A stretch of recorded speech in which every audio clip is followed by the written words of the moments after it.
Good morning, everybody. Welcome to Teledipity Live, another Wednesday, another many more readings to get through, another great day to chat about everything. And we have a special guest coming today. I think our first special guest in a couple of weeks. I am trying to not force myself to schedule them every single week and also um, trying to find I think the identity of the stream is very established, but the identity of the YouTube videos, I'm still exploring and I'm making some changes and I'm just trying to find the right way to continue our conversations in YouTube videos. So that's why I'm taking it slow um, with special guests. But we have an awesome special guest coming today from Los Angeles, living in Greece right now. There'll be tons of stuff to talk about, and he's a Vedic astrologer. For those who are interested, of course, as I said many times, I am not. I don't know astrology. Cannot read astrology. I'm not. I don't really know anything about astrology.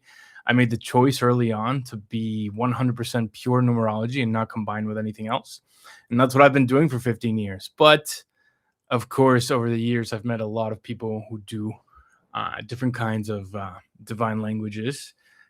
Cameron, who will be joining us later today, is one. So I'm excited to welcome him in. We'll give him a reading. We'll talk about whatever comes up. And it's going to be a fun talk. So for those of you who arrived early, who are probably very interested in getting a live reading today, say hi in the comments. Tell me where you're watching from. Tell me if you're here for a reading. We're gonna continue the introductions for a bit, and then I'll start with the very first reading of the day. It's gonna be another 6-hour stream, and today, unlike other days, I come with full energy. Something changed. I know it changed, but and that's neither here nor there. And things are good. Life is good. The summer, well, it's summer for me anyway. I know some people are watching from the southern hemisphere, but summer has been awesome. This year has been really good. I think I don't know that anything important has happened in my life, but I do feel like I got the reins back after a lot of time where I felt like I was just catching up and chasing and feeling like I couldn't catch up to my life, and I feel caught up now, for as weird as that sounds. So I celebrate that. I don't need big events to happen to feel like I'm in a good year, and all I need sometimes, and I'm also of the belief that it's not going to be permanent because it never is. It never is. I mean, seasons change, context changes, the things you're paying attention to change, and sometimes the systems you build to feel in control as much as is possible anyway, they fall apart and you go through peaks and valleys in life. I've been reflecting on that a lot lately. I think well, for starters, right, um numerology is all about seasonality. It's cycles repeating and repeating and repeating. That doesn't mean that the specific events in your life repeat, but the kind of like the emotions and the patterns and the types of lessons, the types of opportunities, the types of challenges, they go around and around in circles. And if you look at human history as a fractal, world history as a fractal, the economies of countries, the the the the stages of large companies, you can see these cycles everywhere. You can tie the explanation to numerology or you can tie the explanation to anything else, but life does seem to be this constant wheel of doing well, getting confident, creating other good things, getting overconfident, being blind to something, making a mistake, losing confidence, making another mistake, losing confidence, making another mistake, losing confidence, until you find yourself in a valley. And like I feel like all those challenges, when they start to balloon and you're not able to set the brakes on it. You're not able to learn your lessons. You're not able to react on time. You're not able to reflect, to take responsibility for your own mistakes, to analyze what happened, to resolve to take the reins of your life again. It can go lower and lower and lower and lower until you need one win, one success in order to turn the avalanche back around. And it only takes the smallest of wins, cleaning your apartment, getting back to the gym, whatever it is. It's not always about uh, professional success or romantic success or social success. Just anything that makes you feel proud, something that didn't come easy, something that you struggled to incorporate into your daily life, to finally be able to make it and to see yourself doing it when it was once hard, develops helps you develop such immense confidence in yourself that the next win is easier, and the next win is easier, and the next win is easier, and suddenly it becomes an avalanche of success, and you're up again, confident, sailing through things, going in the right trajectory and going exactly where you want them to, and before long you're going down the stream again. When you think about it, we've noticed these cycles in other parts of the world before very clearly. And I think the the most obvious example is economies, because we notice this over and over again. There's boom times and there's economic crises. There's recessions. There's cycles of growth, and no matter how much we try to prevent them, they come back around and they come back around and they come back around. And the reason is the same. A country builds success, gets overconfident, creates mistakes, digs themselves into the ground, creates something more intense that they have to dig themselves out of. And the only way they can dig themselves out of it is by learning, by taking responsibility, by changing their ways, and by creating the seeds of the next cycle of success over and over and over again. And of course, I don't think that it's necessarily a given that the lows have to go as low, um, because you're always in control. You can notice when you're going over the hill and back towards the excess of confidence, the excess of of feeling invincible, of feeling that everything's going perfect, therefore everything's always going to go perfect, and there's nothing that you need to change or grow in. If you stop that avalanche from escalating and that train from going downhill, your valleys can look like this and your peaks can be ever higher. And you're always going through the seasons, but the low seasons don't have to be as low as they've always been. You don't have to learn your lessons in uh, in that much of a crisis, in those kinds of dark times, with those degrees of consequences and mistakes. You can minimize them just by keeping yourself in this middle ground between insecurity and confidence, and trying to not go very far into any direction. I think I think most of us have a tendency to be self-critical, and that's why we're interested in personal development and analyzing life and understanding what's happening to us from other perspectives, be it numerology or anything else. But self-criticism can also be a trap because you can overdo it. And on the other side of the scale, there's confidence, feeling like you are talented, like you do have good instincts, like you can accomplish whatever you want, like you know what needs to be done and can do it without anything getting in your way, which is very important energy. And it is an ingredient in creating awesome things in your life, be they professional or personal. Uh, I'm not a fan of the word manifesting, but sometimes it pops out. I'm also not anti law of attraction. I completely believe in it, but anyway, that's a different conversation. Uh, Manifesting dreams does require confidence. Keeping dreams does require a very measured, very controlled, and very clear degree of self criticism and of self assessment. of figuring out where you're making mistakes and being the first to notice it, being the first to say it out loud, being the first to correct them, both with yourself and with other people. The first to say I'm sorry, the first to take responsibility, the first to own what is actually yours, not an inch more, and correct any valleys that come along your journey.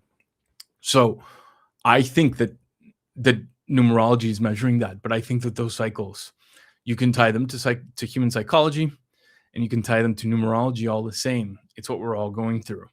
If you're in hard times, if you're in a valley, no matter how deep it is, um, remember that getting the ball rolling in the opposite direction and starting an avalanche of successes that can dig you out and create your next cycle of abundance and opportunity always begins with the tiniest step, which is your first win, your first seed of developing confidence. And it can be the stupidest thing: cleaning your apartment, getting back to the gym, and not just for a day, but for X days a week, multiple weeks, until it becomes a part of your routine. Those things create inertia in the opposite direction. And they do it through many different forms, everything from neurotransmitters, because exercise is nature's antidepressant, literally. It gives you uh, all these happiness and cognitive benefits just from doing it every day, and that starts to change your perspective on life and your perspective on yourself and your perspective of what you can accomplish. It's also psychological, because seeing yourself do something that came hard before, deciding to confront that obstacle, and deciding to change the way you see yourself, and you see something that you want to do but haven't started to do yet, and forcing yourself to do it no matter how hard, until it becomes a habit,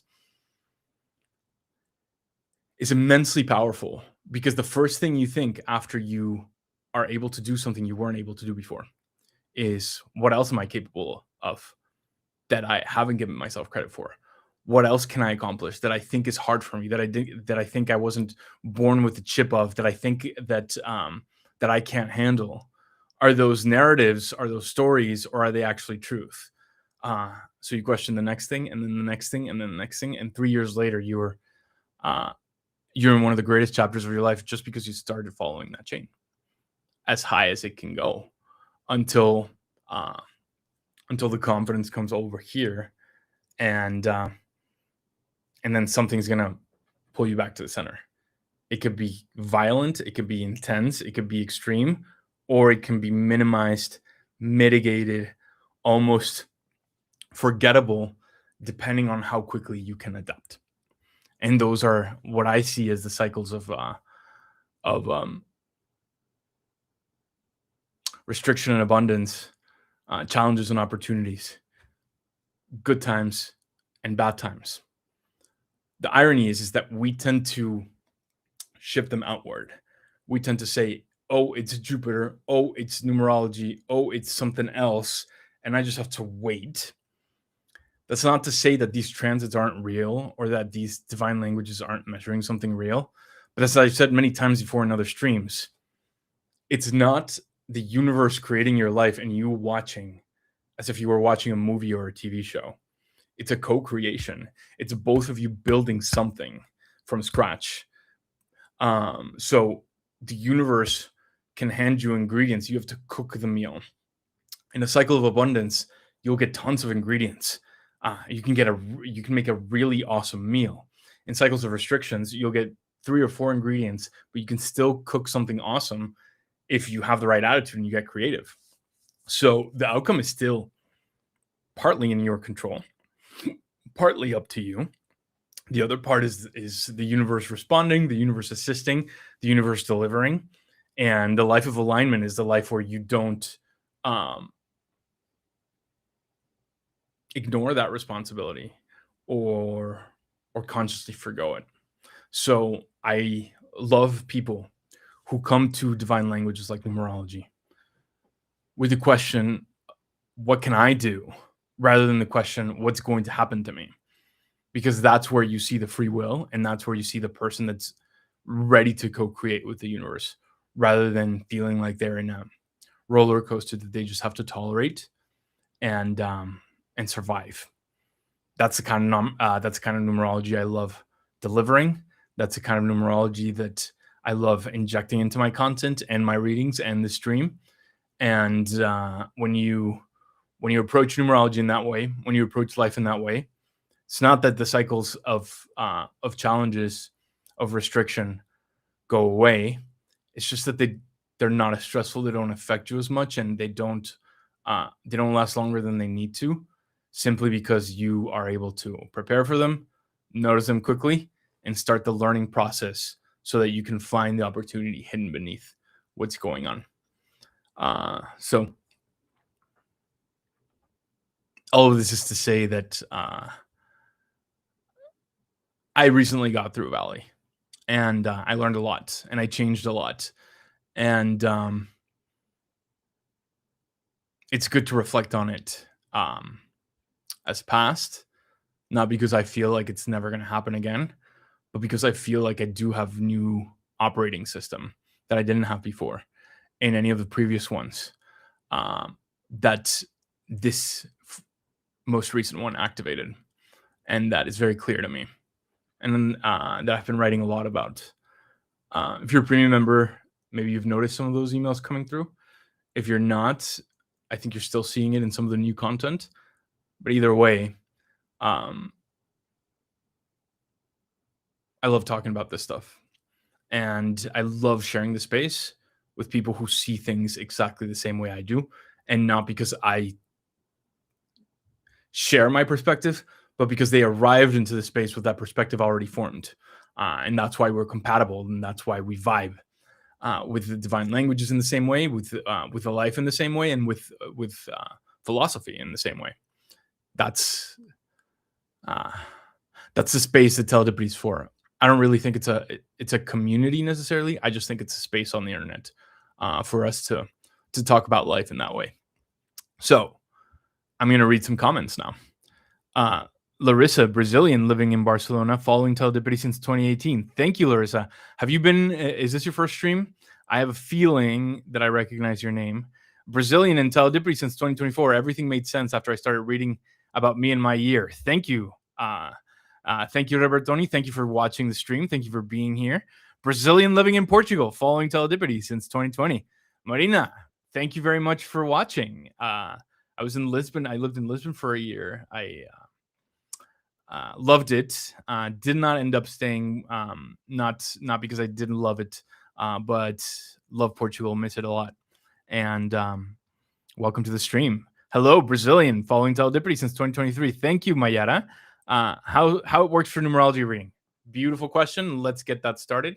If you're here for a free numerology reading, you want to send in your application first. It takes a few minutes. It's very, very short, just so that I can get your name and birthday, and so that you can agree to the terms of the reading. Remember, it's in front of an audience. People are going to watch, and the clips from your reading may be reused in our YouTube channel. You have to be comfortable with that. You have to agree to that. And also, very important, these readings, none of my readings actually, and I think this applies just as much for personal readings that people pay for that are private, and readings on the live stream. These are not the kind of readings where I talk the entire time and you listen. These are the kinds of readings where we're both engaging. I ask you questions about your life. You open up. You share your vulnerabilities, share your fears, share what you're struggling with. And I use the numerology chart to inform the advice I'm going to give you and some of the predictions as well. If you cannot participate in that exchange, either because you're nervous, or either because you expect me to be a different kind of reader, because some readers, they'll just read your charts and tell you about yourself and not need any feedback from you. It's not the kind of reading I do. It's not the kind of numerologist I am. I don't think these languages work that way, but that's a personal opinion.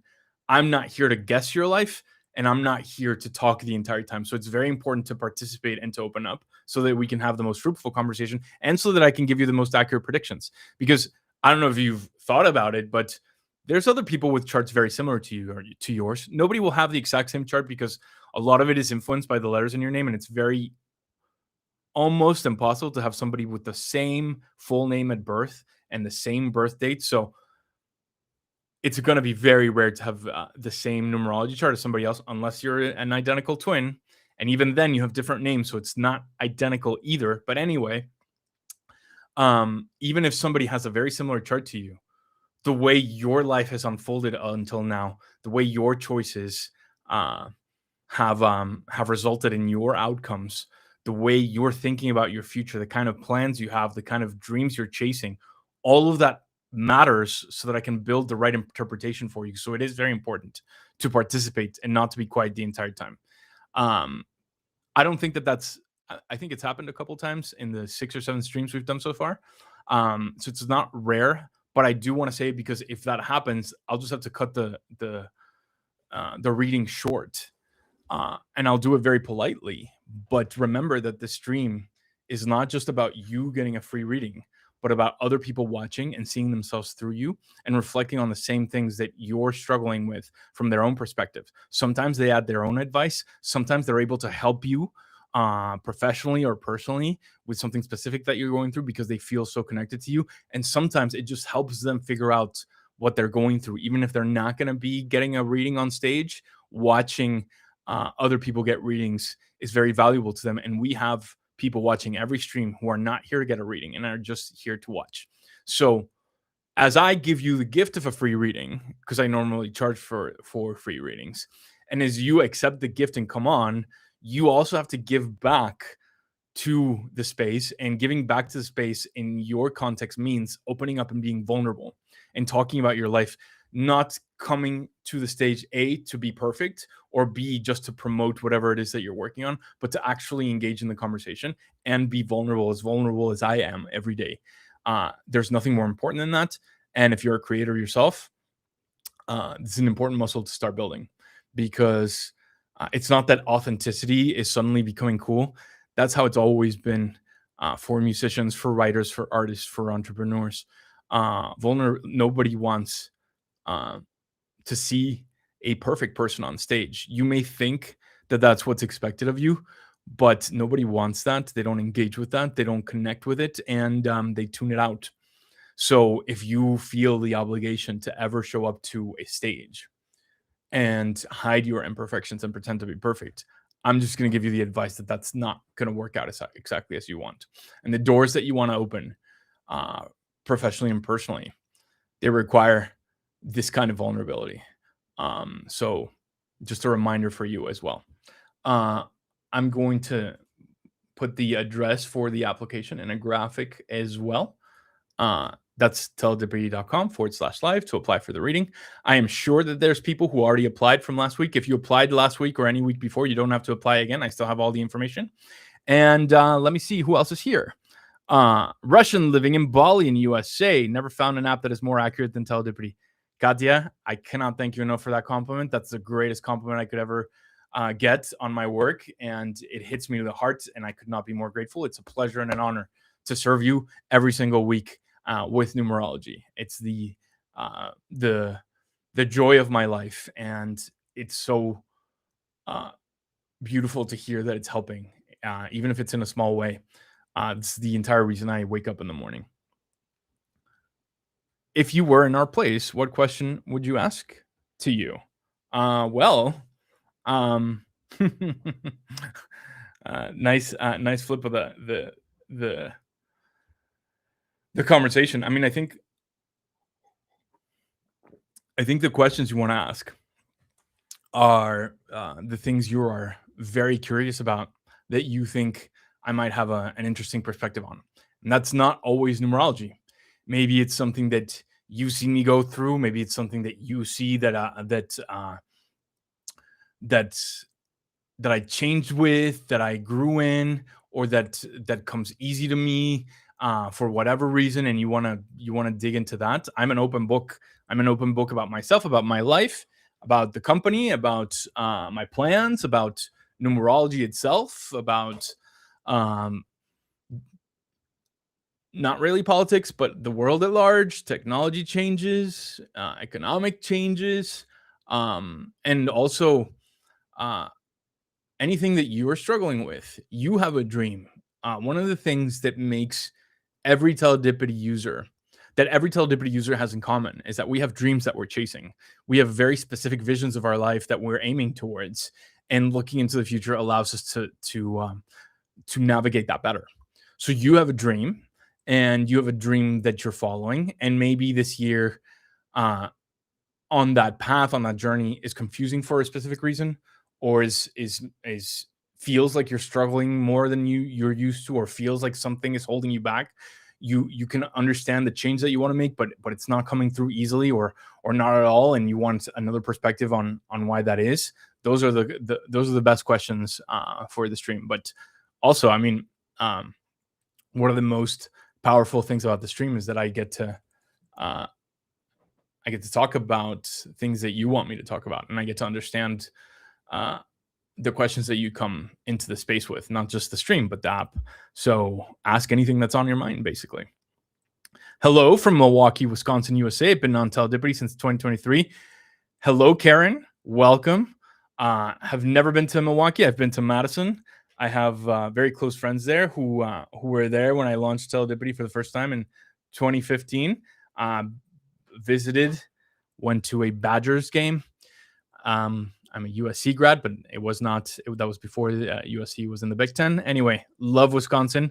Welcome to the stream. Welcome to the space. So, does anybody have one final question before I bring the first person on stage? Let's ask one more Q&A question. Get me into one more quick rant, and we'll get everything started.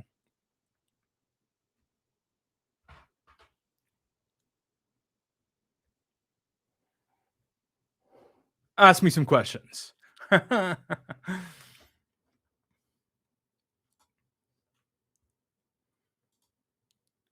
a good day today. There's been streams. It's funny because I think being on any kind of stage, whether it's digital or in person, like a real stage, it's an adrenaline boost. It's insane how you get activated, how you enter flow, how this energy just takes over, and the hours fly by. Every 6-hour stream I've done has felt like an hour. But there's been many weeks in the past month where I've shown up to the stream on poor sleep. When I just woke up like an hour before, or an hour and a half before, walked the dog, jumped into the stream, just combed my hair, jumped in the stream. Sometimes didn't comb it very well, and got through it on adrenaline alone. Today I'm well rested. I had a beautiful night's sleep. I woke up earlier than usual. I still took the morning off before jumping on the stream. The stream starts at noon my time, but I do feel in a completely different place than I have been in previous streams. So that's a plus. How are you guys doing?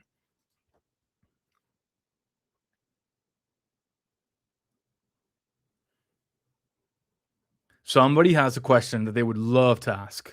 Somebody's going through something. Somebody read something in their teledipity that they're wondering about. Somebody wants to know something. Ask me a question. Would love to hear from you guys.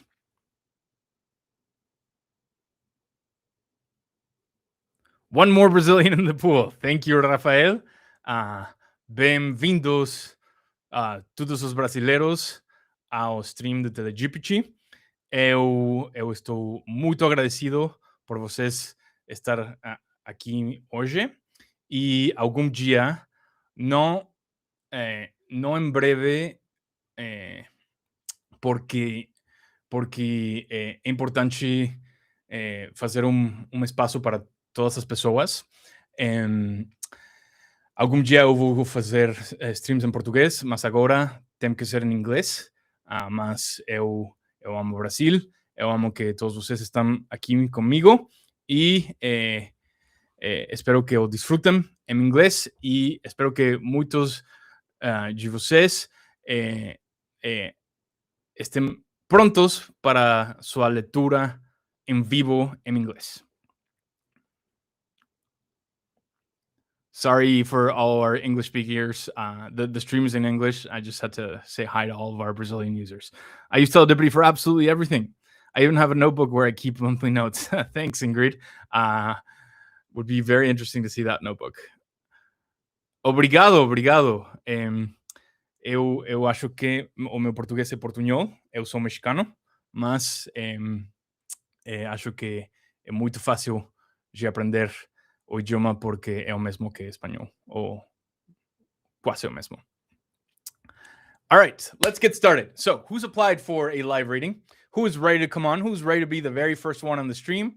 If you've applied and you want to come on and you want to be the first reading of the day, say I've applied and I'm ready in the comments, and I will pick the very first one. Remember, I'm here for 6 hours, so if you don't get picked first, just hang around. You'll get picked second or third. It's very easy to get a reading on the stream. Normally, we do about 7 to 10 readings a stream.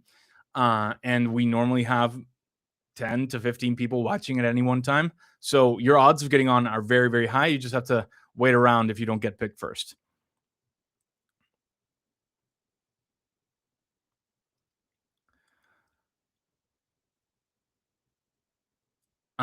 What does a personal 2-year mean? And what does it mean when your personal year aligns with the universal year? So, number one, if you're in a 2-year, your personal year is not aligned with the universal year and will never be, because the world will always be 1 year behind. The world is in a 1 year. If you're in a 2-year, then it's not aligned. That's number one. What does a personal 2-year mean? Of course, all of this is very much in your yearly forecast in the app. I'll summarize it for you, though. The 2-year is a year where the universe wants you to surrender your professional aspirations, put them aside. That does not mean stop working on them. That doesn't mean stop giving them energy, but stop trying to control them and stop hustling, stop pushing them forward, and put all of your attention into your personal life, your relationships, and what your life outside of work is, outside of your professional role and your professional aspirations. That is your romantic life. That is your family connections. That's your relationships in the workplace. And that's your friendships.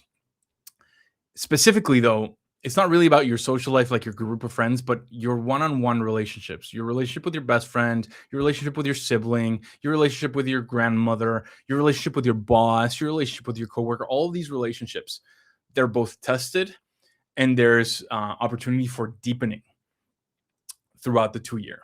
So in the 2-year, you enter with a lot of aspirations and a lot of dreams, and it's not that they're blocked, but they move very slowly as you start thinking about who you are outside of your income generating activities and even inside of the workplace, but as a person, as a human being, not as a creator, and not as an ambitious individual with goals, and strengthen the bonds that are most important in your life.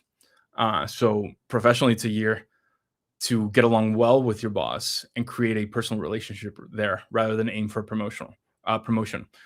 Personally, it's a year to develop an identity outside of work, to lean into hobbies, to lean into things that fill you, like reading books or taking classes that are not about making money, joining a sport, something like that, just to enrich your life. It's a year to expand your learning new skills that will serve you in the future. And it's a year to invest in your relationships. If you're in a relationship, to put some quality time there. If you're not in a relationship, if you want one, that's the year to start dating and to start actively seeking one. That's a very short explanation. There's a lot more about the 2-year, but I think I explain all of it right there in your yearly forecast and your yearly podcast if you haven't listened to it. And anything I didn't say right here on the stream, it's explained there as well. Okay, let's bring the first person on.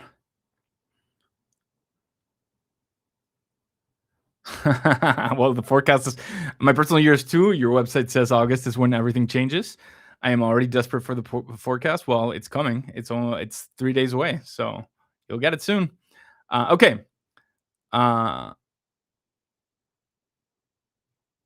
Gabriel Cuoto, you're going to be the very first one to get a reading today.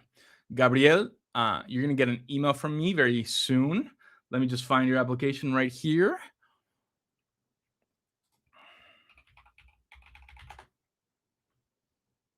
Wow, you applied tons of times.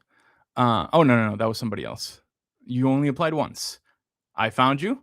The email is on its way to you, and I'm gonna pull your chart while you join me. Check your inbox. You're gonna get a link to join me on the stream, and I'll be waiting for you here. Come on over. Get your camera and microphone ready, and I'm pulling your chart right now.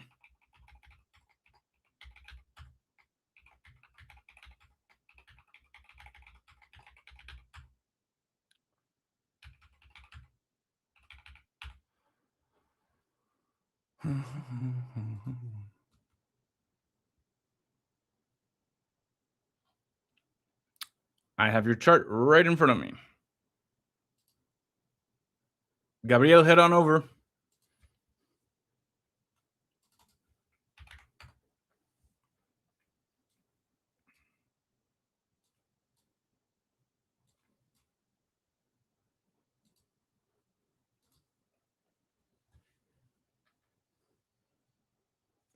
Gabriel.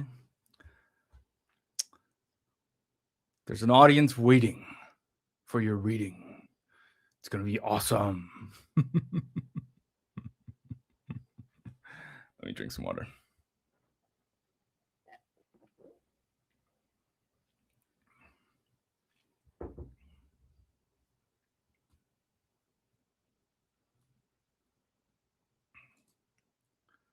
The email went to your Gmail, Gabriel.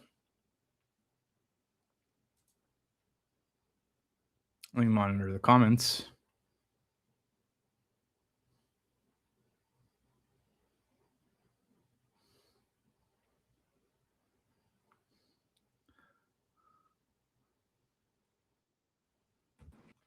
She's here.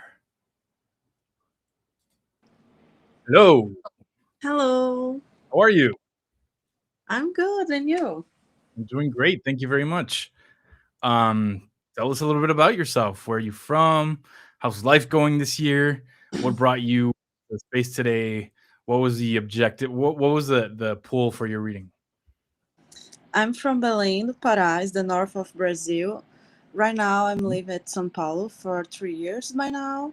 Mm-hmm. And the reason that I enter in this life is because I'm like reflecting about life choices. Most of Mm-hmm. all, if I had to stay here in Brazil, what should I do in my professional life? I'm at the point of my life that I have too many options and I have to choose carefully what I want to do with my life, what represents me better, what can I do to reach my full potential. Mm-hmm. Okay. What's what's prompting those questions? That's something's going on that is making you more anxious about them, I think. Yeah, is like what should I do professionally because it's very important to me, my Mm-hmm. professional life, and I don't know what should I do. Like I have a lot of skills. I'm a lawyer, I'm also a teacher, but I Mm-hmm. don't want to like work in law offices anymore. I'm trying to start my own company, Tech, and like these months is kind of very hard for me to establish myself and my projects, and I'm considering to do my master's degree in Italy. So I have to choose between stay here, go there, and should like what should I choose, like what should I focus on. Do you like being a lawyer? Yes, but not working as I work right now. Like I don't want to work for an office and do the tax What makes you reviews passionate like about the that law? because we can change things. We can help people. We Mm-hmm. can like think in complex things. Like Mm-hmm. I'm a tax lawyer, so we are in a very hard period to be a tax lawyer, or a very good period because the systems is all change because Mm-hmm. of the legislation, and it's a very good window of opportunity. But I don't want to work as I used to. I want to work in a different way, but I don't know how exactly.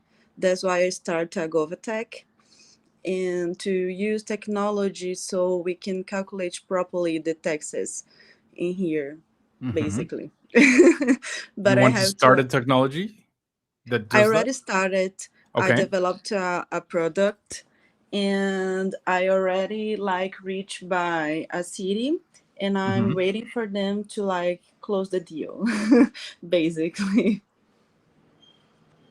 Who's closing the deal? The city council. Oh, interesting. So if that deal closes, then you shouldn't go to Europe, right? Or should you? Yes, yes, totally. I will focus on my company. Hmm. So why are you considering Europe?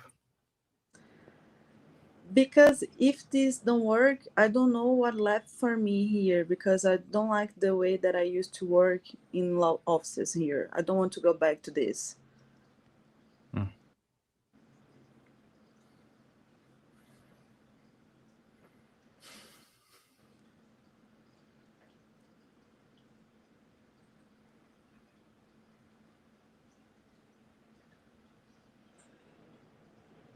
What's the biggest question you could ask me right now about your future?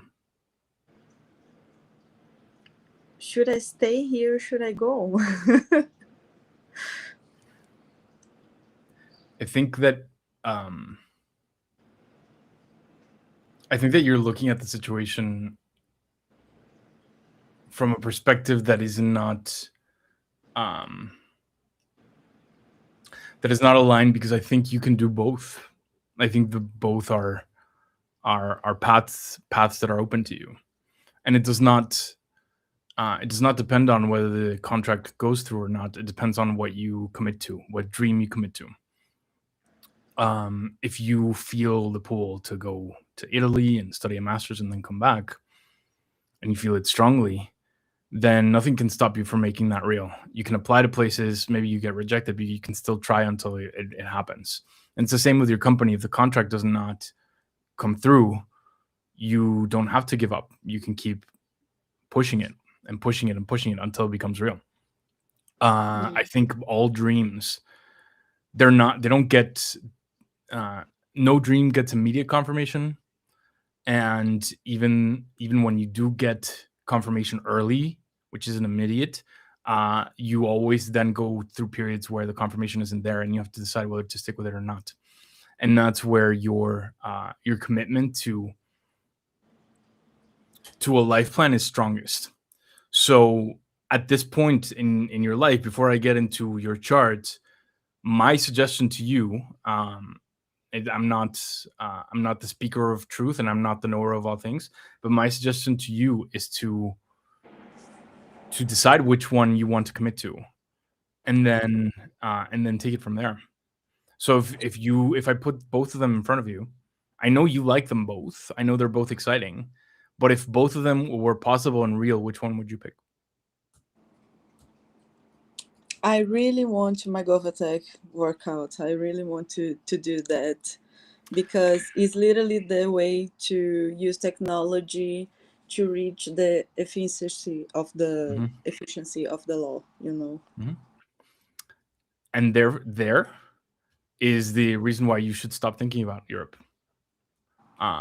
regardless of what happens with the contract, Yes. and um, regardless of what comes in the next few years. Because if you have to stay in a job that you don't like, but you're still working on the business on the side, the business will take off eventually. Whether it's in a year or two or three, it's going to happen. But that commitment to the dream is not just like good mindset advice. It's, I believe it's what makes the universe help you out. Is in showing it like, this is all I want.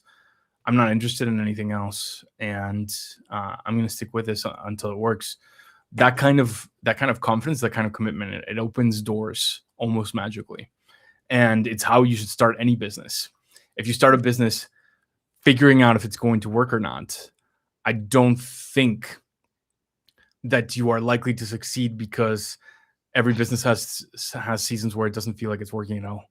And the thing that separates people who make it to the other side from the people who quit is the people who refuse to let that evidence um, stop them from getting what they want. I think when I look at your chart,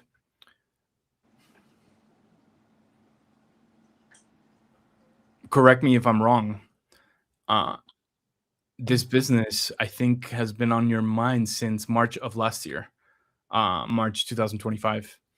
I don't know if that's when you started building it or that's when you got the idea, but I think that that's where the story of your business begins more officially. Is that true?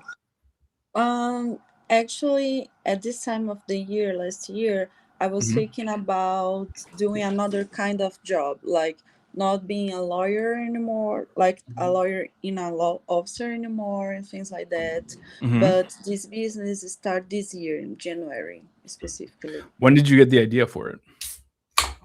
January of this year. In January of this year. Yes. And how was that experience? How did you like? How did you get the idea, and how did you decide to start building it right away? Actually, I had another idea first with a friend, Mm-hmm. and we're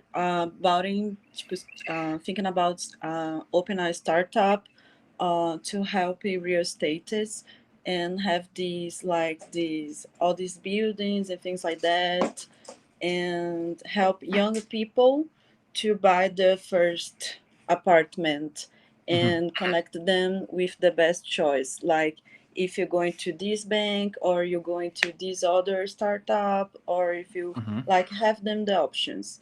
And talking about this with an old friend from Belém, from my city, Mm-hmm. he's work in a city that they can't charge the taxes because they don't have technology for that. And I'm a tax lawyer. So I started talking about this with my friend that we thinking about this startup, and we can like develop this product to calculate the tax of the city. And the mayors like the idea, we start to develop this, and I have legal team in my old office. They will build a whole new city legislation so we can truly apply the technology to calculate the stuff. Mm-hmm. And we are in months to developing this, and we're waiting for the mayor to close the deal basically. And we can, after this, we will have money to pursue another cities and another kind of clients. Okay. Well, my summary to you is that in March of 2025, you started a long-term transit that very much looks like the building, not of just a project in general, but a business specifically. All of these transits are about growing in terms of managerial skills, decision making, and income revenue generation. So when you feel this impulse to start a business, that's because that's the chapter of your life that you're in. And this long-term transit, it doesn't close for you until March 2032. And that's what you're being called to do. So I don't know what's going to happen with the contract, but you're doing when you connect with the energy of building a business in Brazil and creating something that's your own. You are engaging not just with your life mission, but with this chapter of your life in terms of your own spiritual evolution. It's what you're being called to do. Uh, my advice: um, get ready for a long road. Get ready for good years and challenging years, stressful years and exciting years, and and stick to the idea that you're truly passionate about. That it doesn't have to be like what you want to do forever, but it has to be something you want to marry into for years. It's a problem you're excited to solve, that you won't fall out of love with, that you're doing it for more than just to be your own boss. And if that's what this is, you're aligned, and keep pushing it, and good luck. Thank you very much. You're welcome. Best of luck. Thank you. Thank you. Have a great day. Have a great day too. Bye-bye. Very entrepreneurial chart right there. I think she's very aligned, and I think success will be there in this road that she's in before 2032. So, how's the 2-year different from the 6-year? In many, many ways. Even years build on themselves and odd years build on themselves. The themes are always very similar between the 2, 6, 4, and 8, and the 1, 3, 5, 7, and 9. It's just an escalation. When I talk about relationships in the 2-year, we're always talking on one-on-one relationships. You and ex-friend, you and your family member, you and your boss. These are specific people, and the pair, the 2 is about pairs and the strength of those relationships in your life and the cultivation of them. The 6 is more about groups than pairs. So if, for example, the theme in a 2-year is your mother or your father or your brother or your best friend, those escalate in the 6-year to be your relationship with your immediate family, because that's a group, your relationship with your friend group, and that's a group, your relationship with your coworkers rather than specific individuals.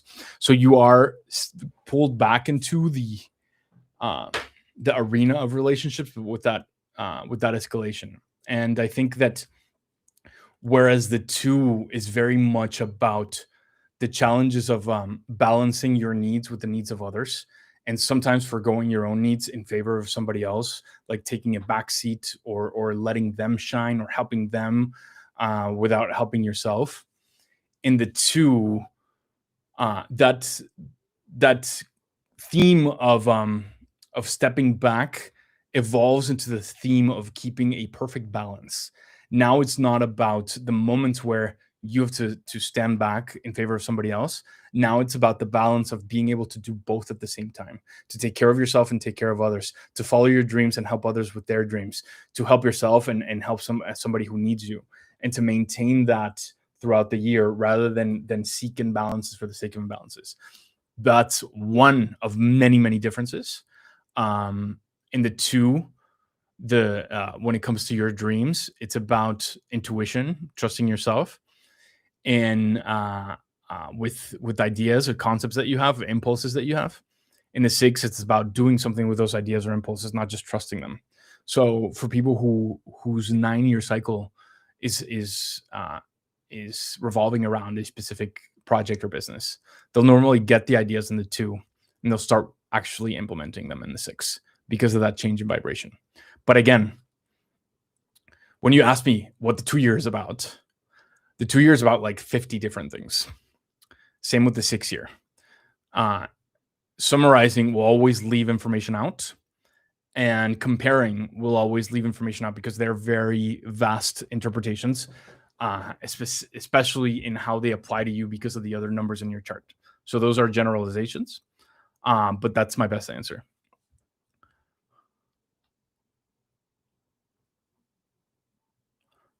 All right, who wants to go next? I'm ready for another reading.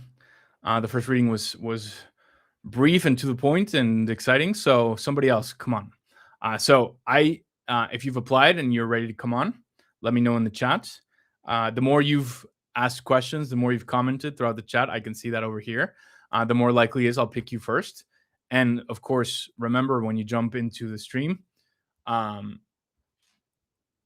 participate, share about your life, share about your fears, be vulnerable so that other people can connect to you. We can have a deep conversation that goes beyond your life and can resonate with other people who are watching, who want to connect with you, who want to see themselves in you, who want to help you, who want to give you their own advice in the chat or actually step in to help you out with something. Those are the kinds of things you activate when you're vulnerable on camera. So remember that that's an important piece of getting a live reading. So let's pick. Hello, Cameron.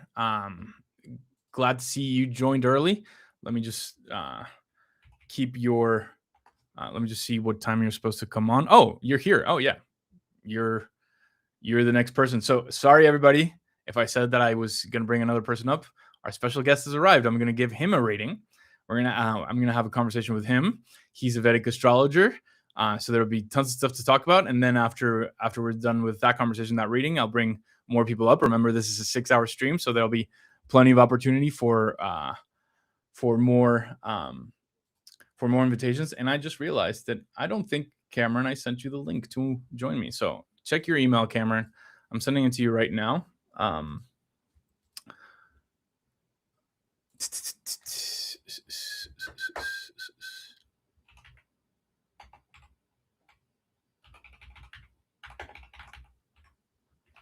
All right, it's in your inbox, Cameron. Sorry, I forgot to add it to your invite. I only get it the night before, the link. So it's supposed to be part of my process. I have ADHD. Hola, Alejandra. Great to have you join us today. I commented so much last time on the live and didn't get picked, so I'm choosing a different strategy this time. Katya, don't worry. I will bring you on today. Don't worry. Stick around for Cameron's reading and conversation, and after, I'll bring you on.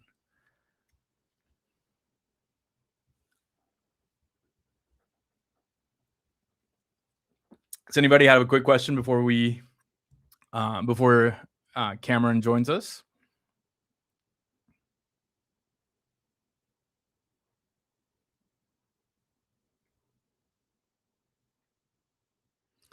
Alejandra, you always ask good questions. Give me one to rant on before Cameron steps into the live.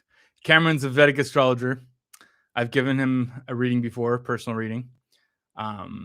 We had a great conversation. He is, of course, he has his platform. He has his work, his content, and he's digital nomading in Greece right now. I hope he's having a great time. He's going to be here any minute now. So it's going to be a great conversation.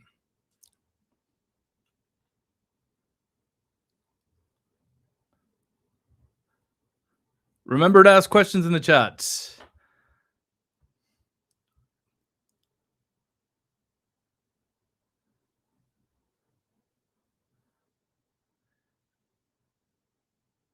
Still wondering about the 33 number. Alejandra, I'm curious. So you heard that that essay in the app.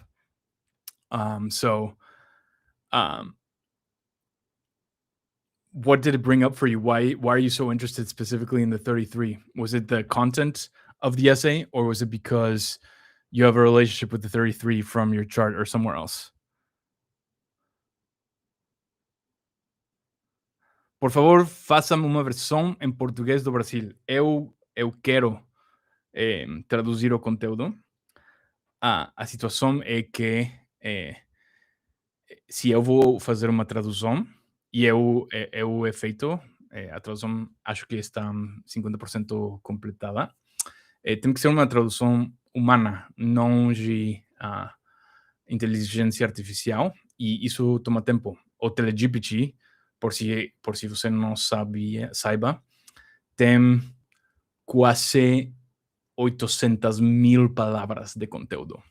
É como traduzir 6 ou 7 livros, então toma tempo. Mas estamos trabalhando nisso, e eu acho que em 2027 estará pronta. Mas é algo que eu quero fazer e que eu he estado fazendo muito tempo. Mas lembre-se que TeleGPT não tem investidores, não tem ads, o nosso ingresso é 100% dos membros, então não podemos fazer tudo porque não temos dinheiro ilimitado, mas estamos investindo nisso. Hello, Cameron. How's it going? Hi, I'm good. How are you? I'm doing great. Thank you. I feel Nice. like when you announced that I was in the room, a bunch of people were like, "Oh." Because they were ready to get a reading, but it's okay. I mean, this is a reading too, and I'm sure they'll love to hear from you. I get asked about astrology all the time, and as I keep telling people, I know nothing, absolutely nothing. But of course, we don't want to make this just an astrology interview. Let's get to know you first. Tell us about not just your work, but your life story and what brought you to Greece and what's going on this year in your life. Oh my gosh, life story. Couldn't do that in a few minutes, but You I'll could do give the the abridged version. I did the extremely abridged version. Yeah. Basically, I grew up in New England and Massachusetts in the United States. Mhm. The only thing I ever wanted to be my whole life was a teacher, and I did that. But I was also very disenfranchised by the whole experience, mostly because of very poor leadership. And I ended up leaving the career for a PhD program in Mhm. leadership studies. Go Mhm. figure. That was kind of the fire underneath it, and moved to California. Studied. Eventually moved to Hawaii. Created my business. I'm fast forwarding through life here, but returned back to California in Los Angeles. And then, following many spiritual breadcrumbs, we would say, and many experiences having visited Greece, I knew that my soul was calling me to this place. And so, after a trip in Egypt, actually, last December, I then came to Crete for Christmas, enjoyed the week here. It was very clear that I was returning, and I didn't know what that was going to look like exactly or when. It was pretty fast, though. I ended up relocating from Los Angeles in April. So Mhm. I was traveling through Europe for quite some time, but now I've officially found my house and I'm grounded in this place on Mhm. the island of Crete near the city of Rethymno, and I'm feeling very at home right now. So, but that's not That's really my awesome. life story. That's just the how we got here story. What about your story with Vedic astrology? Well, I don't have a story with Vedic. I have a story with Mhm. Western. Oh, I thought you were Vedic. No, Oh. no, and I want to give credit where credit is due to those who practice that. So no, okay, the biggest part of my story. Mhm. When I moved from Massachusetts to California, and when I left that first career as a teacher, and I actually was thinking about becoming a school administrator, Mhm. that was the tra- career trajectory for me. Um, that whole period of life, everything changed, not just the career, but a relationship. I left the church that I was very active in for my whole life. Family stuff, like just everything. It was a complete dark night of the soul, and I had no idea How old were who you? I was on the other side. And so, when was that, you asked? How old were you? I don't know, but it was the summer of 2018, June of Okay. 2018, and I'm 34, so you can do Okay. the math. I'm sure you see it on the chart. Anyway, major life disruption. I now know it was major connections with Uranus in my chart at the time, shaking Mm. everything up and surprising and breaking all the patterns I thought I knew. So, Mhm. all that to say, when I got to California, I really wasn't doing well. Felt like I was spinning, even though I had made the choice to study in a PhD program, and this was felt very right. My whole life crumbled, and so I booked a reading with an astrologer because I figured if anybody can help me, then I'm open to it. And I was no stranger to psychic readings, tarot readings, and things of the sort. And so I said, why not? I knew a little bit about astrology from cafe astrology at the time. AI was not what it's doing today. So, Mhm. um, but yeah, and that experience quite literally changed my life because I felt like for the first time ever, I was truly seen for who I was, a soul in a body with a mission and a purpose. And, the astrologer said so many things because it's a lot of nuance inside of a chart, but she said so many things about me that I had never uttered before, much less to myself really recognized. And so it was such a profound experience of feeling seen that it kind of changed everything. And so from that point forward, I was in my program. I was also moving through a spiritual awakening, and astrology was now placed pretty center of that for me.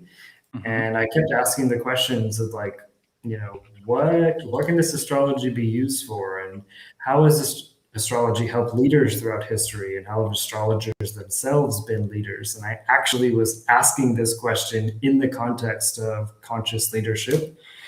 And surprise, I never would have guessed this. I created my business a year later using astrology. I spent that whole year studying, and it really wasn't studying, it was remembering what my soul knew from other times, other places. It really was a gift, like a soul level gift that just kind of dropped in. It actually physically hurt my head when I was doing readings at first because I didn't understand why I knew what I knew, but I could see it and I could know it and I would intuit things. And it was just like this really wild experience.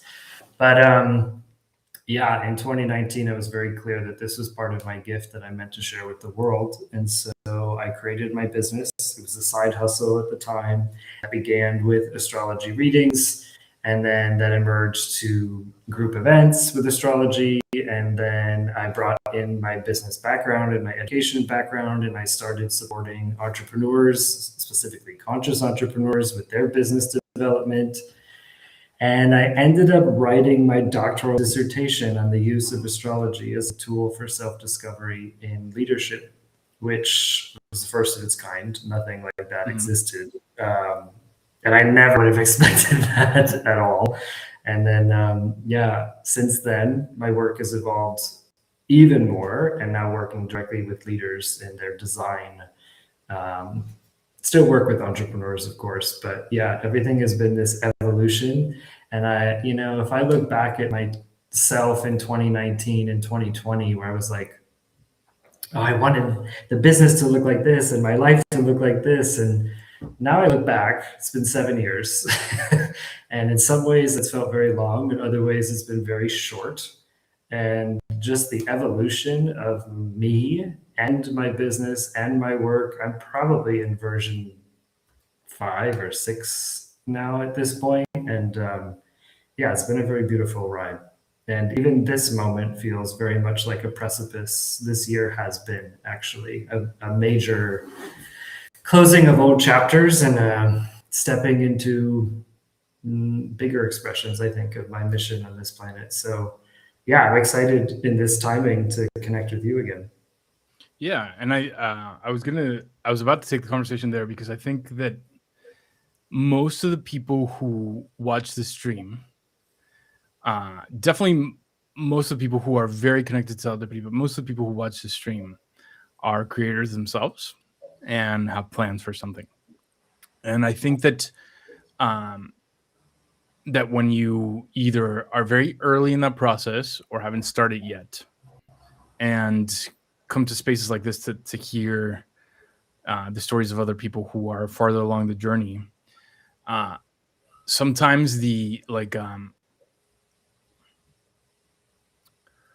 sometimes the conversation that's harder for them to digest is the organized story, the one where you always knew you started, it worked, and now you're here. Yeah, Because we all know that that's not really the story.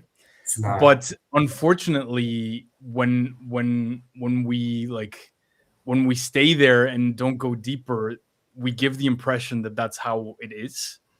And then because they don't feel like they are there, they assume, well, this is not for me because I don't feel that either So if secure you've got enough. another 2 minutes, I'll give you that real version when Yeah, we leave. yeah. Let's hear that version because that's where that's the kind that the people on the stream love to hear.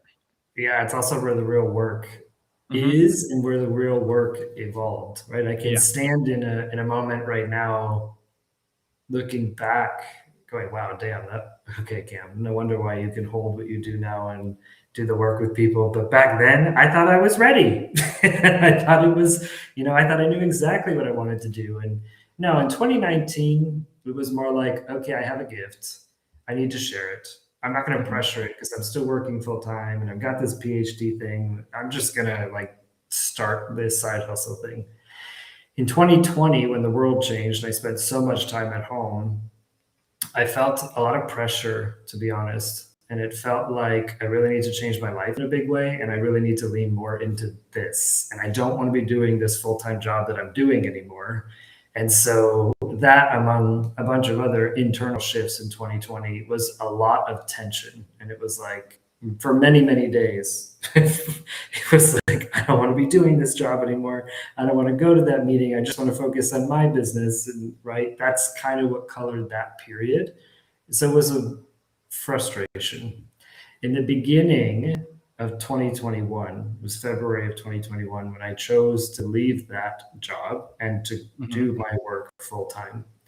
That was probably the scariest decision I ever made in life. And I've made some very big decisions. I've moved locations, moved countries, all this stuff. But I think that one was like, what the, pardon my French, what the F are you doing? And I remember thinking like, okay, I've got like this much money in the bank. And if I leave the job now, I don't have enough money in my business generating to support me, but I can figure it out, like with credit cards and this and that. But I know I'm supposed to do it. And so I did. And then right after I made that choice, like literally right after, was when I was receiving messages and guidance to move to Hawaii. And I was like, what the heck? I'm like, I'm gonna uproot my life and go live on a tropical island. And I'm supporting myself completely at this point, and how the heck is that even going to happen? And honestly, I guess by the grace of God, I trusted. And I think that's the biggest piece, that I've trusted my path along the way. But honestly, in 21, that was messy. Did I ever replace my income? No, certainly not that year. I had to make a lot of adjustments, but I knew like there really wasn't anything else other than my internal healing and following this path. There was nothing else for me to do in terms of getting another job. It wasn't a thing. 2022, the beginning of that year was like financial, holy shit, what am I doing? Because now I've been at this and it's been growing, but I have not been generating the income I thought I would be. And so in 22, it was like it was February of 22. I remember it was also a transit of Pluto squaring my natal Venus. So it was everything about money and value and my self-worth. And I went through the most like financial crunch of my entire life. And I remember sitting on the beach going, yeah, I don't know how much longer I'm going to be able to do this, but at least I can sit on this beach for free kind of thing. And then, yeah, I think throughout it was a continual deep knowing that I'm meant to do this, and whatever it's going to require is what it's going to require. And, if I could tell myself back in 2020 or 2019, the one piece of advice I would give myself, well, two things, I guess. One, this is going to take longer than you think. And two, you will be okay throughout, because I think in those early years, especially, it was a lot of concern of just the financial piece. And I was kind of very new to what I was doing in the way I was doing it. And I had a lot of not issues, but I had a lot of stuff come up around visibility as well. Like, who the heck was I to say I was an astrologer? That was a big question for me, because I had spent my entire life earning degrees and teaching certifications and all that kind of stuff. And all of a sudden I'm saying this is what I do, and I've never even taken a formal class. So like in this lifetime. And so that was a real piece, I would say, in those early years as well. And then things ebbed and flowed. I had certain projects that came along the way that I said yes to, that opened up other things. And I was like, oh yeah, that's actually a gift of mine as well. And then I would do that and continue to allow the other projects I was working on to emerge. I think in 2024, I felt a lot of energy and things were expanding in the business, and they were, but I did probably something many entrepreneurs do, which is like tried to scale pretty quickly. And I had a team of people that I ended up paying a lot of money to build a lot of things. And the truth is, the business wasn't ready to expand like that. But there were big, big, big lessons for me to learn that year around where I placed my energy, overbuilding versus just showing up and your truth, that kind of thing. So that was a whole chapter of the story too. And now it's interesting. Now I no longer fear the like I can take care of myself, obviously, because the universe has showed me for the last 7 years that you actually, well, 5.5, I guess, that you are capable of like supporting yourself full time. So that's not even a concern anymore. Now the question is more of like impact, and I would say the last year and a half has been more around like deeply embodying my mission. So it's not really about building a business so much, even though that is part of it, but it's more now of like how, if I'm teaching about the nature of being, which I am, and honoring your being and your design and who you are as a soul in your leadership, then like I get tested with that every single day in terms of like, oh, how deeply can you embody your own teachings, your own mission, your own design. And I'm not actually designed to work really fast and to push and to grind. And this is one of the things I've worked with enough entrepreneurs along the way, especially spiritual entrepreneurs and conscious people who are in this audience.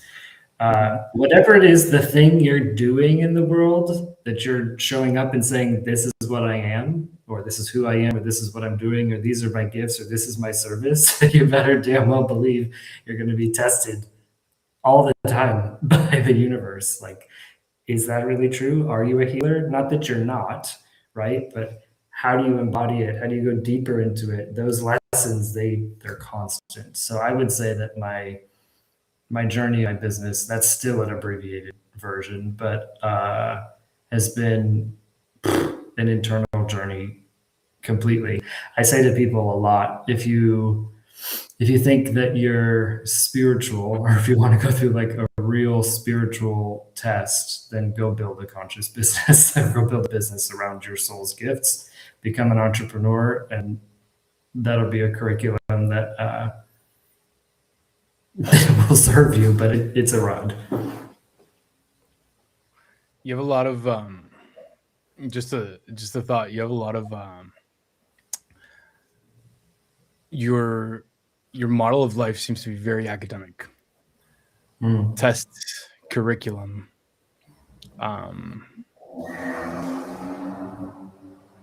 like tests. It's almost like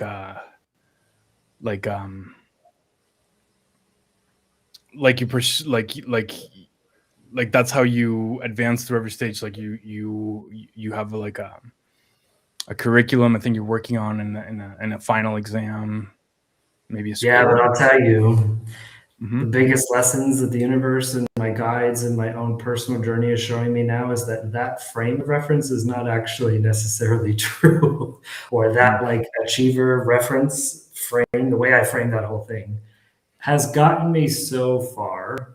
But at this point, I'm being asked to realize that there really aren't tests in the way you think they are. And you've already arrived at whatever the hell that means. And just like be present in your being and like be present in life. And so I love that you brought that up, because it's the structure, the construct that is actively falling apart in my consciousness and has been this entire year. And it's not been easy, to be frank, because it's like, oh, but that's how I know life. It's like the next thing or the next test or the next task or whatever. And it's like, actually, dude, no. Like who you are and who you be is enough, and what you've created in your life and where you show up, like now just go and inhabit it. Stop thinking about it that way. So yeah. I think one of the more interesting observations slash curiosities I've seen over the years is that, and I don't know that everybody graduates from it, but I think the journey of evolution is to graduate from it and change that, whatever that is. But I feel like everybody begins on the spiritual side with a relationship to the universe that is identical to their relationship with their parents. So the vibe that you give to the universe is a very parental or maternal vibe, and specifically from your story. So if it was about impressing them, if it was about being perfect, if it was about being challenged, if it was about being rewarded or punished, if it was a freewheeling vibe or an authoritarian vibe or a control-y vibe or a helicopter-y vibe or whatever it was, that's kind of how we start the spiritual journey ourselves. Is like we perceive the universe as that same energy. And of course that's different for everybody, right? But for me, it was about notice me, I'm behaving appropriately, I'm doing impressive things, and eventually when I find the right formula of behavior and accomplishment, you will see me, love me, validate me, and reward me, because that was the model I grew up with. And I think that that's exactly as you're talking about with your own journey, because I noticed kind of like the academic metaphors, and you're talking about like the importance of shifting from that. I feel like when I stopped seeing the universe as my parents and kind of like gave it a different personality, is where I noticed just like a line in the before and after. I'm not all evolved. I didn't arrive anywhere. I'm gonna still evolve from here until death and every lifetime after. But I do notice like a software upgrade right there. It was Yeah. in noticing that and shifting it. I really I appreciate you bringing up the whole like universe as parents or like this Mhm, parallel thing mhm, because I'm not sure. I'd have to reflect on it to see like which one changed first. But the mhm, question I had is like, what happens when your perception of your parents changed because they've changed tremendously over the last few mhm, years. Like I grew mhm, up. By the way, our operating systems are similar. mhm, But I grew up with a father who was like a workaholic, and everything was around like work hard and achieve. But it wasn't really pushed on me. But I took the role of like the high achiever, the straight A student, whatever, in my family. And it's interesting, right? Because my siblings look at me and they'll say, like, well, Cameron could never do any wrong. But Cameron was working his ass off all the time and was constantly mhm, stressed. And Cameron was also hiding mhm, because it was a major structure I created around my identity of the achiever and the success. And like in high school, my God, I was running like every club that wasn't athletic. um, and like I was pretty known, but I was hiding a big ass secret of my sexuality. But I figured mhm, that, if I was successful and if I was this and if I was that and if I was busy all the time, nobody would bother to ask. And nobody would ever wonder why I'm not in a relationship or this or that. Now, was mhm. that totally conscious to me? No. Not until later in life and not until I came out. But yeah, it's It never is. interesting to think about the relationship to parents. And then, yeah, I'm not sure. My relationship with my parents has changed a lot over the last 2 years in my own journey of awakening. And so, too, is my relationship with the universe, but I'm not sure which came first. But yeah, they were in tandem, I suppose. Um, Without giving you the details, because I'm curious, you changed long-term transits this year on your birthday in April, and the transit you were in before was very, very brief. It was only a year from April 2024 no, from April 2025 to April 2026. And that I would call a pause.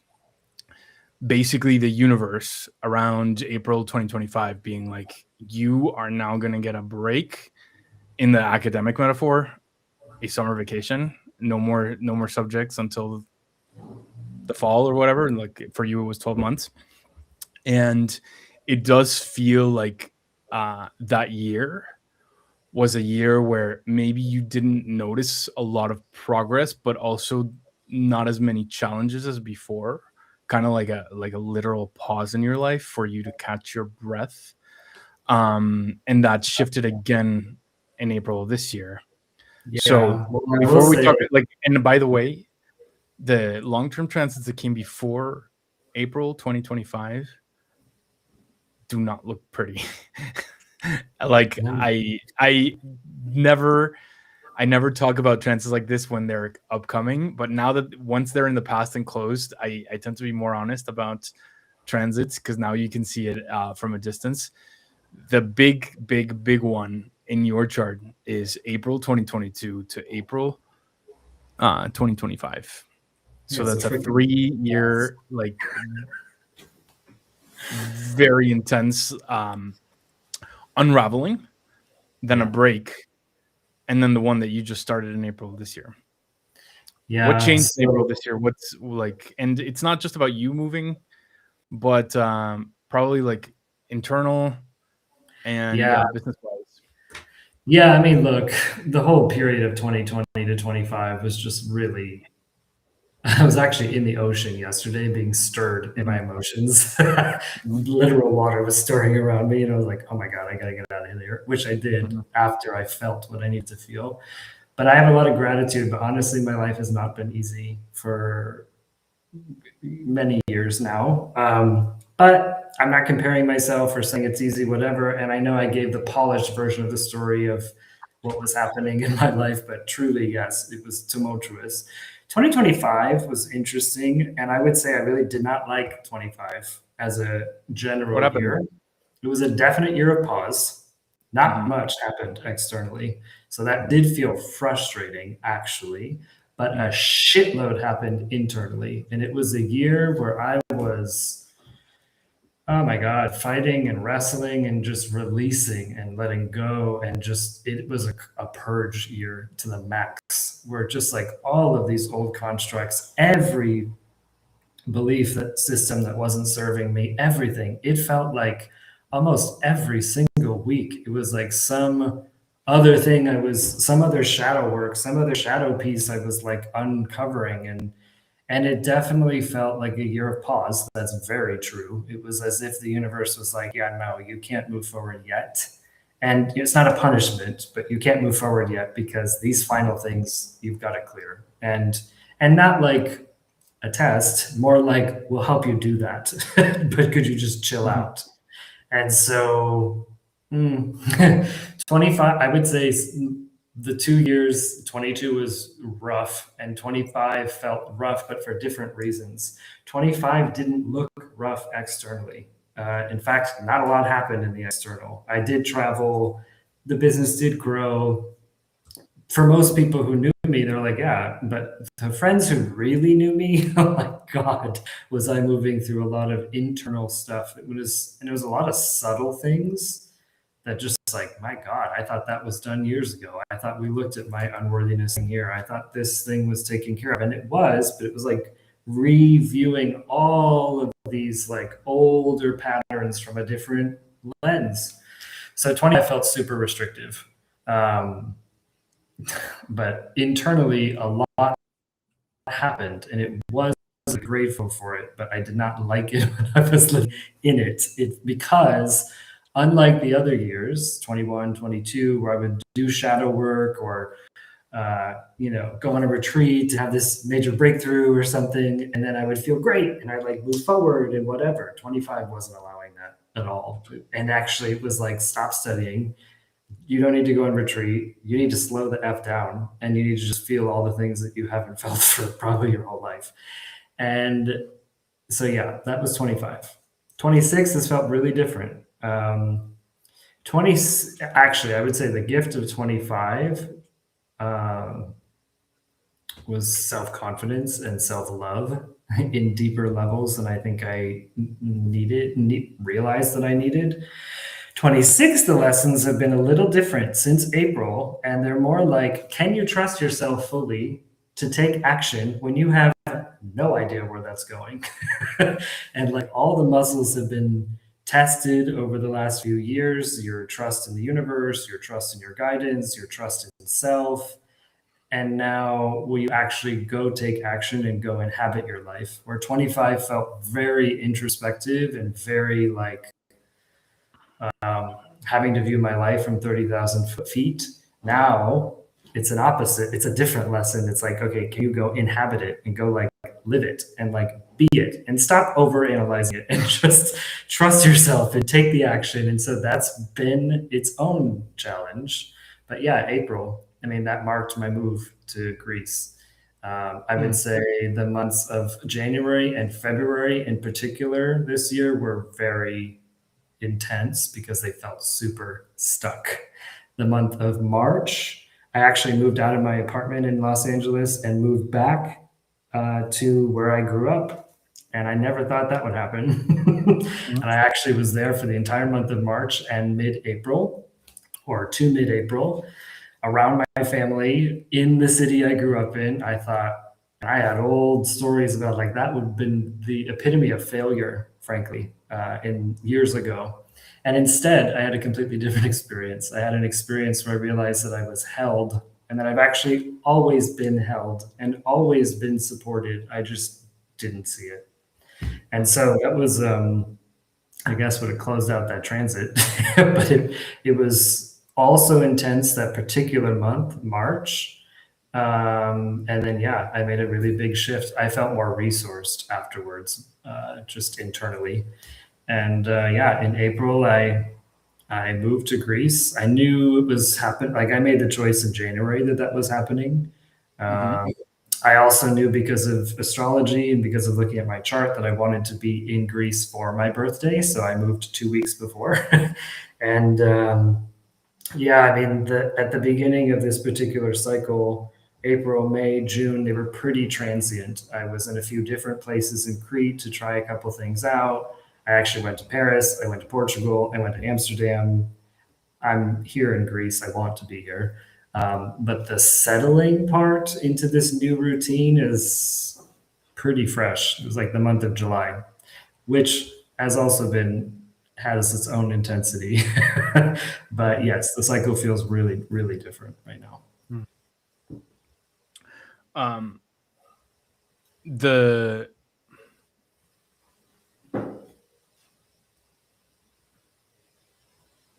The narrative of this year is a foundation building of knowledge before distribution, but it's only 12 months on the first stage. I would translate that as, I think that maybe you already have a vision for the future of your company, and that future requires a lot of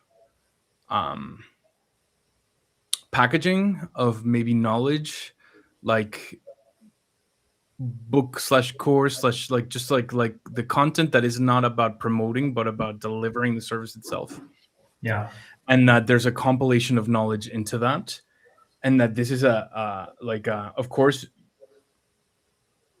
your business is already live, so it's not like the business stops, but I mean, from the numerology perspective, from April to April, you're almost less public, more reconstructing the product experience in terms of the knowledge delivered and dedicating a lot of time to that, because everything that comes after builds on that.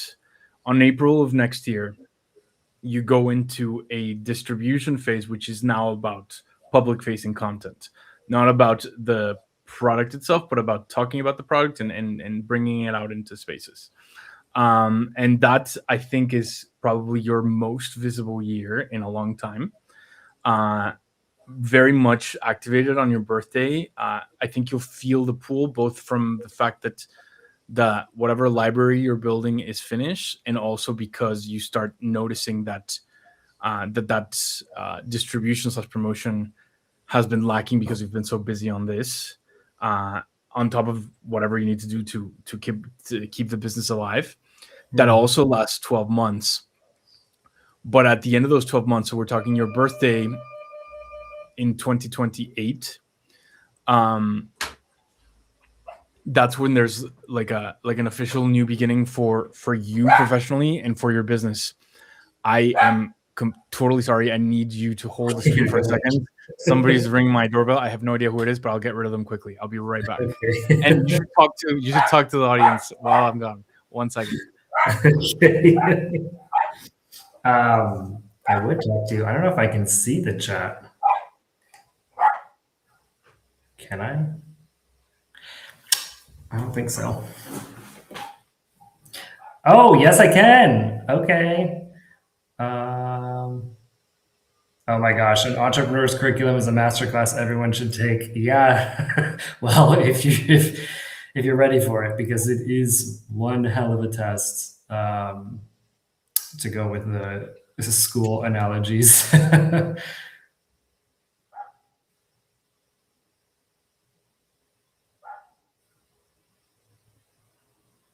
Am I an Aries? I have an Aries moon. So you're probably feeling that. I also have Mercury in Aries and I'm speaking. So there's that. But I have a sun in Taurus and my ascendant is in Virgo. So I actually have a lot of earth energy. End of April 29th.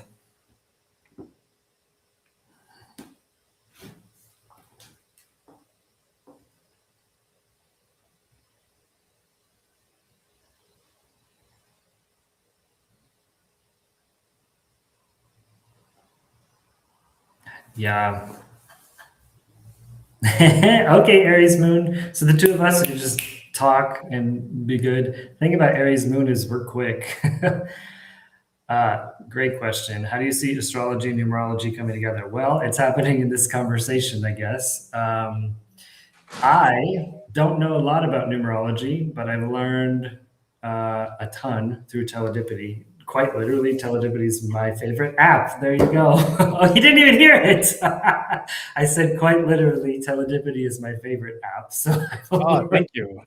every single, well, I used to see my updates on Sunday nights when I was in Los Angeles. Now I have to wait till Monday morning to get it, but that's the first thing I do when I wake up.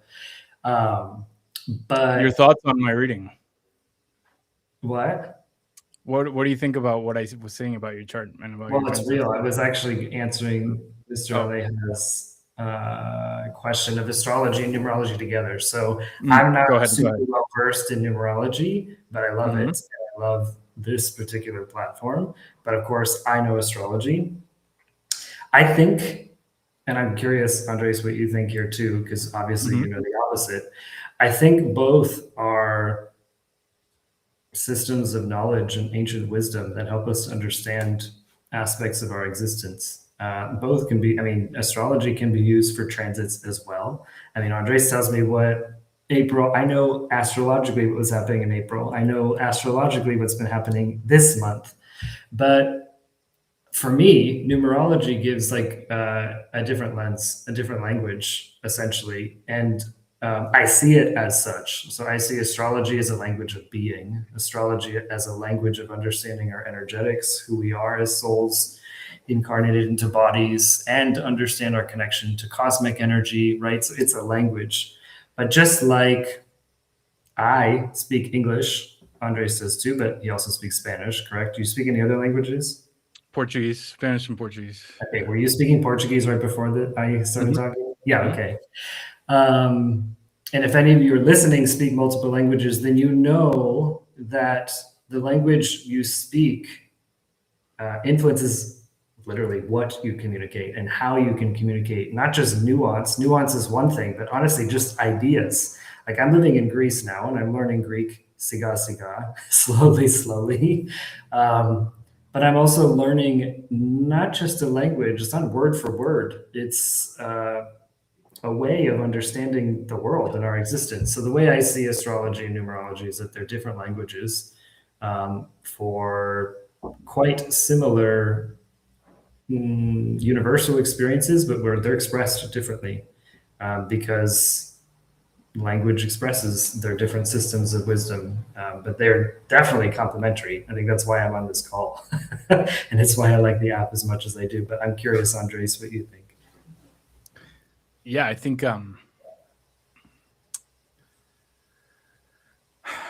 I f- I feel like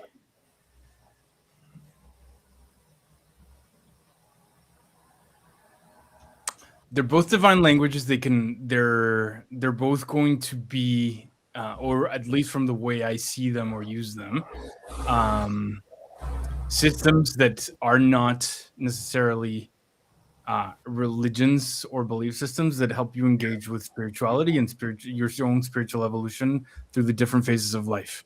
That from regardless of the language you use, to me, it's about always thinking about the present in the context of your whole life story and not just what's going on right now.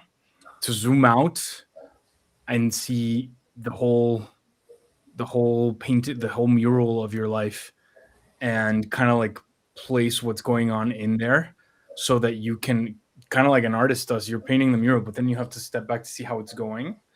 Yeah, If you want to correct it, if you want to change it into something else, if you're seeing, like, just to touch base with the vision you're creating, and then go back in. So to me, it's like a zoom out mechanism, and in a way to instead of to get my agency back, because um normally the hunger that brings you to astrology or numerology is basically, when does this end?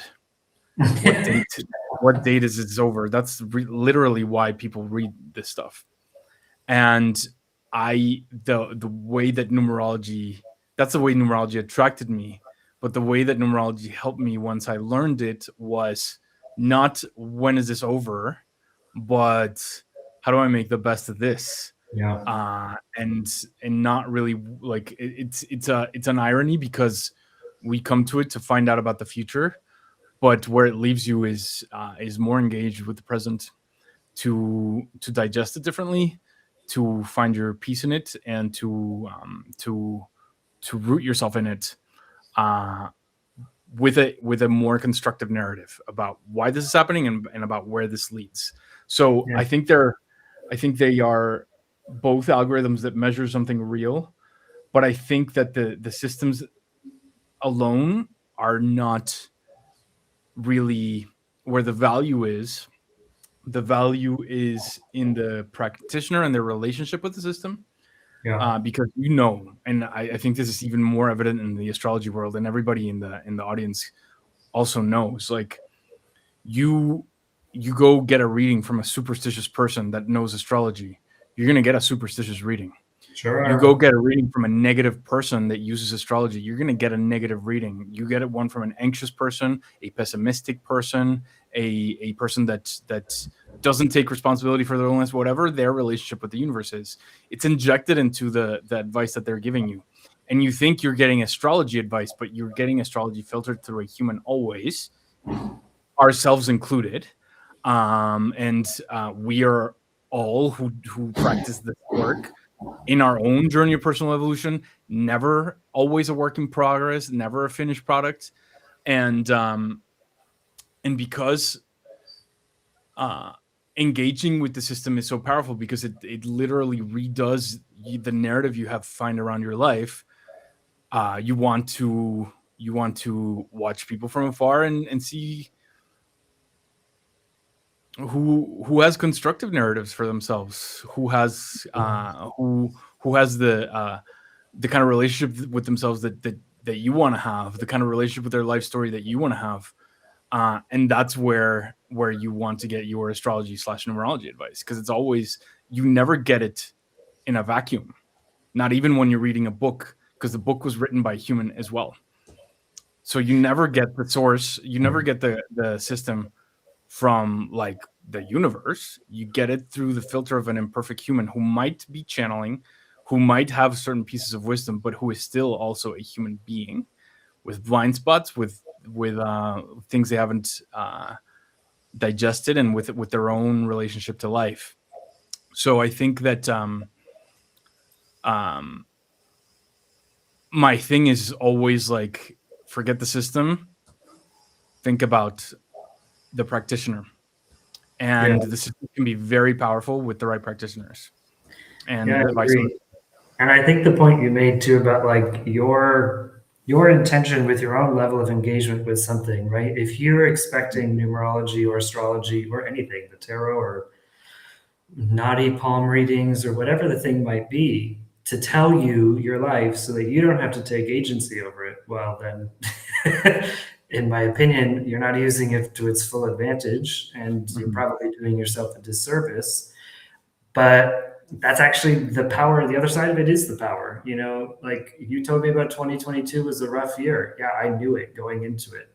I knew in 2021 I was about to move into a year that I was not going to like, because that transit, the biggest transit for me that year was Pluto squaring my natal Venus. My God, that's everything transforming related to my value, my self worth, love, everything, all the things that I'd already been shuffling with the years prior. But like when February of that month hit, and it was definitely intense, my God, it was a kind of a dark moment. But I had the bigger picture to realize like, no, I didn't fuck up. I didn't make a bad decision last month.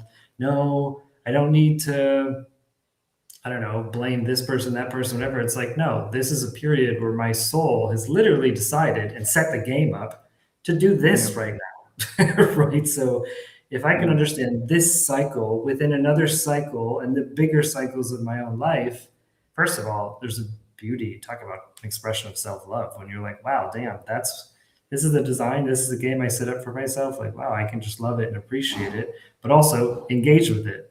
Um, yeah, and for sure, I think in the world right now with AI and all kinds of stuff, you know, astrology in particular, I think is very popular, hmm which is great and also not, to be frank, I would say because not, most, but yeah, yeah. mostly not. I'm really Yeah. happy that most people, that a lot of people are open. hmm That's great. That's about where that hmm ends, because a lot of people don't know anything past, you know, sun, moon, and ascendant. And I'm not saying that that's a problem, but they don't know anything, and then they'll go and give their energy over to somebody who's doing readings for your sun sign this month, and you're all gonna no, you're not all gonna do that. That's not even that's not logical, because you're too much of a unique divine expression of creation to be lumped in with 1/12 of the population. That doesn't make any sense to me. And then, you know, AI adds other layers, and people are at, you know, and then they're missing actually the real wisdom and real power. The real wisdom and power comes from when I can see a chart and I can see that three themes are playing out in the exact same way, pushing and pulling on each other. It's nuance. Yeah. No computer is going to tell you nuance. Nobody who's just telling you a general reading can give you nuance, right? If I can say to you like, yeah, you know, you're a really chatty person, but actually you're not in these circumstances, and definitely not when you're around your mother, right? But the layers and layers that are available, most people are completely unaware of. It's also about the words you use and the definition people have for words. And I've learned the hard way. When I was early, I would send the forecast, and I always read replies. I still do. Um, and people were really like, "Oh my god!" Like they got scared about certain words that I used. And Mm, the yeah, mismatch there was that a word means something to me and means something to somebody else. For me, it might be a peaceful word. For them, it might be a completely triggering word. So, like, I think even when you say, "I knew this was going to be a difficult year," yeah, you have to difficult. you have to wonder what difficult is, what it Uh-huh. means to you, what it means to somebody else when they hear difficult, when they and what they might end up manifesting as a result because of their relationship with the word difficult.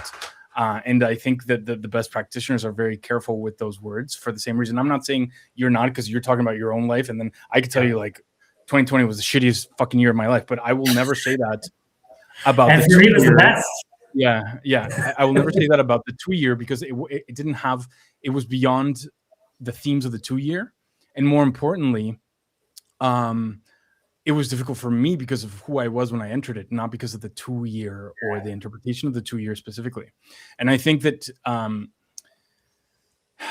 you could go into the same transits later in life. I can the 3 hardest years of my life: 2009, 2020, and 2024, by far, no comparison. If I enter those same transits again, I'm not going to expect to have that kind of a hard time, because just because the themes are different doesn't mean that they are that they're going to be as hard for me, because I evolved. I deal with those.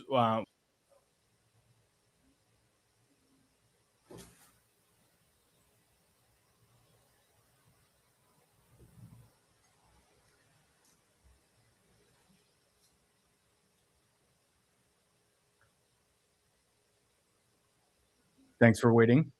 Of course.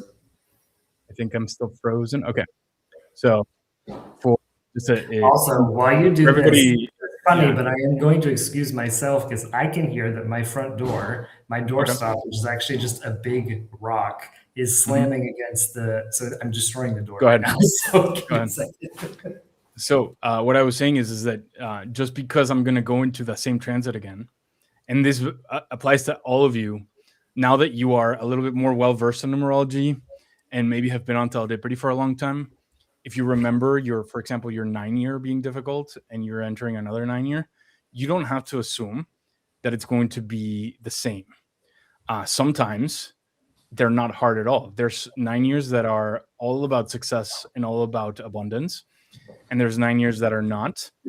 A lot of it has to do more with your relationship with the thing in your chart that's activated, and not whether a transit itself is hard or easy, because we're all different, right? So for example, a transit about patience is going to be great for a person who's naturally patient, and it's going to be horrible for a person who's naturally impatient, and they're going to perceive that as a very difficult year, because it's a energy that they're not compatible with at a personality level, that the universe is helping them have a better relationship with.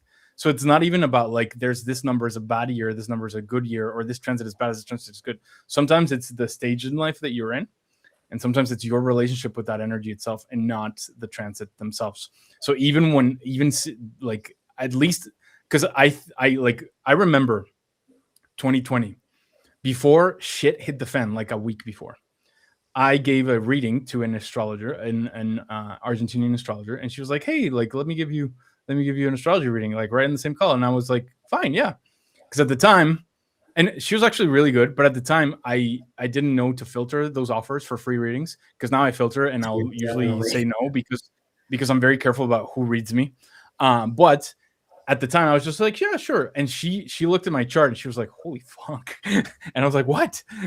And I think, as I remember correctly, Pluto transiting like my native sun, but like at the degree, because I think as I'm Capricorn 24, and that's exactly where Pluto was, like right on top of it for a few years, and yeah, that was not fun.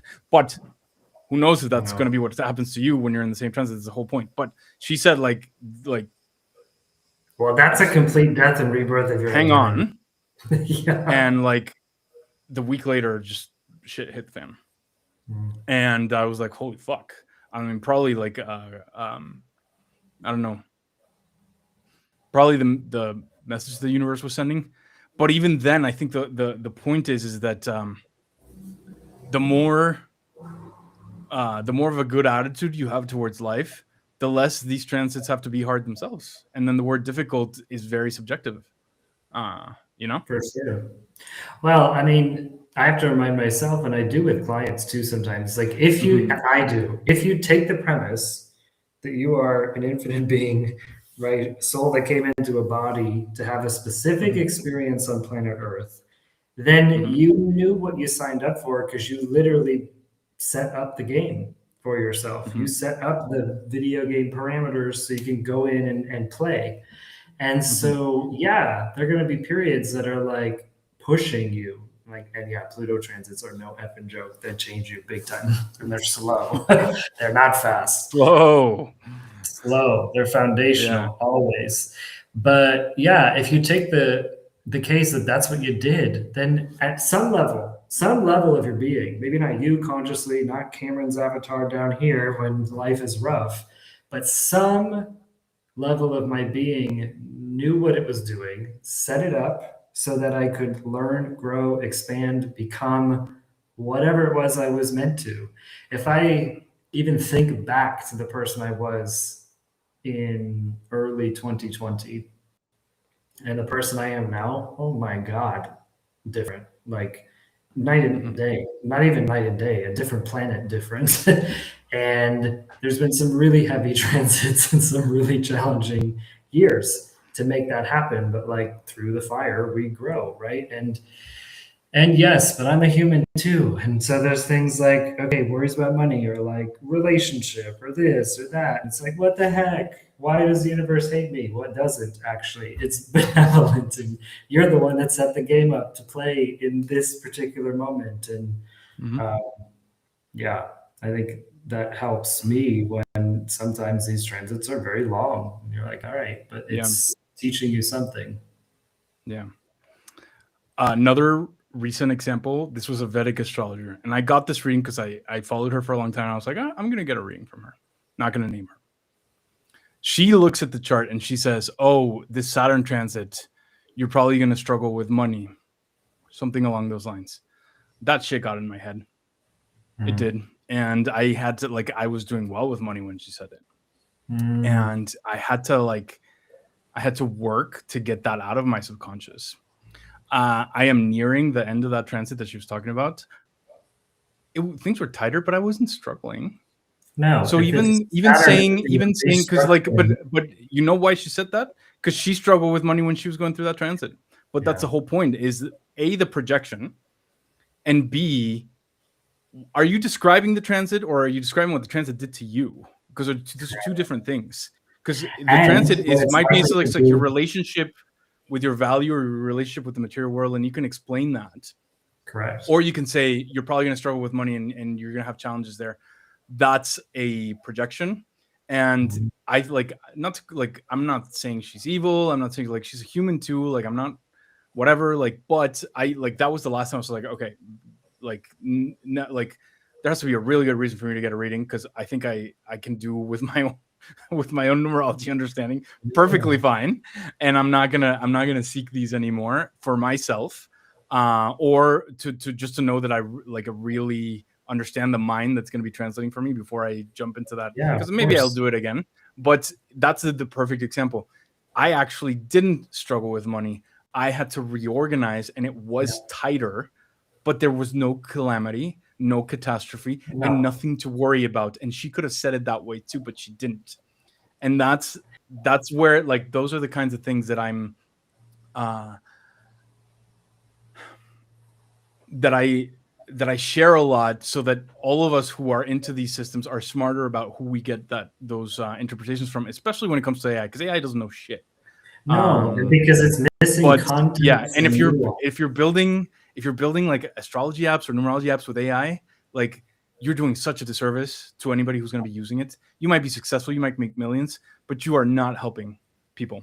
At all. No, because it's and the application of that, in your case, that transit to the person, and also not in isolation. What have they been doing? What have they been through energetically in transits, and what's emerged already? Because yes, if we were to say something like Saturn conjuncture natal Venus, okay, that's the restrictive energy, foundational energy related to money and finances. That is an obvious way.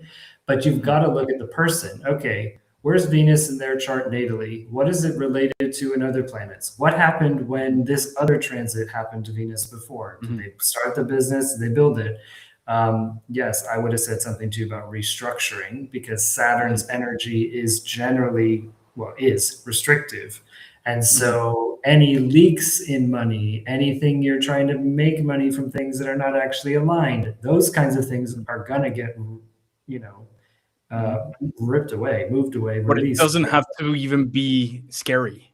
No, it it's can not. flow. In fact, A lot of people are very afraid, and that's the thing too. I'd want to look at your natal Saturn. How do you relate to this idea of restriction and boundaries and working hard? Because if you've got natally Saturn's in a position that, yeah, okay, actually for you, that's going to feel a little bit more like this. Maybe for me it was that, but for you it's this, because you are a unique being. And that's where there's so many, that's where technology can't do it. It can't bring the nuance of these 7 different things, variables at once, and like, oh wait, but also this and kind of that sort of, it can't do that. A human, and particularly one who's intuitive. Nor was it taught to deliver that information constructively.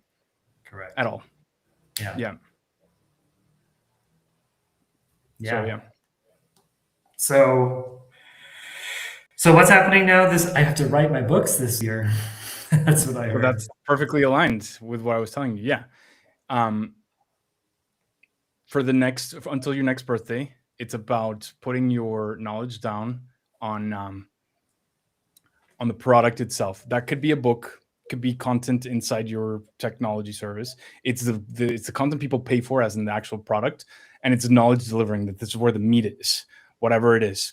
And you'll be finalizing that around your birthday next year. And when you cross that line, that's when the energy of promotion begins.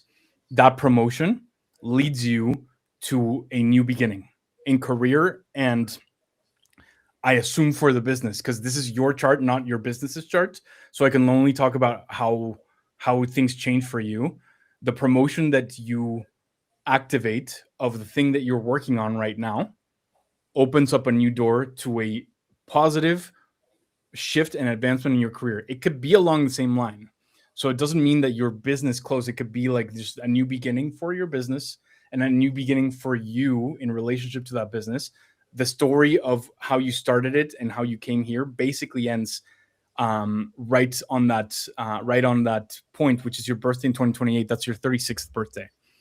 And that's where you kind of like begin a new season in the TV show of your career and a new season in the TV show of your business.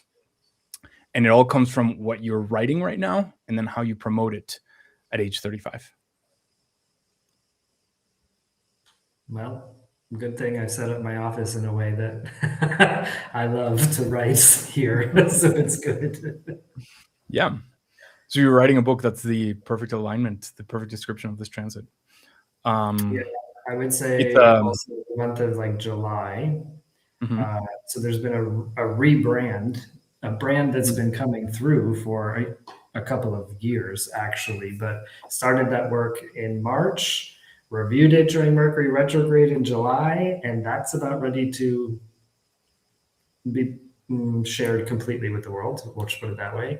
And a lot of it had to do with the structures I built to share my writing.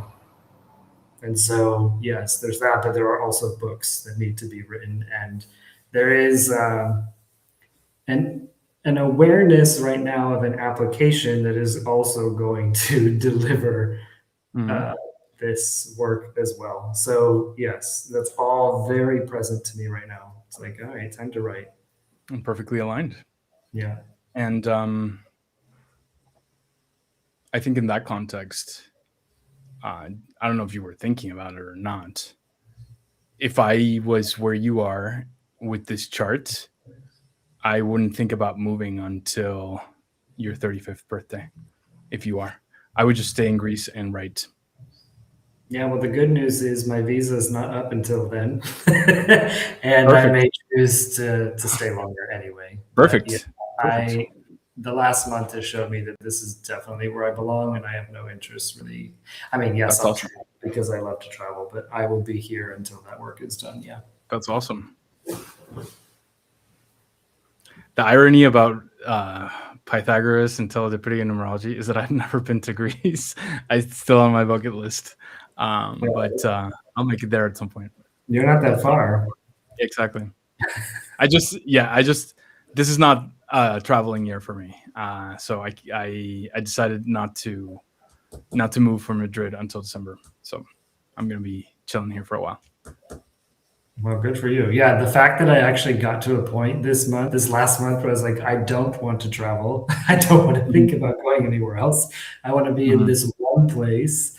And at the moment, I have no desire, very little desire to even like leave the house. I'm in a village that's like 20 minutes from within Nice. the city. And it's a perfect location. It works for me. It's been really great. But yeah, it's like, nah, I just want to be up here right now and write and be introspective and see what emerges and just be, right. The pressure of what I was living in, just being in Los Angeles, is like, this is a complete 180. This is a complete change to life itself and the pace of life. And yeah, I it feels very good, but it's been very interesting to observe my nervous system through the transition, because your heart and your mind and your soul can be like, yes, yes, yes. And then you're reminded you have a physical body, which has to get used to a different place, different food, different culture, reading a different language, like learning to drive a manual. These are all things that my nervous system were like, ah. Yeah. Lesson there for digital nomads or people who do remote work and move around, because I've moved around a lot. Anytime you move to a new country, it's a project. It's a cognitive load of bureaucratic stuff, of learning the culture, of meeting people. Like, that's all energy being invested, and you have to wonder whether you have space for that energy or not. And sometimes, even if you're not, if you know that the place you're in is not where you'll stay long term, or even if you know that it's not really aligned, sometimes it's best not to move, just because you need the energy for other things. It takes a lot. Mm-hmm. I mean, I've done big moves before, right? Cross the country to Hawaii from the mainland, but none of them were as big as this one. But I will say, and I have to like remind myself that this was a big deal and like pat yourself on the Mm-hmm. back and chill out, because it happened so easily and effortlessly for me, because it's aligned. But just because it did does not mean that your nervous system doesn't need to respond to it. And yes, it's a high True. cognitive load and so many True. pieces. The place that for me, when I moved here, was the hardest was the grocery store, Mm. literally. I'm like, there's too many things. It's all in a different language. Yes, I can translate. Yes, I can read some. Yes, I can figure out what some stuff is, but it's too much at one moment. And I can't find all the things that I'm used to from Air One and my organic this and my bougie ass that. I can't find it. So I have to find different things. And yeah, for me, the grocery store was the hardest adjustment. Well, Which sounds silly, but it's true. it's not silly at all. You never know what the cognitive load is. And you never know what's like, because I like, anytime I enter, especially like for me, social environments, like a new social environment, like a club or like a social place, my like my my brain gets activated, just analyzing stuff, analyzing people, analyzing like if there's compatibility, if there's match. And sometimes I just don't have time for that. So like you like, sometimes you stay somewhere where you don't belong out of optimizing, because you don't like the place that isn't perfect uh might give you more peace than the new place that is more aligned, just based on your context, because of the other stuff you have going on. So I've learned that, and it's helped me a lot. Sometimes you don't have to move, even if it doesn't fit, just depending on your plans and what you are focused on. But Yeah, anyway, Cameron, writing. um, I have one we question went a for little you. long. Yeah, sure. I know we went a little long. Can I ask Don't you a worry. Don't question? worry. Absolutely. So there are significant transits for me astrologically that I won't go into the details of, but I'll say that they're shifting a lot related to relationships, Mm. relationship, partnership. This can be romantic, but also business and the people that help you in life. And it's not a fast moving configuration at the moment, but this particular timing feels really interesting because I'm both thinking about relationships and building new connections with people, but also kind of wanting to hermit and like just write and do my Mhm. thing. And so it's been a little bit of an interesting, I think I need to settle a bit more to see what's actually emerging, but I'm curious if there's anything you see around that. It's rare Relationship. that I have.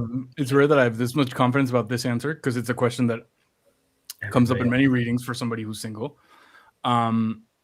This combination of transits that you have from birthday to birthday, April 26th to April 27th, is about hermiting, because there's so much Is about of what? it hermiting, Oh, because there's hermiting. so much of it that's geared towards your writing and towards the foundation you're building for the next stage of your business. I think being in a rural area is very aligned, because I think that that's your focus, but that's only until your next birthday, so that's less than a year. I think that relationship opportunities can come right after, and for the rest of your 9-year cycle and the 9-year cycle after that. I would say that they begin April of your 8-year, which is April of next year, and I wouldn't worry about it right now. Great. Thank you. My astrology would say the same. It's probably not till after March. It always does. I would, if I were to say for myself, it's like mid to late March where something really changes. But I mean, right that now, aligns, because yeah, that's a week, 2 weeks difference between my transit and yeah, your transit, so that's yeah. perfectly aligned. Yeah, Cool. Thank you so much. It was so good to my spend time pleasure, with man. you. Likewise, likewise. I'll follow up with the other stuff that I owe you after, and we can talk more as well. But good luck. Thank you for coming. Thank you for sharing. Thank you Thank you. for just holding down the fort while I got distracted. It's And okay. it's been a pleasure reconnecting. And yeah, let's stay in touch, man. Good luck. Cool. I'm gonna go to the other link and see what happens next. I'll be in the room for a bit. Yeah, sounds good. And All right. okay, all right. Also, send me your. You can put them in the chat as well, but send me all your links and I'll add them to the description. But Okay. feel free to just add your stuff in the chat so that people can see. Okay. Thanks. Thank you. Talk soon. Bye-bye.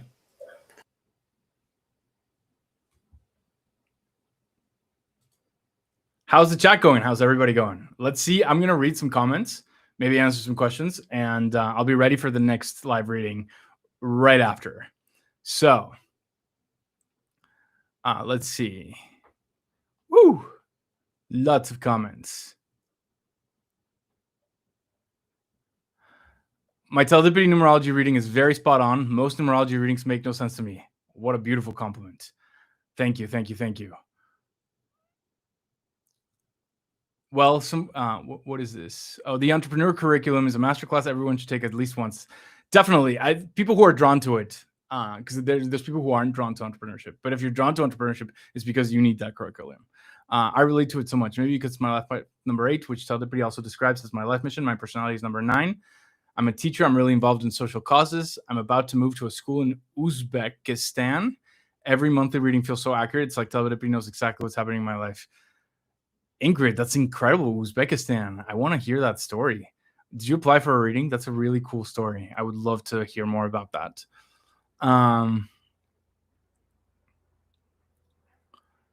Some parts don't make sense, as discipline and hard work, strong work ethic are foreign topics to me. That's interesting, because if I'm reading them in your chart, then you have them. But I think we might have like a word mismatch.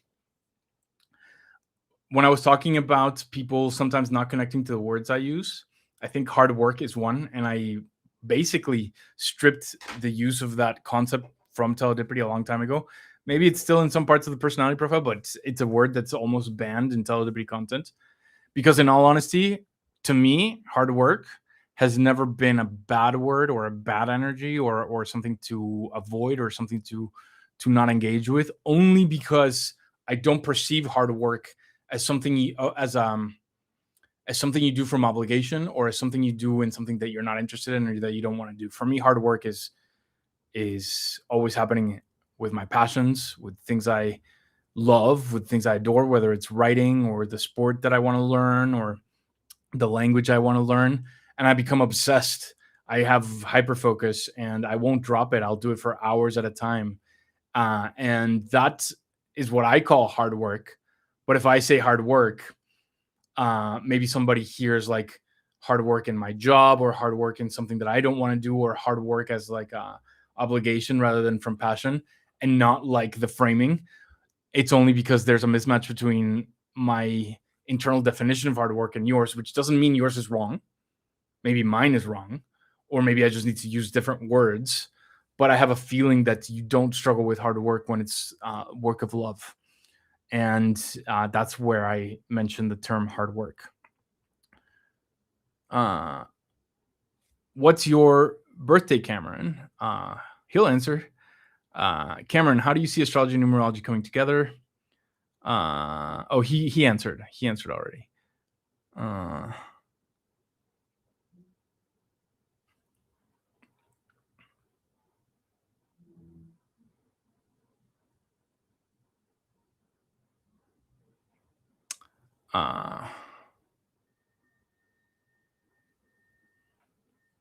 know my full birth chart, but I still struggle to understand myself. Saturn return. My year 9 was nice, but year 2 is definitely terrible now, and the last time as well. Year 5 the best. Your perception is your reality. Absolutely. Pluto is in my Sun Aquarius right now. Pluto transits are no joke. Life happens for us, not to us. Absolutely. Hello, first time here. I'm supposed to be give my birthday or something like that. That's so interesting because the Greeks love just being. The word halara, or however that's pronounced, that's the way of life. I'm currently nomading, and yeah, I agree. But last year I was missing it so much. Yeah, you just have to fit it into where you can hold the move in the chaos of moving somewhere new. Because when you move somewhere new, you have to make friends, and that's a project too. That's work. That's energy invested. You have to have the space for it. Otherwise, you just move and you can't really engage with the place that you're in. Hey, Andrew, Bruna from Porto Alegre. Hey, Bruna Antunes, how are you? How's life? How are your cats? Bruna is a friend, originally a Teledipity user from a long time ago, and I met her when I was in Porto Alegre building the app in 2019, like 7 years ago. We became very close friends, and we've caught up. Bruna has a beautiful Instagram page and a beautiful artistic project called Bordado Empoderado, and she is talented AF. And you guys should check out her Instagram. Bruna, how are you? Would love to bring you on. I'm ready. São Paulo, Brazil right now. That makes more sense. Oh my God, no doubt the grocery store in the US would probably overload my nervous system now. True. All right, let's do a live reading. It's been a while. Who has applied and is ready? If you haven't applied, let me put the QR code back on. I would love to give the next person a live reading, and then we'll talk more about all the stuff that came up. It's been great.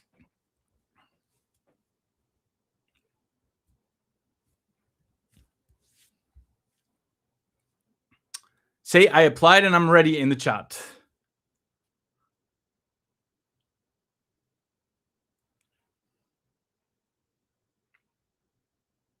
Hey, Susan.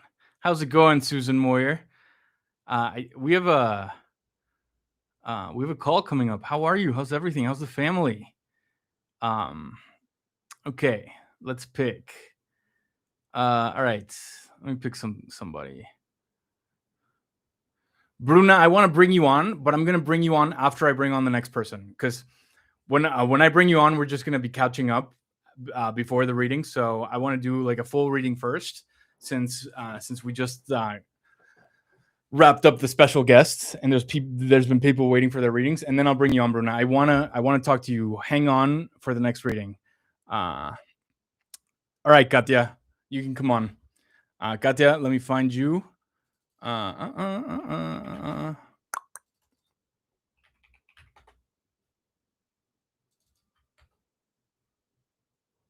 Oh, this is the wrong form. 1 second.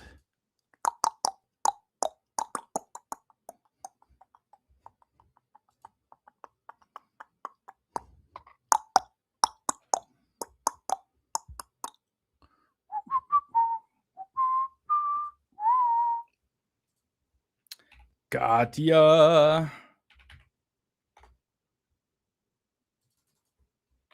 Katya, I searched your name and it's not in the application forms. Did you apply? And if you did, what's your correct name? Because I searched Katya and it's not coming up.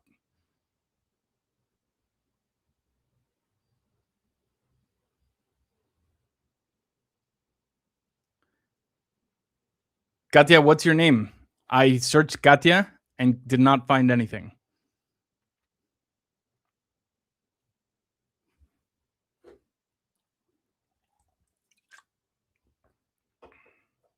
Ekaterina. All right. 1 second.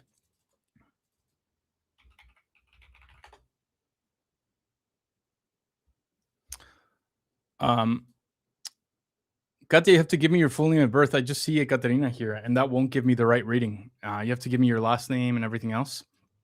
So I just sent you the link to join me on stream, but I need you um, to reply to that email with your full name at birth, because all it says is Ekaterina, and I cannot do a reading without your full name at birth.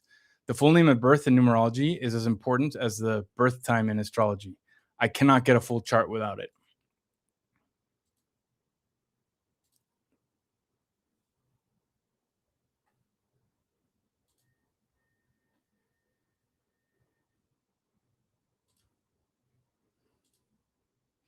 You just got my email, Katerina. Just make sure to reply with your full name. Okay. No, Katya, don't put your personal information in the chat. No, I'm gonna erase it. No. That's what the forum is for. Don't do that. I'm protecting you. All right, I deleted it.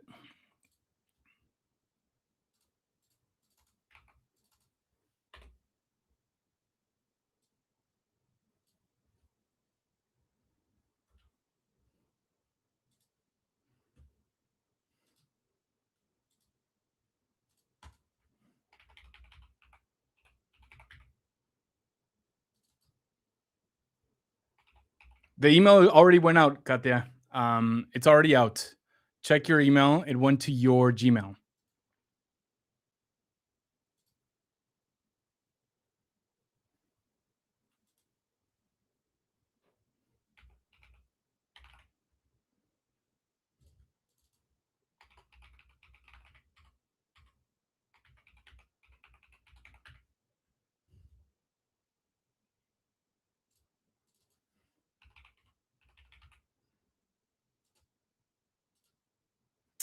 All right, Katerina, I have your chart on my screen.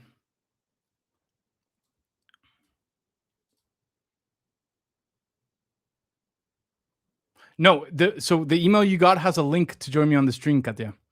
The email you received has a link. Click on the link to join the stream.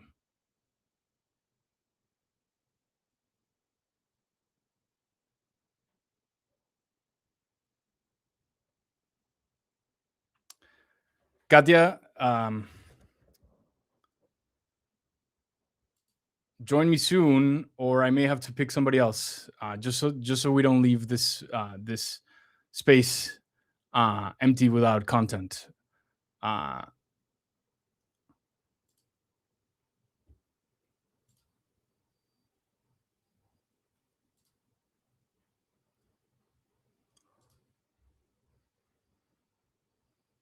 There's an email that you just got. Check your spam. Check every folder.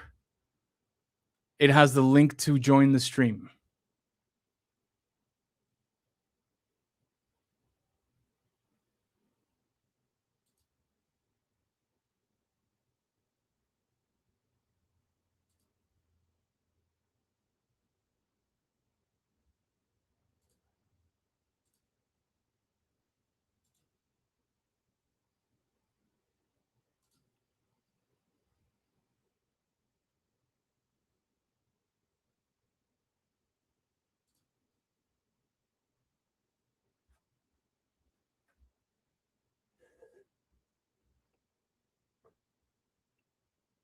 Sorry, everybody. I'm going to answer one question as Ekaterina joins us. If you have questions, let me know. Susan says, I'm in San Francisco right now for work. I know my 6 year I'm supposed to be focused on the fan more, but it hasn't need that way this year. I've been building a team. Is that at the corporate job, Susan? Susan has gotten many readings from me, so and we've become friends, so I know her really well and her story and what she's been going through. I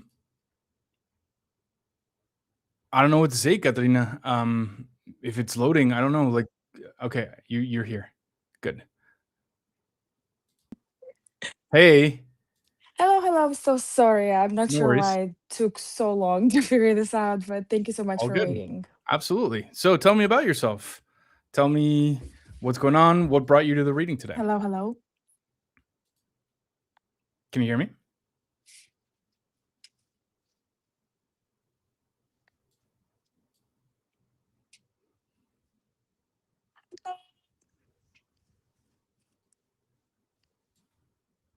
Katarina? Katia? Yes, I can hear. Can you hear me? Yeah, I can hear you. So tell me about Okay. yourself. What brought you to the reading today? And just tell us a little bit about your life. Yeah, well, first of all, I'm cannot even believe it that I'm on this live because I've been using telepathy religiously for the last probably, I don't know, 4 years. And I have a few friends on it, and we always talk about it, how insanely accurate it is. I was just reading my forecast for the next week and to the date. So to the point where I put dates in my calendar now to remind myself this is what's what I have to focus on, what to do or what not to do. So thank you so much for this amazing opportunity. Absolutely. A little bit about me. So I am born and raised in Russia, but I went to America to study at 18 years old. I Hmm. lived in America for about 12 years and got my bachelor's, my master's degree, and had a very fast life in terms of work events. I did a bunch of retreats. I work with people. I worked a little bit in AI space when it just came up in 2022. Um, and recently moved to Bali, Hmm. actually in 2020, end of 2024, which was supposed to be just a couple months trip to Asia, and ended up being a year and a half in Bali. And currently I'm in Russia. This last month was crazy. Just a lot of traveling, brother's wedding, and stuff like that. Funny enough, I get back to Bali on July 31st, and this is when it says you're going to get back into the routine, and like the change of scenery is so accurate. Um, so I guess I was listening to the entire stream today and Hmm. I resonated a lot with what Cameron was saying about last year, Hmm. 2025. For me, it was a year four, which I was so excited. I was like, oh my gosh, it's going to be a lot of building, a lot of, foundation. Um, but what ended up happening as soon as I landed in Bali, all of my motivation to build anything was completely gone. And it was probably the most silent year when it Hmm. comes to external life. Even though I did travel to like 10 countries that year, um, I completely went off completely social media. I didn't touch my phone. I was very active on social media. Had an amazing year in terms of like content. I had a great life and things that I was doing, but I was just underwater. I felt like I was completely underwater. And I also turned 30 that year. And I think I had a lot was happening internally.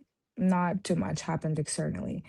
Great thing that I had an opportunity to not having to work for that year.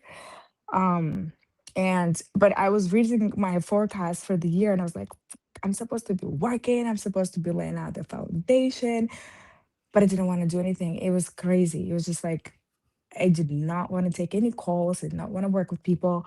There was 3 months actually of that year where I got into numerology actually, and I Hmm. did some school, and I honestly did it for myself, but then I ended up posting a little bit about it on social media, and I got a lot of clients. I had probably about like 150 consultation in a few months, and then I was gone again. I was like, okay, my impulse is gone again, and I just want to be and not to necessarily perform or do anything. Um, I guess my concern or question that I keep thinking about now is my life is kind of now between Bali and the US. The energy in the US is definitely a lot more moving and motivating for building and stuff like that. I'm a little bit of a crossroads as far as the location wise. Where is it that my mission will be more fulfilled? Or, what evidence should I be looking for externally to know that this is the right path, if that makes sense? Um, and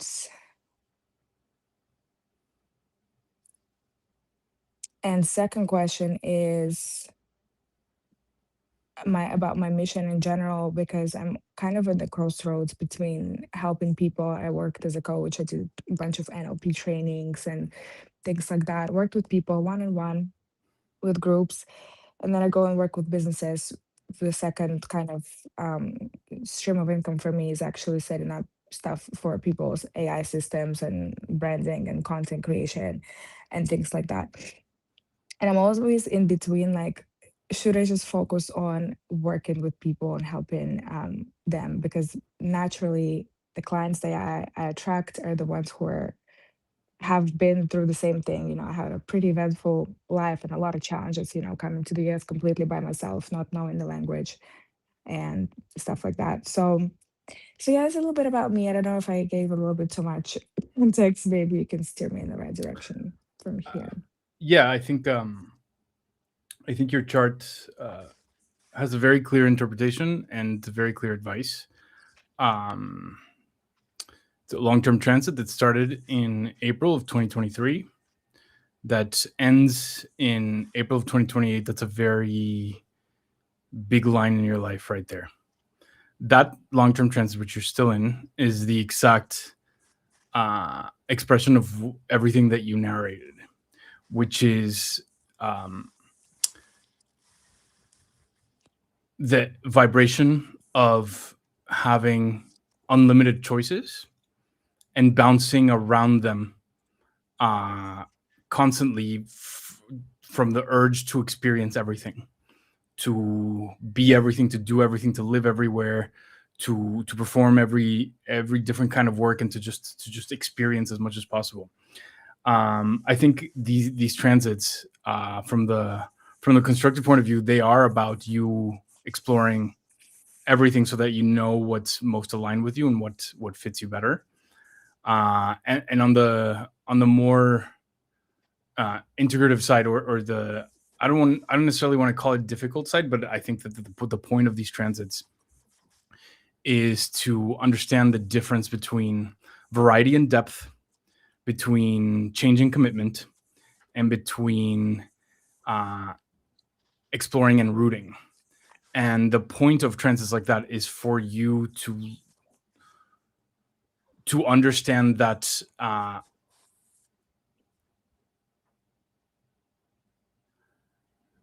having unlimited choices is never really a long-term solution. It can be a temporary journey, but eventually the choice and the commitment is what helps you go deep into life, deep into knowledge, deep into impact, deep into experience. Normally, by committing longer and deeper into something and sticking with it when it stops being novel and fun and starts giving you friction, because it's past those points of friction where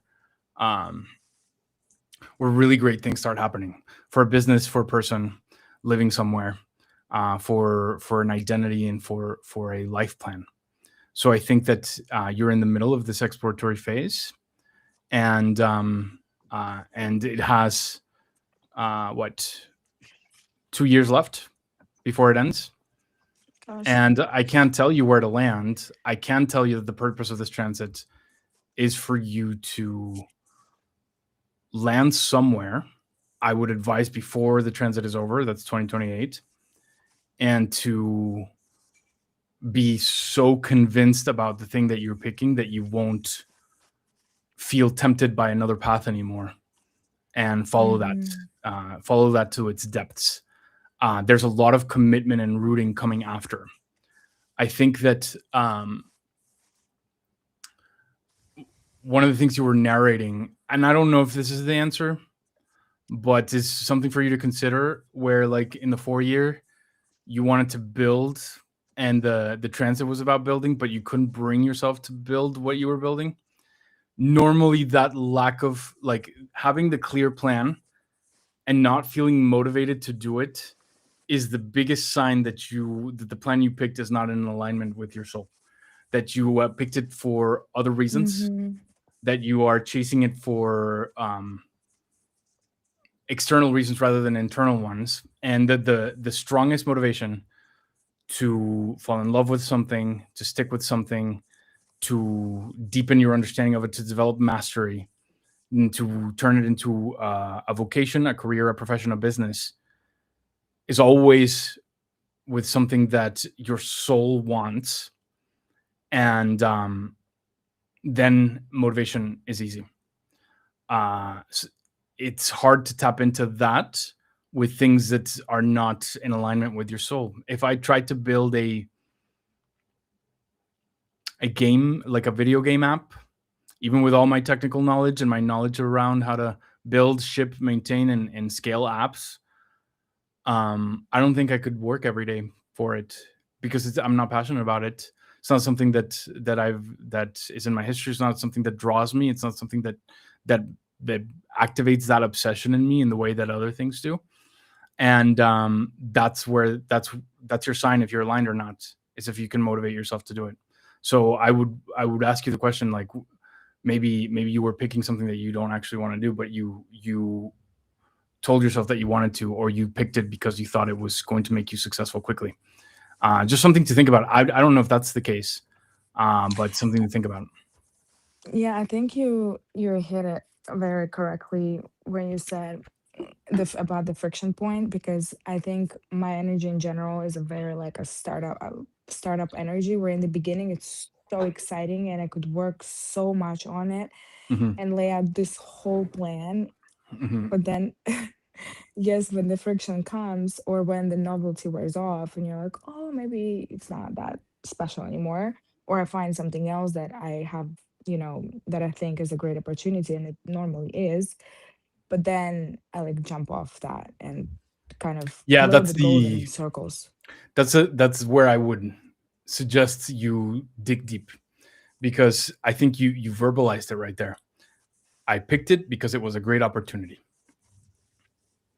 Mm-hmm. rather than I picked it because I couldn't stop thinking about it, because it called me, because it made me so happy to work on it. Because I think even when it comes to manifesting, in my journey,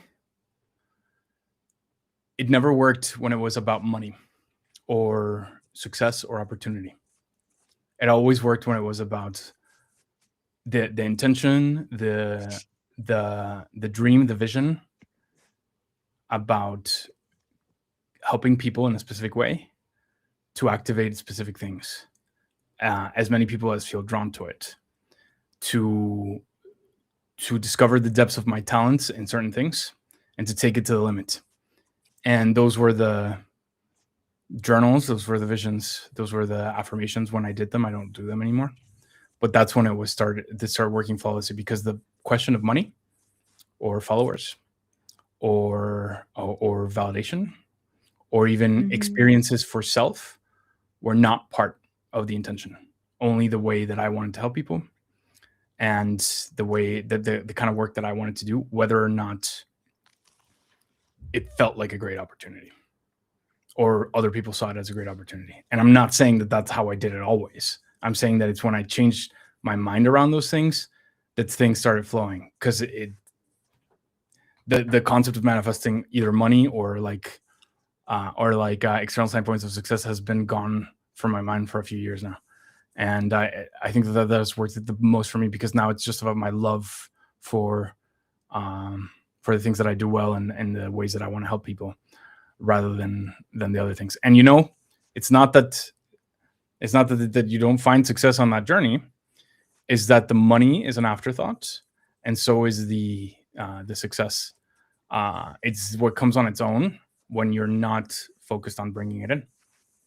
And that's the best way to stay motivated, and that's the best way to enjoy an entrepreneurial journey, is what you love, what you are passionate about, what you can't stop thinking about, what you would happily work on every day of your life forever, regardless of whether it was successful or not. That's my advice to you. Okay. Thank you. Appreciate that. My pleasure. Good luck. Thank you so much. Ciao. Great meeting you.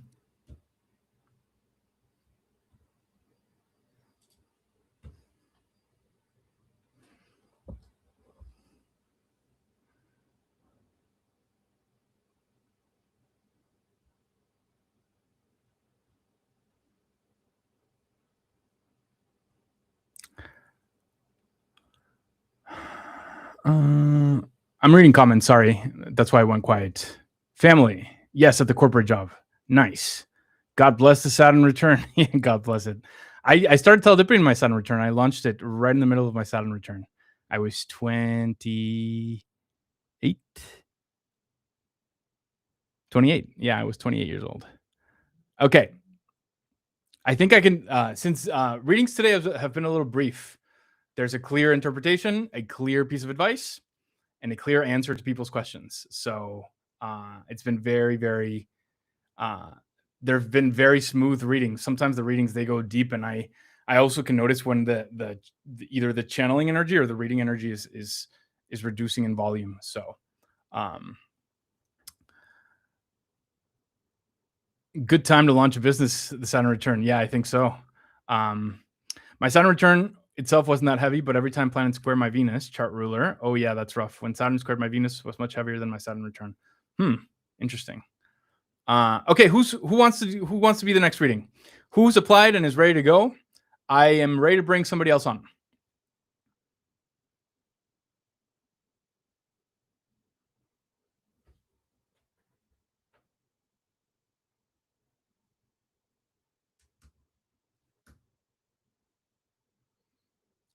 Who's aligned? Who would like to chat? Who would like to be next? I'm ready to bring somebody else on. I can do a longer reading now. All right, Larissa, ready to go. You were first. You get to go. Let me find you.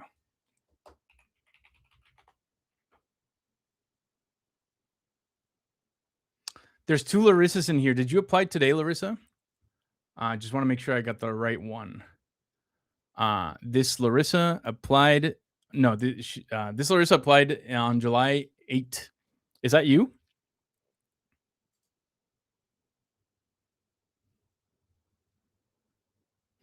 Larissa, did you apply recently?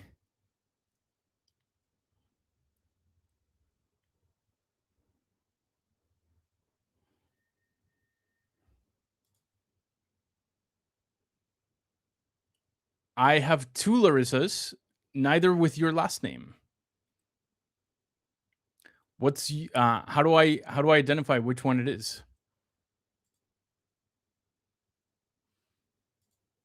I don't have that one.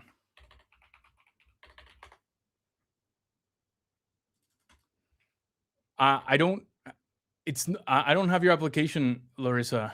I can't find that last name, and the 2 Larissas I have do not have that last name. Can you send your application in again? Sorry, I cannot find you.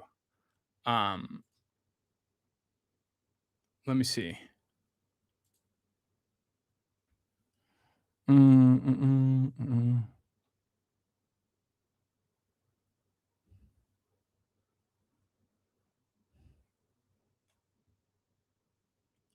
Yeah, I can't find you, Larissa. Please supply again. I don't know why, but you're not in here. So let's move to the next. Yeah, no, Larissa, I don't have that in my application form. Sorry. All right, Camila. Let's do Camila.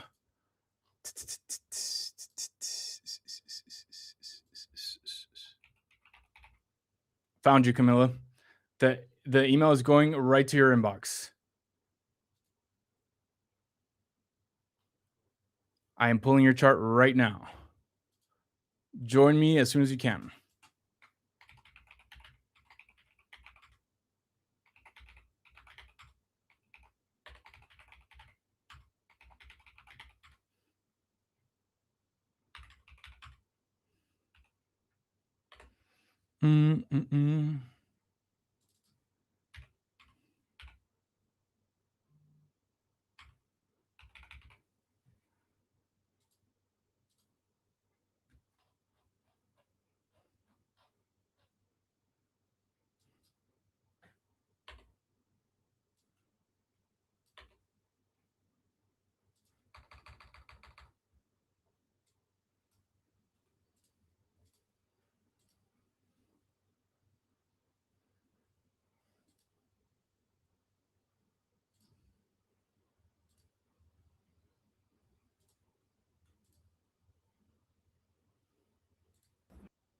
Camilla's here.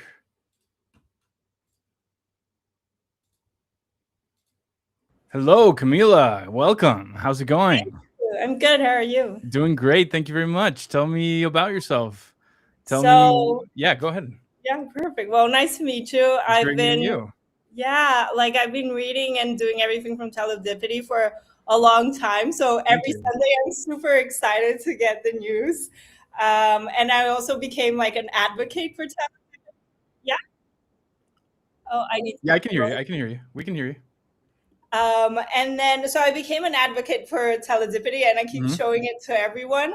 And right now, I'm on year 4. Mhm. I live in Sao Paulo, Brazil, Mhm. but I'm also a UK citizen. And recently, I've been wanting to go to London. So I'm a Okay. senior product manager and I've been applying to a lot of jobs in London. Okay. And I would like to kind of like to have this reading to understand if it's the right timing or not, or whatever I can do, anything like that. What kind of job do you have right now? So right now I'm a senior product manager, so I work with technology. Mhm. So it's basically an intersection between technology and then design at a big bank. Mhm. So my idea is like, even though this is what I do, I also am a content creator. I have an Instagram where I show the backstage of a life of a product manager, and that's actually what I really like and what I enjoy doing. So my idea is going to London in this like corporate job, but I don't see myself staying there for long. Like it's more of like kind of getting to know the things and then going more into this content creation and also mentorship. That is something that I already do in Brazil. But like if Mhm. I'm relocating to London, I feel like I need to be like more stable before I actually do this kind of like more entrepreneur thing. Mhm. When did you start thinking about London? Um It's been a while, but I think like more officially 2 months ago, I would say. Okay. My brother already lives there. My mom's side of the family already lives there, and then I have friends, a lot of friends in Europe, and then it kind of started making sense. And also, I had like a very close part of the family, like a person in my family that died this year. So I was really close to her, and then I was like, oh, so I feel like more free to move around. So before I had like more things in Brazil that were settling me down here in Brazil, and now I'm like, oh no, like I can move and I can go around. Got it. Did you change jobs recently, or have you been on that job for a while? I have like at the beginning of the year until March, I was in a big bank here Uh-huh. in Brazil, and then I left the bank like to do more of this mentorship and then to focus more on the content creation part. And that's also one of the things that made me feel like, oh, okay, so I'm more free because I'm not anymore at this like big corporate job here anymore in Brazil. So that happened in March. So now you quit the job and you're just Yeah, waiting yeah, yeah, yeah. to Correct, move. correct. So that's why it's Why much easier to go why to wait? London. Just go. Even Yeah, without a it could. job. Like I the only thing is I have things in until August here in Okay. Brazil. Like, and then after that I'm kind of like free, Mhm. and then I can go. Yeah. So the way your chart reads, the transition Hmm. into a new chapter of your life actually began last year Okay. in like late March, early April for you. Okay. So I don't know what was happening back then because you Okay. said you only thought about London recently. Maybe that's when you started your creator journey, but like the whole story of this new stage in your life begins back then Okay. and is in the stage of risk taking and aggressive decision making towards that. So that's why I said, like, I don't think you should wait for a job. I think you should just go. I think that sometimes when you apply for, and this is different, right? There's no rule around it. It's just, there's just some like something you notice a lot is that if you come from somewhere else, people are much more likely to take you seriously and hire you when you already When live you're there there. Yeah. Yeah. than not. So I think maybe you'll like the best thing to do is just to go without a job. Yeah. I think that when you see a future as a content creator that's very aligned with your chart, I think the most prosperous years for that uh, are like 2030 to Mhm. 2038. So the 2030s for you are all about um, that being your career, just the not necessarily content creator, but the speaker, the person monetizing messages, the person monetizing stories, Mhm. person monetize. That's the monetization of messages and words. That could be books, that could be content creation, that can be public speaking. It's all that is very active in your chart back all the way there. That doesn't mean you're not successful until then. That means that that's when that becomes your full life and your full role. And everything from now until then is kind of like the slow building into that. It would make sense if you got there and got a job just to carry you over. It would also make sense if you start that already and start making money from it, even if it doesn't become your full life until then. And when I say it becomes your full life, I don't mean to say that you need a job until 2030 or it's not going to work. I just feel like that's where all the seeds you planted really bloom. And from now until then, you're in transition mode. There's half of your life in that creator role and half of your life in whatever either skills you need or wisdom you will acquire to fully fill that role in your best energy and your best self, and the learning transition that brings you there. So that doesn't mean don't start. It means, if anything, this is a long journey because it's the next 14 years of your life. Yeah. So I think it's best not to think of it as like I started and it works, but like I build up towards it and it is my future. And that building up is already underway. It started last year. You're already in the middle of it. That's why I think your content is already live.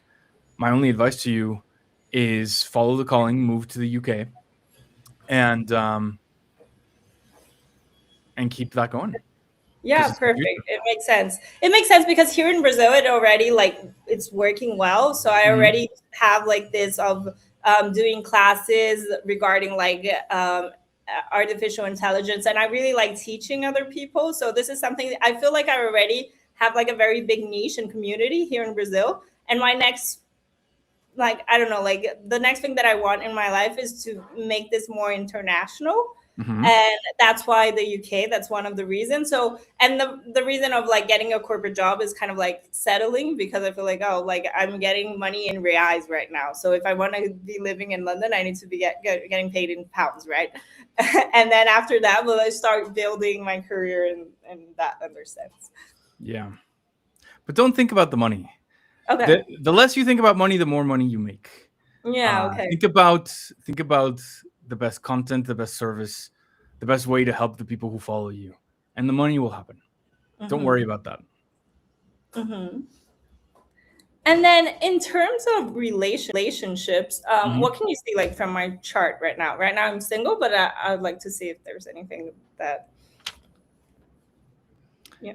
So you're in a risk-taking, Uh-huh. initiative-heavy, independence, autonomy-heavy period, long-term transit.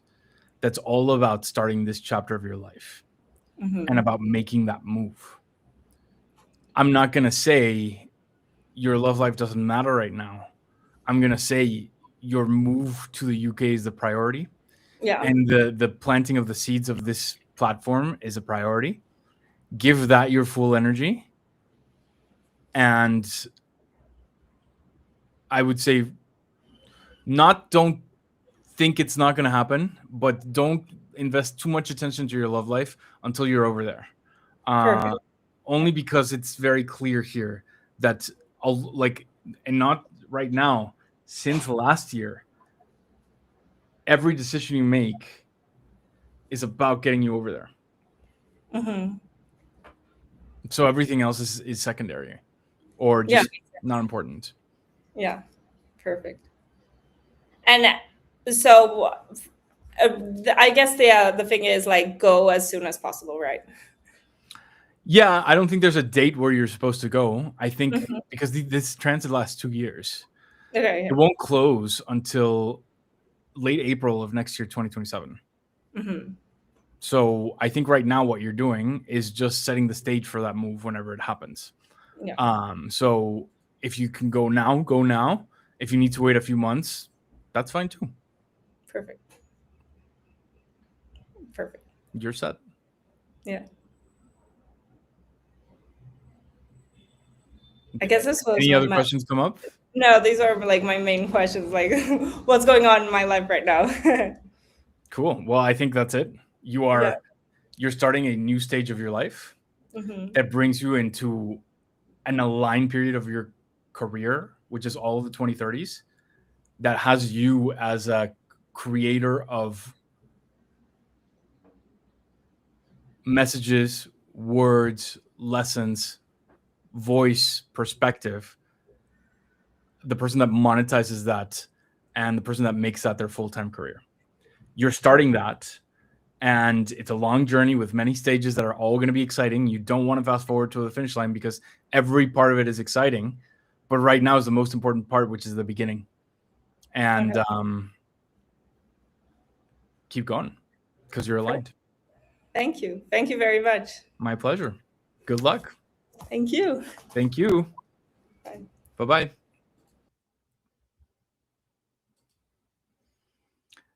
Very particular cadence and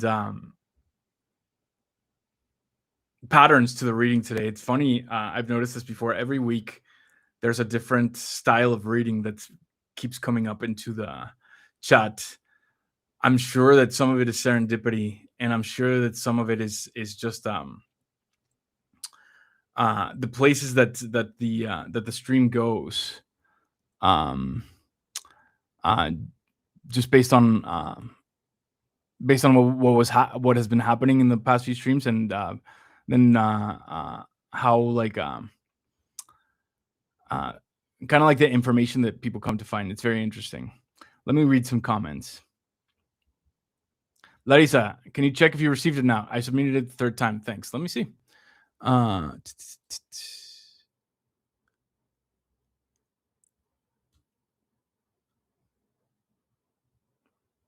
It's not here, Larissa. Where are you submitting it? What form are you using? Did you click on the QR code? It's really weird because applications are coming through, but yours isn't. I'm wondering if you're using the last form, if you saved it somewhere, because the link changed, but it's not coming through here. Go to this QR code. I don't know if you saved it from before. I still don't see you in the form.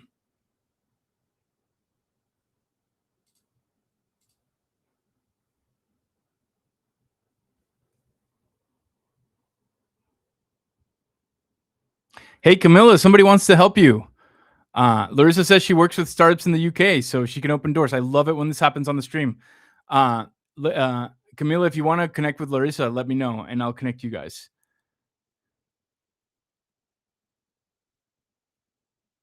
Who's got time for romance when you got a mission to build something? Yeah, exactly. Well, sometimes some years definitely fit that for sure.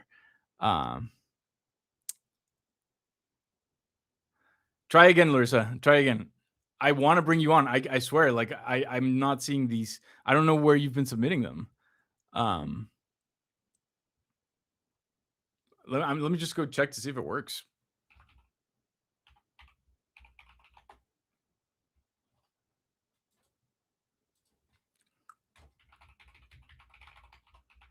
I'm submitting a test one just to make sure everything works.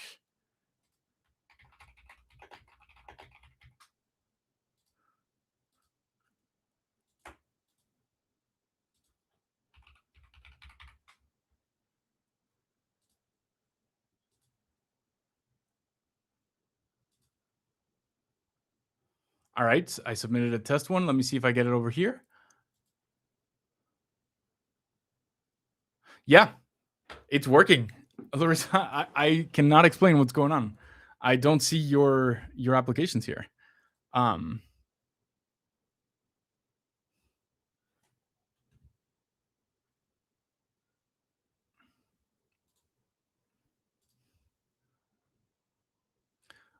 all right.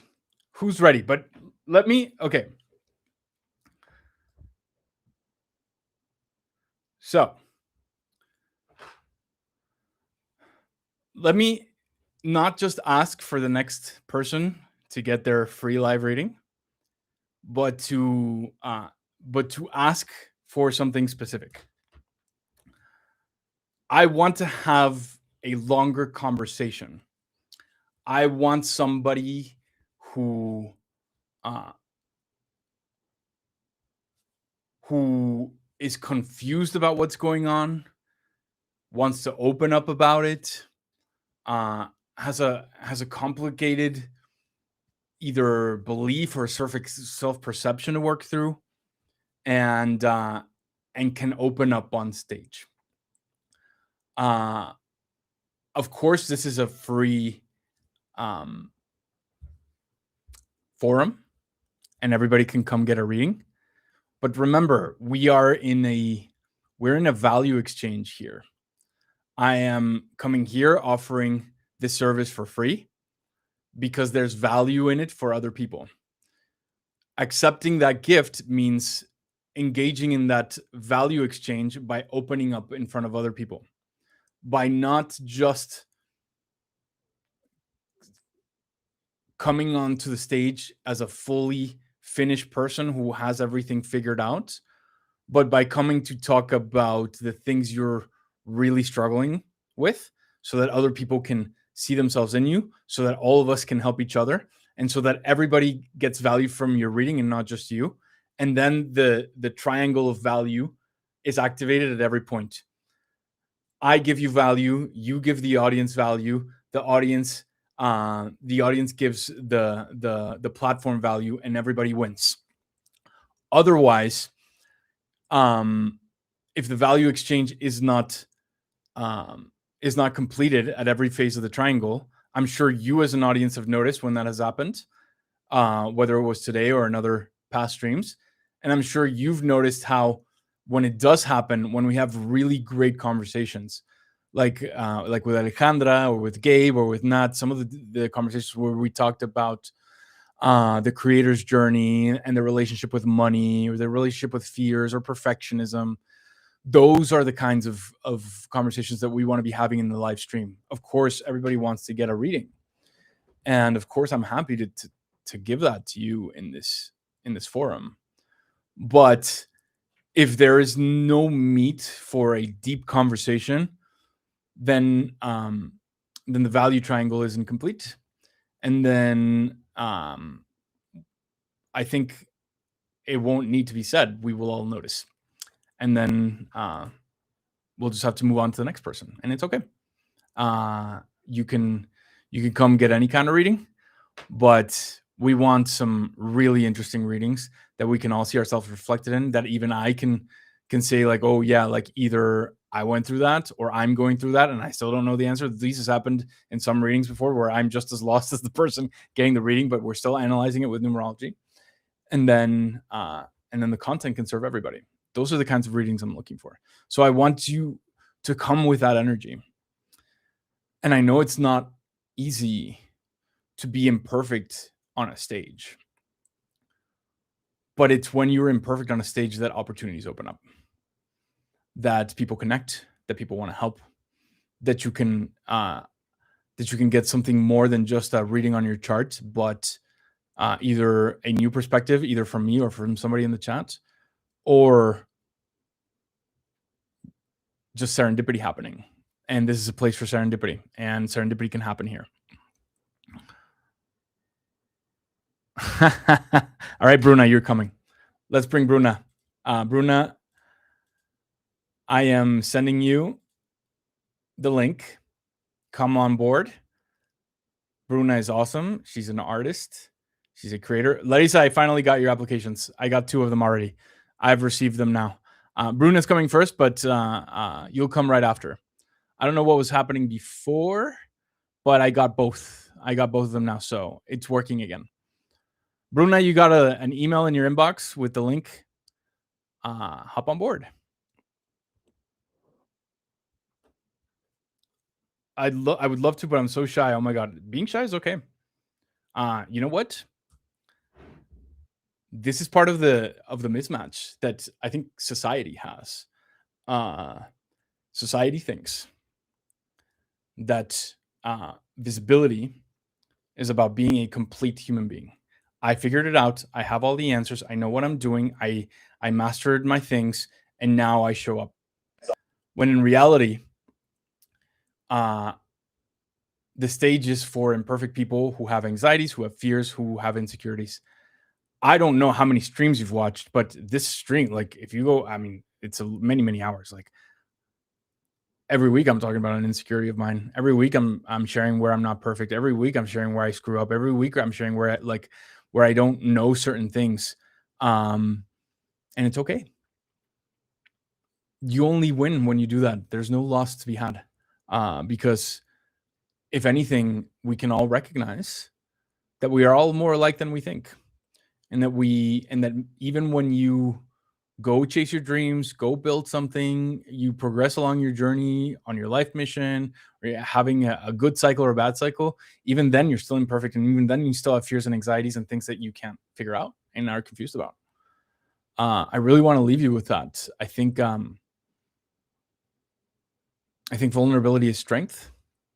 I think talking openly about who you are is courage. And I think that's the energy that opens doors, not the other. Larissa, I have a work call in an hour. Can I go first by any chance? Sorry, Larissa, Bruna is here, but it won't be an hour. So it'll be, readings rarely go long over 30 minutes. So I can get you right after, or I can get you after your work call is done and you come back. I'll be here. And also these readings always happen when they need to. There's a serendipity happening. There's a reason why those applications weren't coming through. The stream goes on for a longer time. I'm still live. It's only been, we're only at the half of it. I'll be live for another 3 hours. So we'll talk to Bruna first, and then I'll get you if you're still available. Bruna, how are you? Hi. How's Can you hear everything? me? How's it going? I'm fine. And you? I'm doing great, thank you. When's the last time we talked? Like 6 years ago? I don't know. I think 7 years ago. Yeah. Update me. How's everything? How are your cats? How's life in Porto Alegre? How's everything? You met Charlie, right? The orange Yes, one. I did. He Yeah. died. He died last year. I'm sorry. Yeah. Well, he lived almost 15 years, and he was my best friend for all this time. It was a good life he lived. Now I have 3 cats. I adopted 2 more, and Rebecca and Marcelinho. They're great. And, if I could, I have What about Satanas? 10 cats. What about Satanas? Satanas is great. Yeah, Okay, he's very healthy. Andrew, I'm Yeah. in, I don't know this word in English, uma obra. Okay. In Fixing construction, my yeah. bathroom. Yeah, you can hear the. I don't know if you can. It's okay. I'm It's all sorry good. for that. We'll do the reading. So tell me, what brought you to the reading today? I'll pull up your charts. Tell us. Open up. I was listening to you, and you were describing exactly the moment I'm living right now. Okay. The last 2 years I was studying interior design. And in this next semester is my last one in the course. And I'm tired of working with embroidery, being extremely frank about it.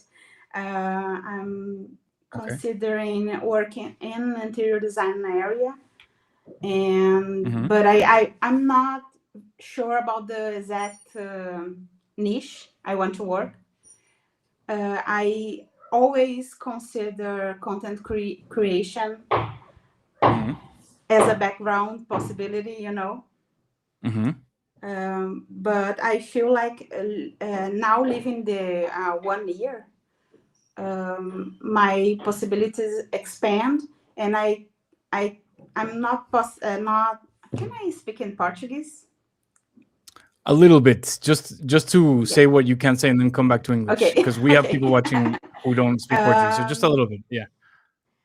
Eu não consigo filtrar qual Mhm. área, qual delas é a área que me motiva mais. I don't know Mm. the Yeah, what niche that. motivates you more? Yes. Yeah. So it's between interior design and what else? Content creation.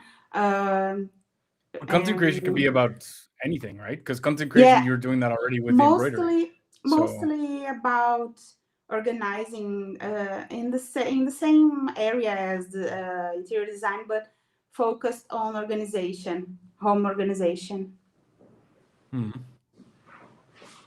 That sounds like one dream, not several. Yeah. So that's the dream. No, Andrew, no. Why not? You know, I write, and this division about, oh, I should make videos because everyone is consuming only videos. This just bugs me, makes me irritate. And I don't know, it's like for you it sounds like a one pet, but for me it sounds like many pets, because I don't want to stay in Porto Alegre anymore, and I really don't know where to go. This is another thing. So my work should be something I can do in other places. Interior design and home organization. Yeah, you yeah. can go anywhere. Yeah, that's Yeah. it. But you know, when I think about the path that I'm in now, you know, when the cycle is ending, the embroidery thing, it has the same requirements that the possible new thing has to have, you know. What are those things? I can make in any places. I already have the skills.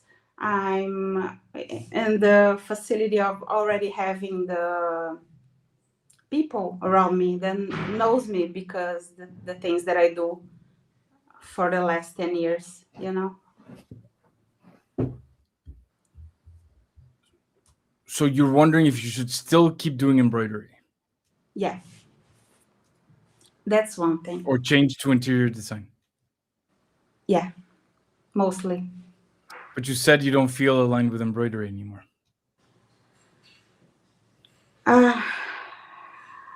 You said it. You said you didn't like it anymore. Yeah, it's hard to keep doing the same thing for 10 years, you know.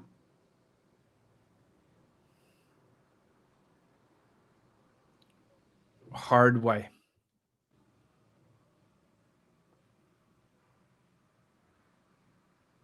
You're not even looking for my chart, right? You're just listening to me. because the answer you're looking for is not in your chart. Because you are starting a new chapter of your life, and you are sensing the things that you want to change in your life, but you can do that with both. You can stick with embroidery and make it successful and then have that take you anywhere, or you can switch into interior design if you feel that passion and make it successful and have that take you anywhere. So the chart won't tell me you have to do this or you have to do that. The chart will tell me this is a new chapter of your life with new opportunity, and right now you're at the beginning trying to make a choice. My read of your situation is that you really, really want to shift into this interior design home organization thing, but you feel like either it's too new, so you don't know if you'll be able to turn it into a journey, or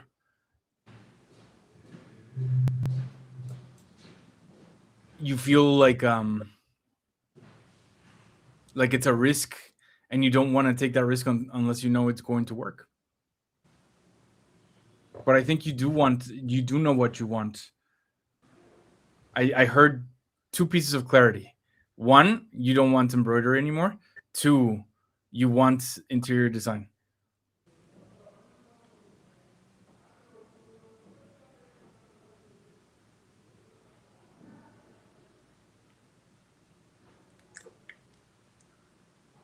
So what do you think? I think as a 41 years old woman, I think the pressure of beginning something at its peak is very high, you know. Because I already had success in my previous work. I'm supposed to start something already ready, and that's not ready yet. 41 is not old. Yeah, I know. There's 50-year-olds in the chat who are laughing because they think like, wow, that's so young. You have so much time to change already. And second, what makes success happen is the passion and the commitment, not the experience and not even the idea itself. I would like, it would be so heartbreaking for me, for you, for everyone watching, if this is your dream and you don't do it because of an understanding that you have about what it means to be 41 or about how hard it might be. What if it's easy? What if it takes off quickly? What if it is your path? Yeah. Why close the door from narratives like age or difficulty? You know, when 10 years ago, when I knew about your site, about teledipity, from Mariana, you know, I was starting my business, and it was easy. It was very easy. My start was like an explosion. My business was in the media, and I got 300 people in a line waiting for my courses, my classes. Everything was rolling very fast, and I was in a 1 year in that precise year, and I cannot stop comparing that path with this path, because this is very full of rocks, you know, a path full of rocks. I can the difficulty of choosing the thing, choosing the way I will do my thing, you know, is why I'm here. Why not both? Why can't you keep doing embroidery and start building this new concept at the same time?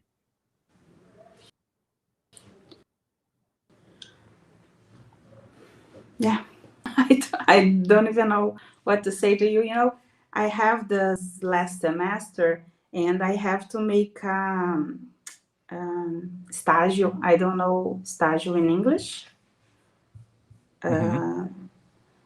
And when you have to work in a place just to experiment the profession before like the internship? Yeah. Yes, internship. I don't know what yes. stage means. Okay. Yes, internship. Yes. I have to make 400-hour internship this semester to get my degree in interior design, and I'm not even looking for the place because I'm so locked up in my head, you know.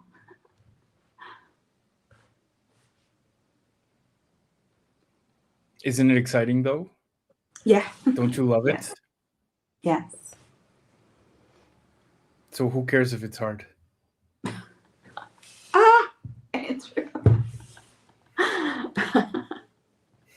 I want to say two things for you. Yesterday I was reading your emails. They accumulate in the month, and I loved it that Aristoteles is back. I loved it. Pythagoras, but And yes. Yeah. and I loved that you signed Andres and not Andrew. Andrew, yeah. I saw it and I felt like, yeah, he is embracing his Spanish Mexican heritage. I loved it. Thank you. Yeah, it's well, I mean, I want to tell the story, but I don't want to shift the focus of the reading, so I'll tell the story after. Okay. But thank you. I appreciate that you noticed that, and I appreciate that it made you happy. Bruna, you can. My read of your situation, I'll tell you about your chart, but my read of your situation is that you love this, you're excited about it, you are detecting it as the next chapter of your life. And you are simply in the early stages of apprenticeship that are very normal. So if you think about it outside of your career and where your money comes from, because there's a lot about career that is very hard for us because it's tied to our identity, to our sense of value, and also to our stability, to our financial stability. So it's scary to be in the early stages of something when all that stuff is on the line. But at the end of the day, it's the start of a new journey. And the start of a new journey, you have to be very patient with your it sounds bad, but it's not a bad thing, with your incompetence, because you're new. You know, when you start to play an instrument, when you start to play a new sport for hobby, or even when you learn something like embroidery, which I'm sure that in the beginning you learned not to make business out of it, but just because you liked it and you loved it and you wanted to be really good at it. It doesn't matter what the timeline is, but for the first for the first year, for the first 2 years, for the first 3 years, it's embarrassing how much of a beginner you are. It's like you see people who are already established and you are just making the rookie mistakes. Like in like if in a sport, like you're not able to catch the ball, you're not able to move, you're losing every game. Or in the piano, like it sounds awful and the most important discipline in that stage is to not let the embarrassment stop you from following something that's pulling you, especially when you know you have the talent. Obviously you do, Bruna, not just because of your numerology, because I've seen your embroidery work. You have so many talents with color, with balance, with visual balance, and with organization. And I've been to your apartment. I don't know if you remember. I remember how organized it was. So these are talents. These are talents that you have. You may have to learn how to turn them into a business, but you have this talent. All you have to do, or not have to, all you have to remember, not have to, all you should remember is that it's not the new work of art that you are creating, which is a new chapter in your career. It's a draft. Is not finished in the first year or the second year. It goes through stages until it's going. And right now, I think what What's getting in the way for you is just the 2-year energy, which is slow and heavy and like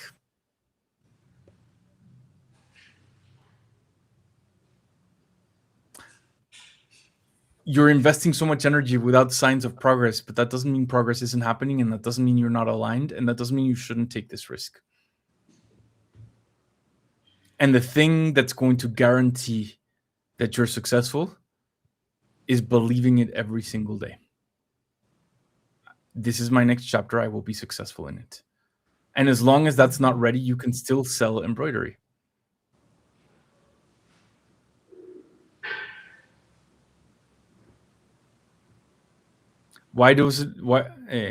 Por que eu sinto que você não gosta do que eu diz?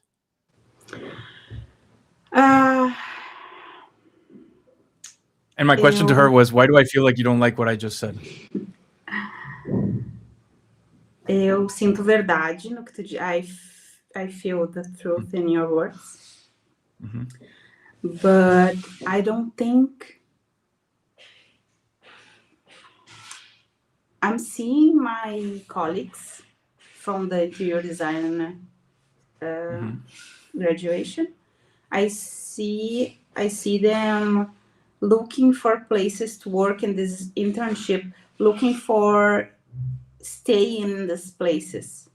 And I think I feel bad in some level because I know I'm not staying in those places in any of them, you know, because my path because you're a is successful working. businesswoman. Because you're a successful businesswoman and you work independently. I know my path is working solo, you know. By the way, that's a skill you have that they don't. That's something that you have an experience because of your age and because of your past successes that makes you building a new business from this skill easier for you than for them, because that's already mastered how to monetize and how to live off of that. You were not supposed to get a job. You're supposed to build a business off of this. Absolutely.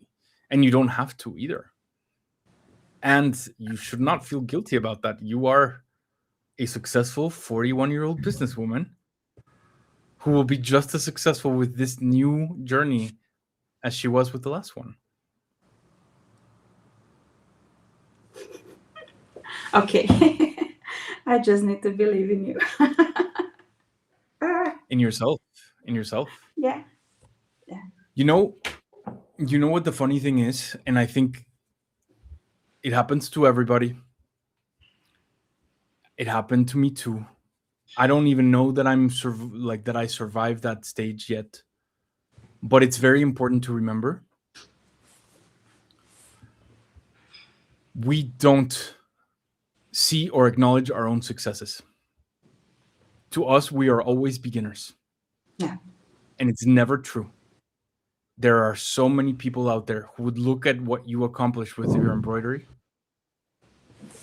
and see that as the insane, amazing accomplishment that it is. And say, wow, that's success. She turned that craft and that hobby into her income, and she did it alone, and it worked. And a lot of people would be very impressed with that because it's an impressive accomplishment. But you just see it as like, oh, well, I did it. It was so hard. I don't know if I can do it again. That's not an accurate self-perception at all. I feel like you have to be impressed with what you did. I felt like I had very steps already set for me because I learned to embroidery with 8 years old with my grandma.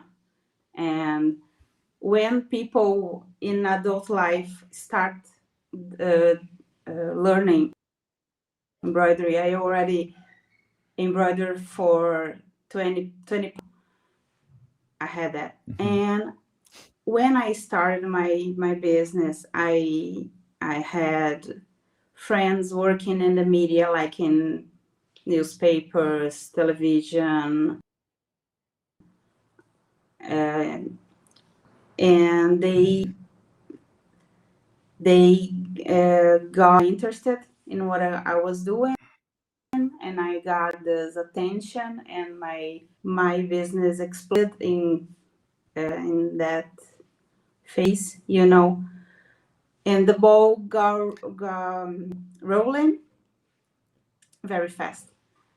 And I think now I don't feel the way I felt. Like I don't have these advantages I had 10 years ago with the other business, But now I have experience. Tudo ruim. All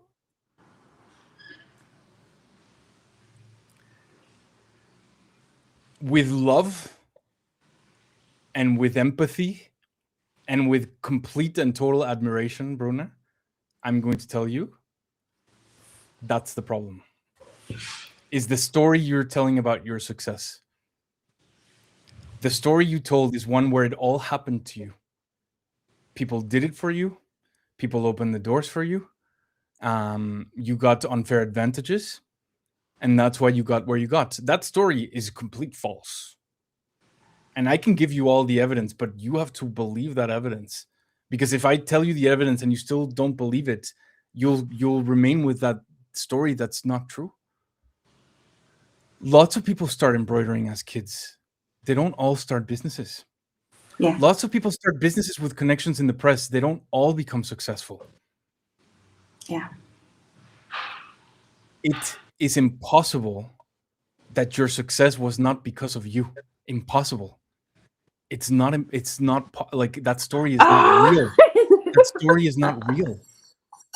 It's because you're talented, not just with embroidery, but with business, with content, with vision, with persistence, Yeah. with resilience, and with Persistence for sure.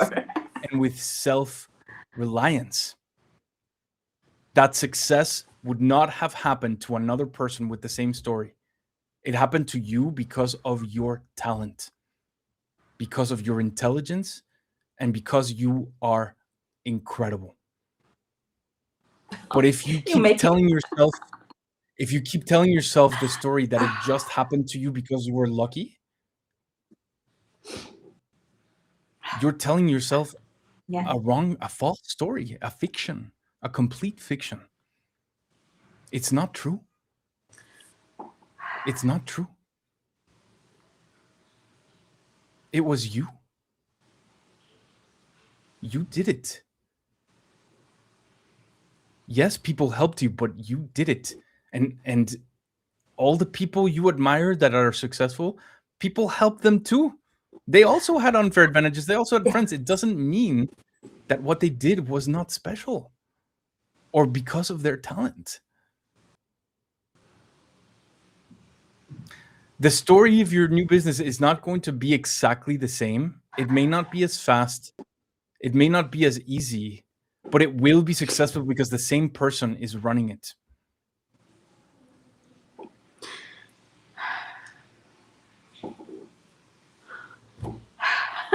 Thank you, Andrew. I want to say de nada, you're welcome, but it's not a favor. I'm not doing you a favor. I'm telling you things that are true. It's not even like something I'm telling you to make you feel better. It's the truth.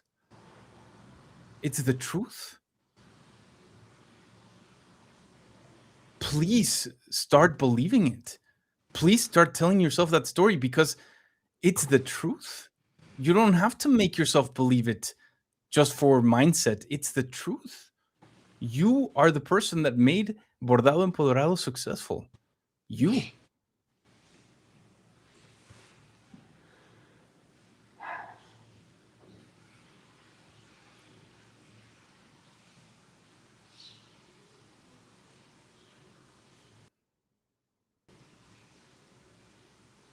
And you can make any business successful, especially one that you're passionate about.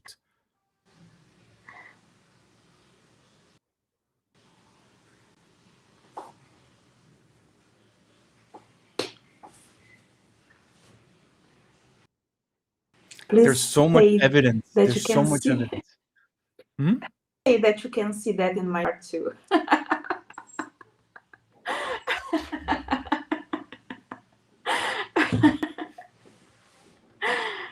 What do you think?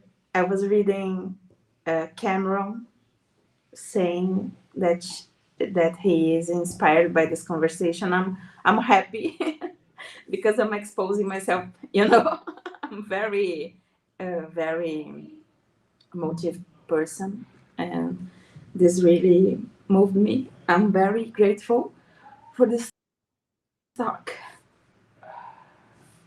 Me too. I'm very grateful for this talk. I'm very grateful for our friendship, for the universe connecting us. Back when Teledipity was very young, you helped me. I don't know if you remember. Yes. You told Camila. Yes. And remember what Camila did? Yeah. Remember what Camila did? Yeah. For anyone who doesn't know the story, Camila is Bruna's friend. Bruna told Camila. Camila got me in Revista Dona, which is a very large magazine in Brazil. And You you helped exploded me. in Porto Alegre. Yeah. You helped me.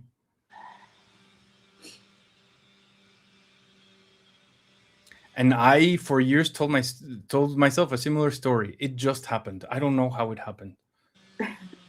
Because all we see when we are working on our businesses is all the shit we are doing wrong and all the imperfections and all the things that are holding us back, and we don't see the insane things that we're doing that are completely statistical anomalies that have to come from talent, that have to come from a person who is doing things correctly. It's so important to start.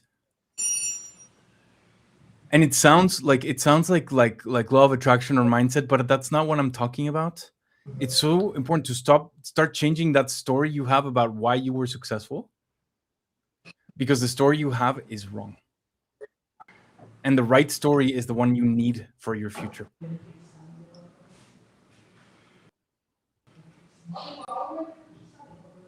Of course your chart says you're going to be successful in this. But that's why I was asking you all those questions in the beginning, because I didn't know if you were leaving Border Empoderado for the right reasons, or if you were attracted to this new journey for the right reasons. Now I know that you are, but that's the information I can only get from talking to you, not from the chart. Of course, your chart says that this next new 9-year cycle of your life is going to be immensely successful. And you're perfectly aligned because you're already doing that change. You're in the internship. You're already making the moves. It's going to happen. You will be successful. I don't have to look at your chart to see that. I have to look at you and your life story.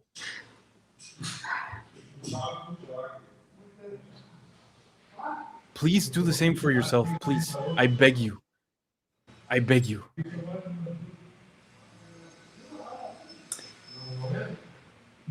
I need to retell reinvent, reinforce this new story in my head clearly. You do. And keep going. It's normal. If it's slow, it's normal. If you don't feel like you are mastering it yet, that's part of the process. It's just like a video game. You're in level 1. It's okay. But you'll get to the levels faster because you already have a lot of skills around building businesses that have nothing to do with interior Lots design. of skills, yeah. Lots. Sure. Yeah. And lots of mistakes you won't make anymore because you have all that experience. It really, I think, not just think, I know you're going to be successful so much faster than you think once you change that story. And once you start seeing how talented and awesome you are, not just at visuals and artistic things, but at building businesses and making money.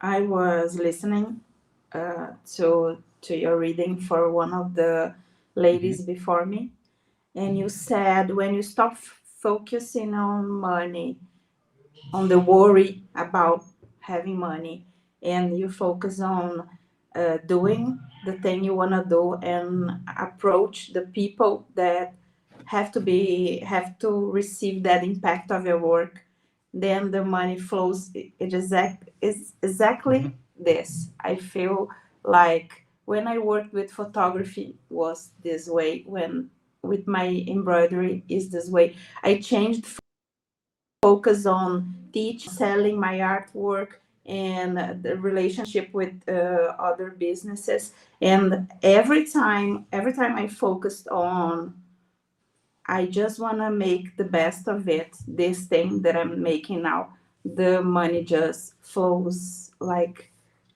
I don't have to worry, I don't have to think about it, just Exactly. do my work. Exactly. You already have that skill. Yeah.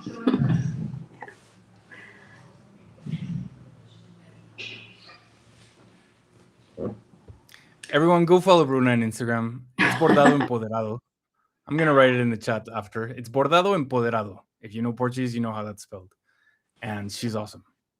Oh, you are awesome. You know, I don't know the number. I think you sent me. I'm 100 something in your platform of Teledifity.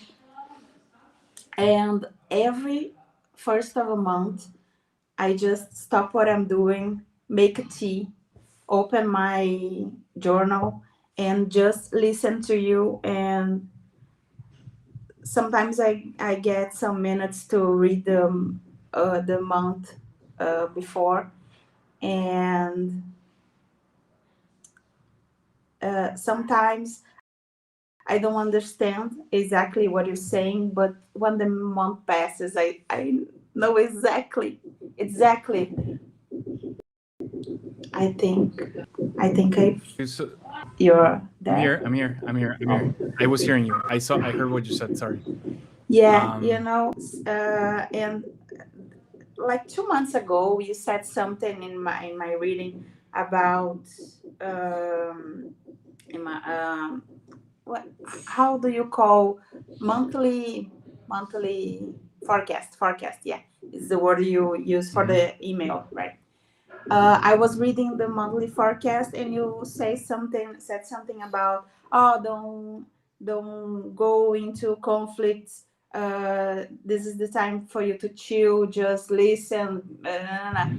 When the month passes, oh, I just got into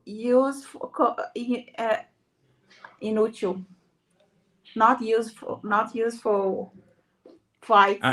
Useless. Useless. Yeah. Completely useless fights, you know, the entire month. And why didn't I It's okay. just put a sign in front of me in my workplace? 3 big It's also giant fights. Yeah. Completely It's no big deal. useless. No big deal. It happens to all of us. I don't always follow my own numerology advice either. It's fine. Yeah, I bet. Nobody's perfect. Nobody's perfect. Bruna, it's been a pleasure. Thank you for showing up. Yeah, I say the same. Thank you. Thank you for making me see myself. I know that sometimes I just can't.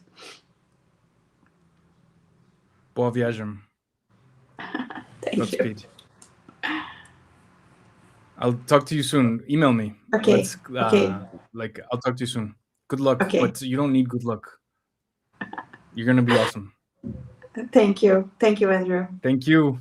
My pleasure.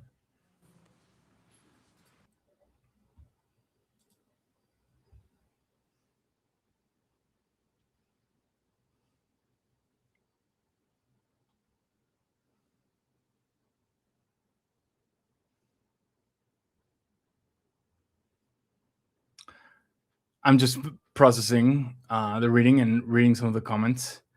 Do it, girl. Live your dream. It's your path. And you think that won't happen again? The universe is going to deliver it again. Internship. Boom. If you love it, who cares if it's hard? Yes. I'm impressed by what you created for yourself, and I haven't even seen your work. An important lesson here about comparison, expectations, and not taking the time to see how far you've actually come. It's impossible that your success wasn't because of you. I needed to hear that. Thank you for this conversation. My pleasure, Cameron. As I said, that's a common story that we tell ourselves because all we see is the mistakes we made, and we rarely stop and look at at our successes. We just don't see them, and that's probably the thing that's keeping us back. Not being self-critical, because that's important, but being overly self-critical and not giving any space to the things we're doing well, or celebration or validation. And that has to come from us. It cannot, somebody can remind you, but you have to start believing it yourself for that to shift. Oh, that's funny, Cameron.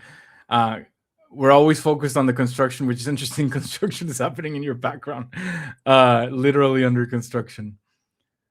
Anna, this really resonates with me. I see myself in a story. Your insight really hit me. It made me question how many of my doubts come from a story that isn't true. Exactly. And I'm so grateful that we had that kind of reading, even though it was longer than normal. That's the kind of live reading I want to have. Those are the kinds of live readings that, remember I was talking about the value triangle being full. Bruna got value, I got value, the audience got value, and we were able to connect the dots, all of us, to get something meaningful for all of us from this space. And that happened because we all had the intention to make that conversation not just about us, but about everybody else watching. And that's what I was trying to convey before about coming into the space and being vulnerable. Because I understand that it's not the easiest thing, but that's what the space is for. I am so happy and so willing to give you a free reading. But the reason I'm not charging and the reason I'm doing it live is so that we can have those kinds of moments and record them. So I hope that you are ready for that kind of conversation when you apply. And if what you want is just a straight reading, find out a few things about your chart and not open up, I understand. But I also want to let you know that that's not what the space is for. So remember that when you apply, and as long as you bring your full self, everyone will get value. And that's what we're looking for in this space, is that reciprocity, giving and receiving value. And we just had the perfect example of that in the last call. I'm inspired too. And I love showing up for this every single week.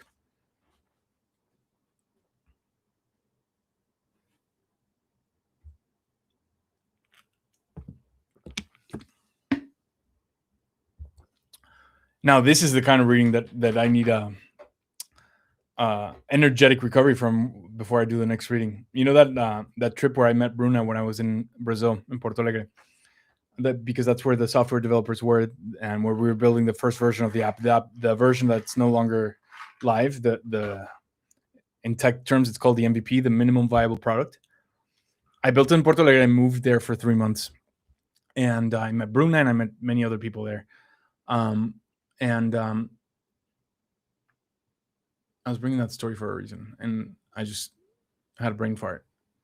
Why was I telling that story?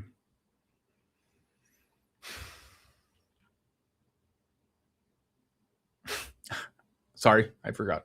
I'll think about it for a second. But anyway, visiting Brazil was important for me, and being down there was important for me. And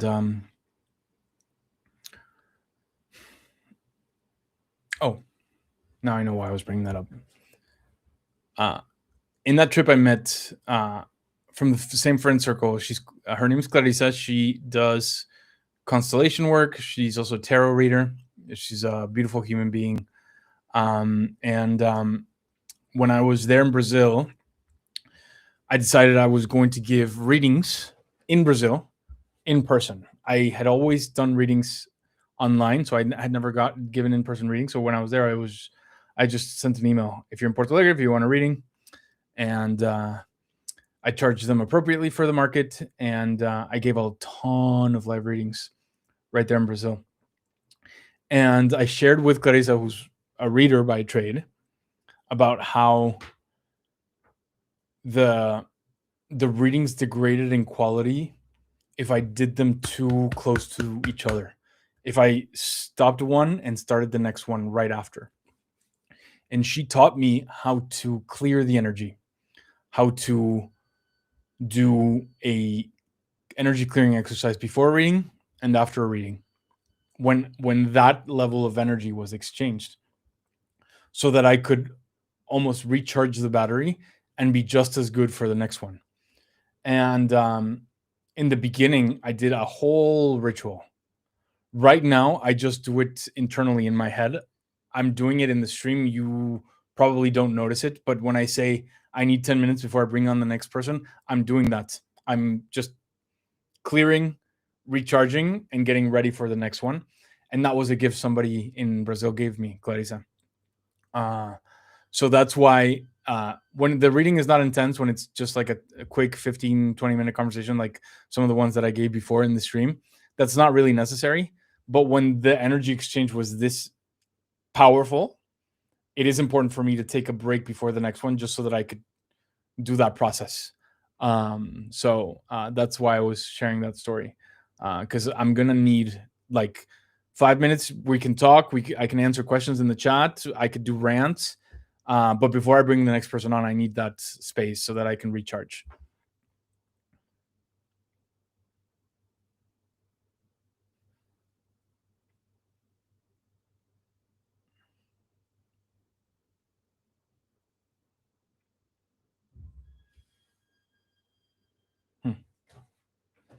So how's everybody doing in the chat? I see that we still have a good amount of people.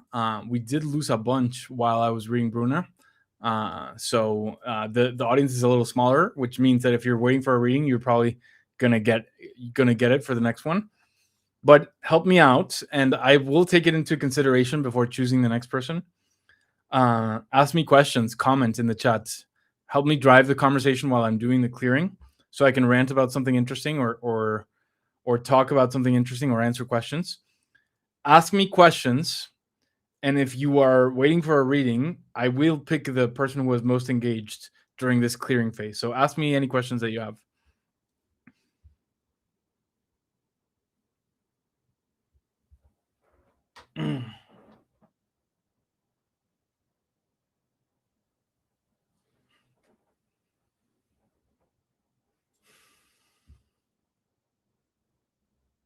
Help me talk.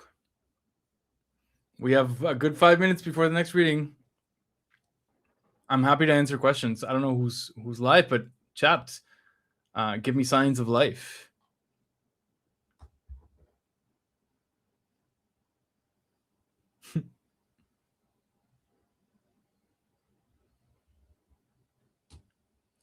What personal year do you look forward to during a 9-year cycle?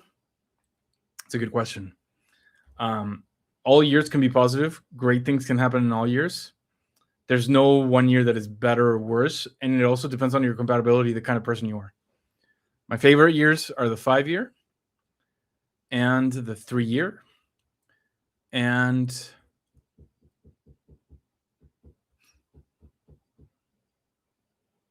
the 1 year, because it's always pretty epic. My 1 years are very epic. They're the ones that seem like movies every single time.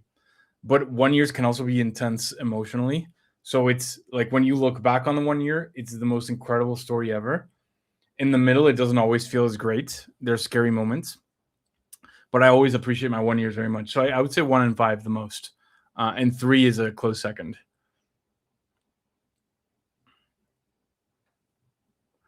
It's not a 7, but the 7 is great. The 7 is when you get to rest, is where you get to reflect, is where you get to just recharge. I had a 7-year last year. It was pretty uneventful, but it was a very important year. So I like 7 years. But if you're asking me for my favorites, I say 1 and 5.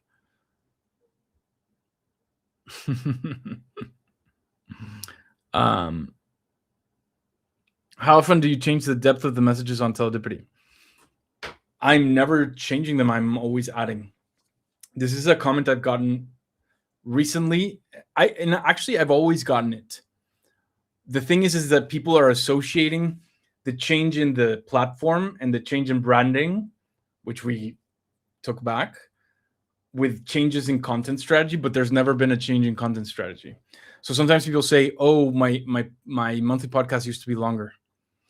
No, they didn't used to be longer. It's just that there are certain months and certain years where I don't have a lot to say, so the podcast is shorter. But it doesn't mean that all of them changed. It means that you entered a transit where I am not going that much into depth because there's not that much more to say other than what I already said. You will see as the months advance that you'll start getting longer stuff again when things start shifting. So I don't know where you are in the 9-year cycle, but if you feel like the strategy changed, it didn't. You're just in a transit where I'm not as wordy for a reason.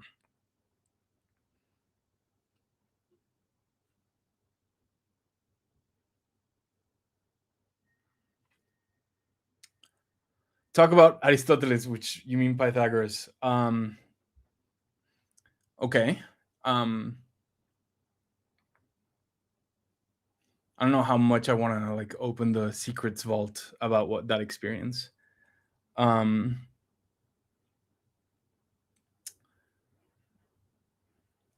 I launched Teledipity, I did not have the idea of having a brand mascot at all. I created the first version of the site, and I was in a relationship at the time. My ex said, "I don't like it. That sucks. You need X, Y, and Z." And his two contributions were he changed the color palette to the green that you all recognize, and he said, "You need a brand mascot." So he connected me with a cartoonist friend that he had in Argentina, and hired him, had the first version of Pythagoras developed, and the site launched with him from the very first day. But my reflection over time is that even though the name Teledipity, the product experience, all of it was a concept that I had been polishing for a long time before I really launched it. The brand mascot was somebody else's contribution, not my own. It's not one that I envisioned. It's one that was recommended to me, and I saw the value, I accepted it, but it didn't come from me. And that's probably why for years it had a very important role in the product, but I didn't really understand it. And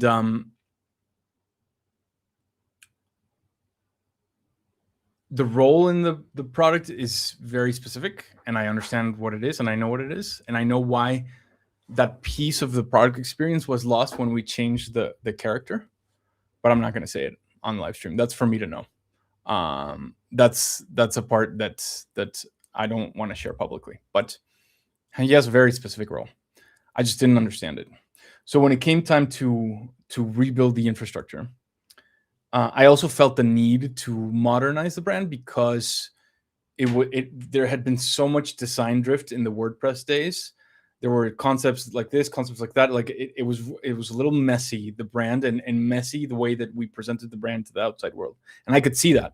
So I one of the people who helped me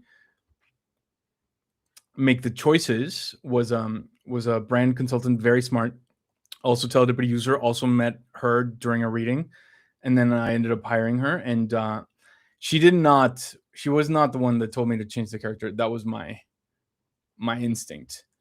But that whole exercise was about getting clear on what we were and what we weren't, what we were promising and what we were not promising, and what makes us different from the normal astrology app or horoscope app. Just, there's a lot. And if you want to hear my thoughts on all that, just go to the new website because it's all written there. But in that effort to be clear about why we're different, why we're not like most, if not all others out there, I made the mistake of also changing the character, which was not necessary.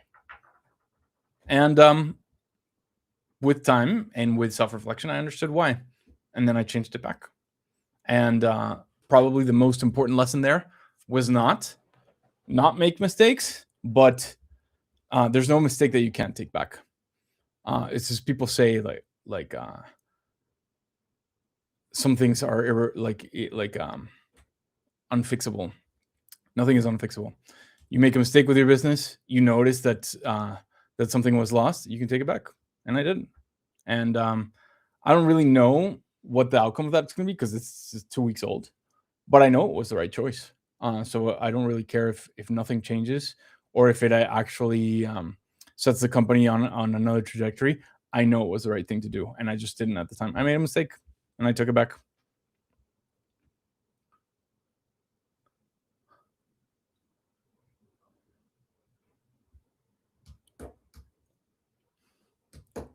Any more questions? I'm almost done with the clearing. I'll answer one more question, and then I will take a 30-second bathroom break, and then we'll do the next live reading. Does anybody have another question?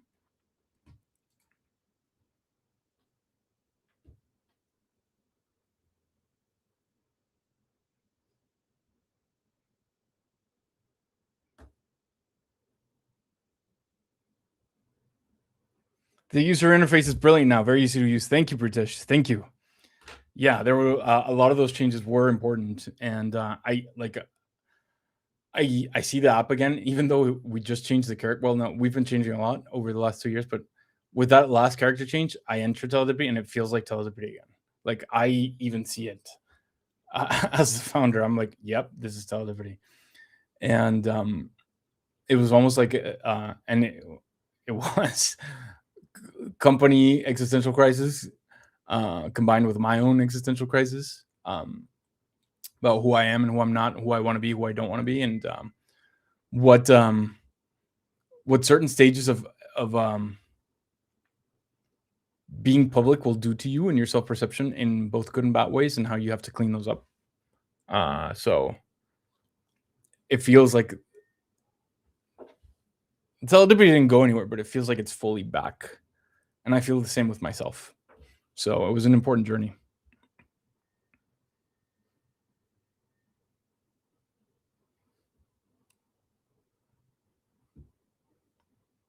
My 7-year was also last year. It happened to be very eventful with 2 weeks of rest at the very end of the year. I would bet, Ebony, that your 7-year was very eventful because of other influences in your chart.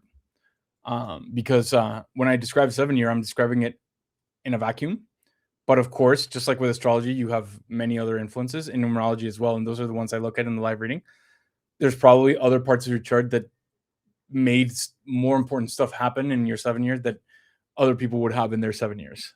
So that would be the explanation right there. Okay, so let's do the next live reading. So I'm going to ask if you've applied and you're ready to go, say I applied and I'm ready in the comments. And while you do that, I'm going to disappear for 30 seconds for a quick bathroom break. The stream is not going anywhere. I'm not going anywhere. Just a very, very, very quick bathroom break. And I will be right back. But start telling me in the comments who applied and who's ready. And as soon as I'm back, I will pick that new person. So 1 second. And it'll take less than a minute. Be right back.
I'm back.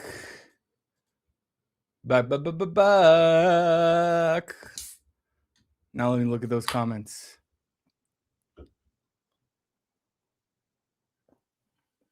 All right, British. You've been commenting. You've been asking. You're also the only volunteer, so you're coming over. British, go watch your email. You're gonna get the link to join me in 1 second. Let me find you here. I saw your name earlier. Here you are. It's coming. All right, British.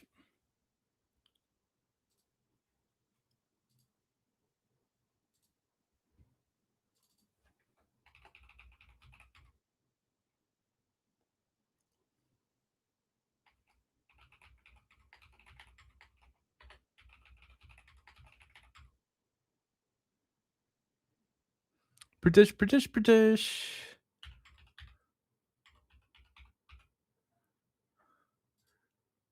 Lots of Teledipity friends on the stream. I love the stream for that reason. We had Cameron, we had Bruna, and now British, another character from the early days, another friend I made through the app. Excited to catch up. It's out. Check your spam folder, check other folders. It's out. And your chart is right in front of me.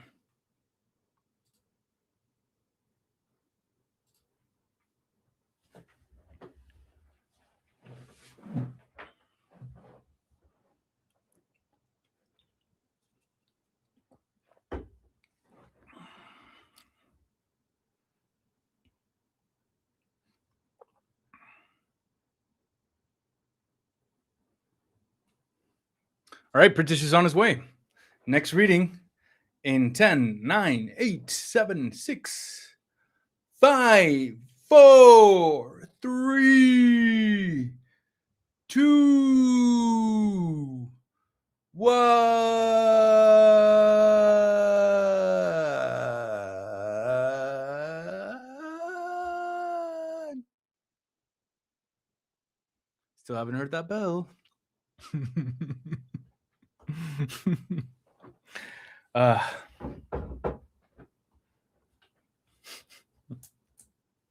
He's here. Hello. How's it going, man? What's up, man? How's life? Good. Let me clear this. Yeah. Life is pretty good, man. No complaints. Update me. So You caught me in the morning having coffee. well, just a background for everybody. This is the LA thing ever. Drink from a straw. Yeah. So background for everybody, and you might remember different things, but if you were here last week, I gave Pritish's sister Komal a reading, and Pritish's family, both his sister and both of his parents, have been Teledipity users for a long time. I've given readings to all four, and especially Pritish. You and I were connecting a lot back in the early 2020 days. I don't want to say the P word because the algorithm doesn't like it, but you know what happened in 2020. So around March or April of that year, where we were all home and didn't know what the hell was going on, we had a bunch of calls, didn't we? Like I don't remember exactly why, but I remember talking to you throughout that time. And yeah, well, I don't think we've connected since, but yeah. You did a reading with my dad, and then I did a podcast that you had at the time. Yeah. So it's cool how's to see where everything going? Thank you, man. Thank you. I appreciate it. I want to hear about you acting. Like I have not heard about your life in many, many years. So give me an update.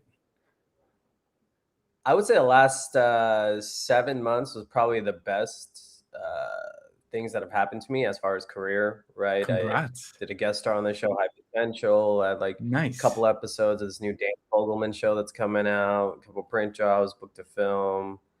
The film I'm producing, is the feature of Invisible Brown Man that you saw. So you're just mentioning everything in passing, but you have to give people summary of your career. You're an actor, you're a producer. You just tell people what you do and how give people more context. Yeah, I live in LA. I'm from San Diego. I've been doing this for about 15 years, doing acting, producing, stand up.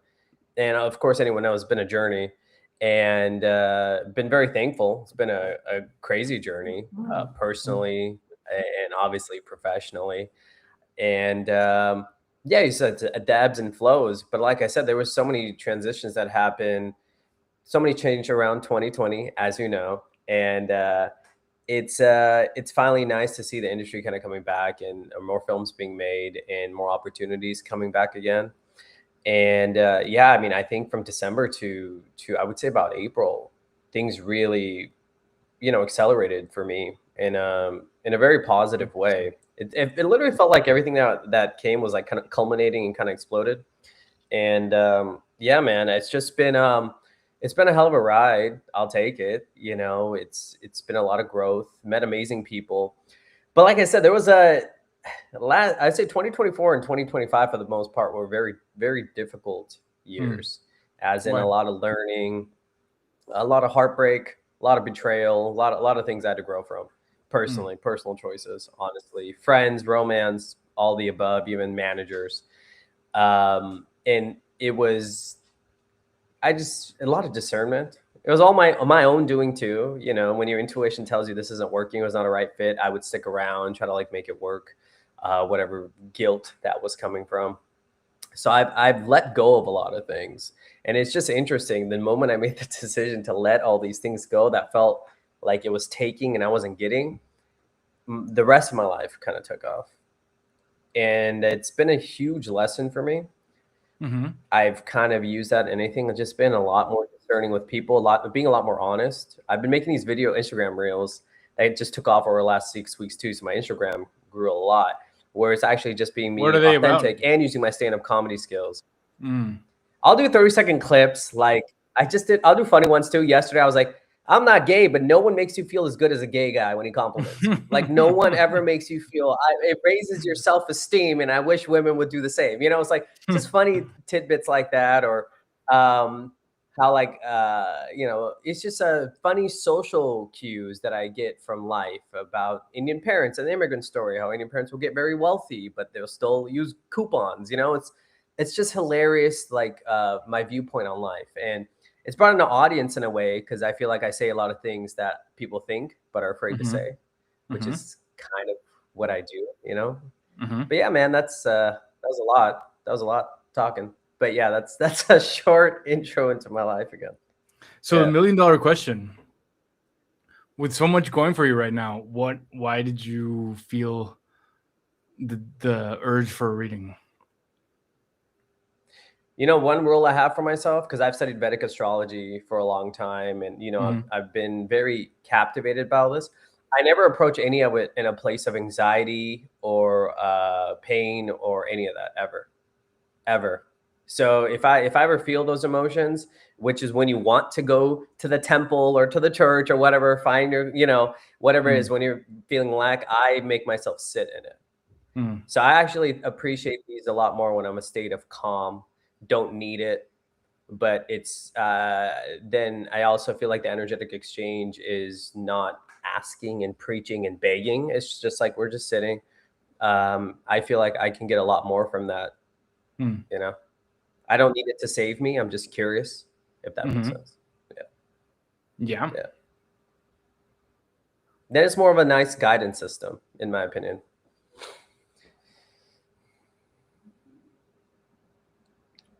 But I mean, what's like, I understand what you're saying. The push. But like, yeah, I mean, I love this stuff. I'm always curious about the next steps. I'm always curious about energy. I mean, I look forward to all your premium updates. I look forward to your weekly things. I'm always curious of like, what does this mean? What should I be on the lookout for as far as career goes or personal? What are the energies supporting me as far as projects or when to rest or things like that? That's what I get out of it, and I use those markers a lot. I think that I don't remember what kind of timeline I gave you the last time I gave you a reading about your career, but you basically entered the climb in your career right at the beginning of 2025. So that's where your the waves of your life in your chart start going up. There was a descent prior to that from, I'm just looking back, from 2013 all the way to 2022. And now you're on the up. Thanks a lot. Well, I mean, that's the past. I mean, I'm sure you can pinpoint like what was shifting in 2013. And by the way, like those values in life, because we associate them with this like challenges, opportunities, good times, bad times. But in reality, it's the stuff that you go through during the climb down that gives you all the tools for the climb up. It's not the universe taking you anywhere. It's you turning it around because of everything that you learned. And you pinpointed that that pivot point right perfectly at the, I mean, maybe not perfectly in your chart. The pivot point is 2024. I think maybe those last years where you were changing managers or whatever are like the beginnings of your climb up, and the things that accelerated it and made it happen in an aligned timeline because they were your correct assessments of what needed to change for you to move forward, and you did it at the right time. That's basically alignment, your chart and your decision making happening right when it's supposed to, and not a transit late. I feel like the years 2025 and 2026 are simply just setting it up, these years of abundance in your career. Your birthday is in September, so this setup phase, this 2-year setup phase, ends in September of this year. Setup, not the prosperity time, but just the like in screenwriting terms, the first act, the inciting incident, the first act, and then the story is now in motion. I have a feeling that there is, apart from many different projects that you're involved in, there is one job that lasts many years. I think like for you that might be a TV show, but I don't know. Like there's this one chapter that is the beginning of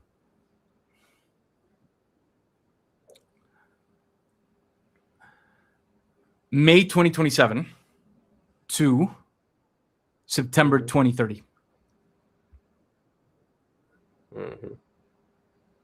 I mean, that's when I close my eyes. That's a dream.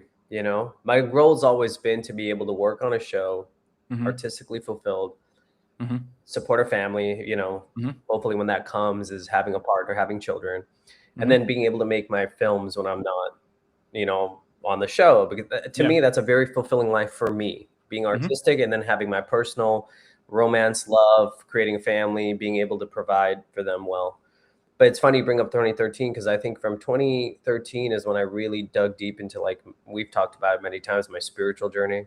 I mean, from 2017, I got really deep into like doing a lot of, I was meditating like from 3:30 a.m. to 5 a.m. I was doing like 2-3 hour meditations a day.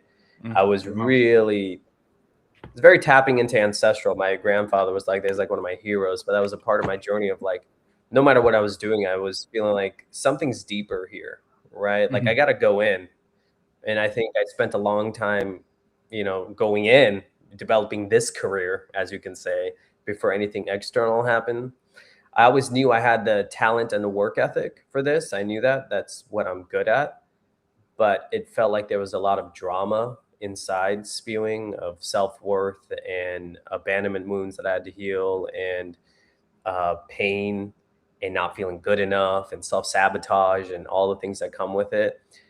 And I'm not saying I don't still have a lot of work to do. I'm far from this perfect healed person, but I finally feel a sense of freedom. I finally feel I'm okay. Like I'm not in a relationship, but I'm okay. Like I'm actually very happy. I feel very peaceful. I feel complete without someone else. I feel good of who I am, regardless of what role I have or I don't have.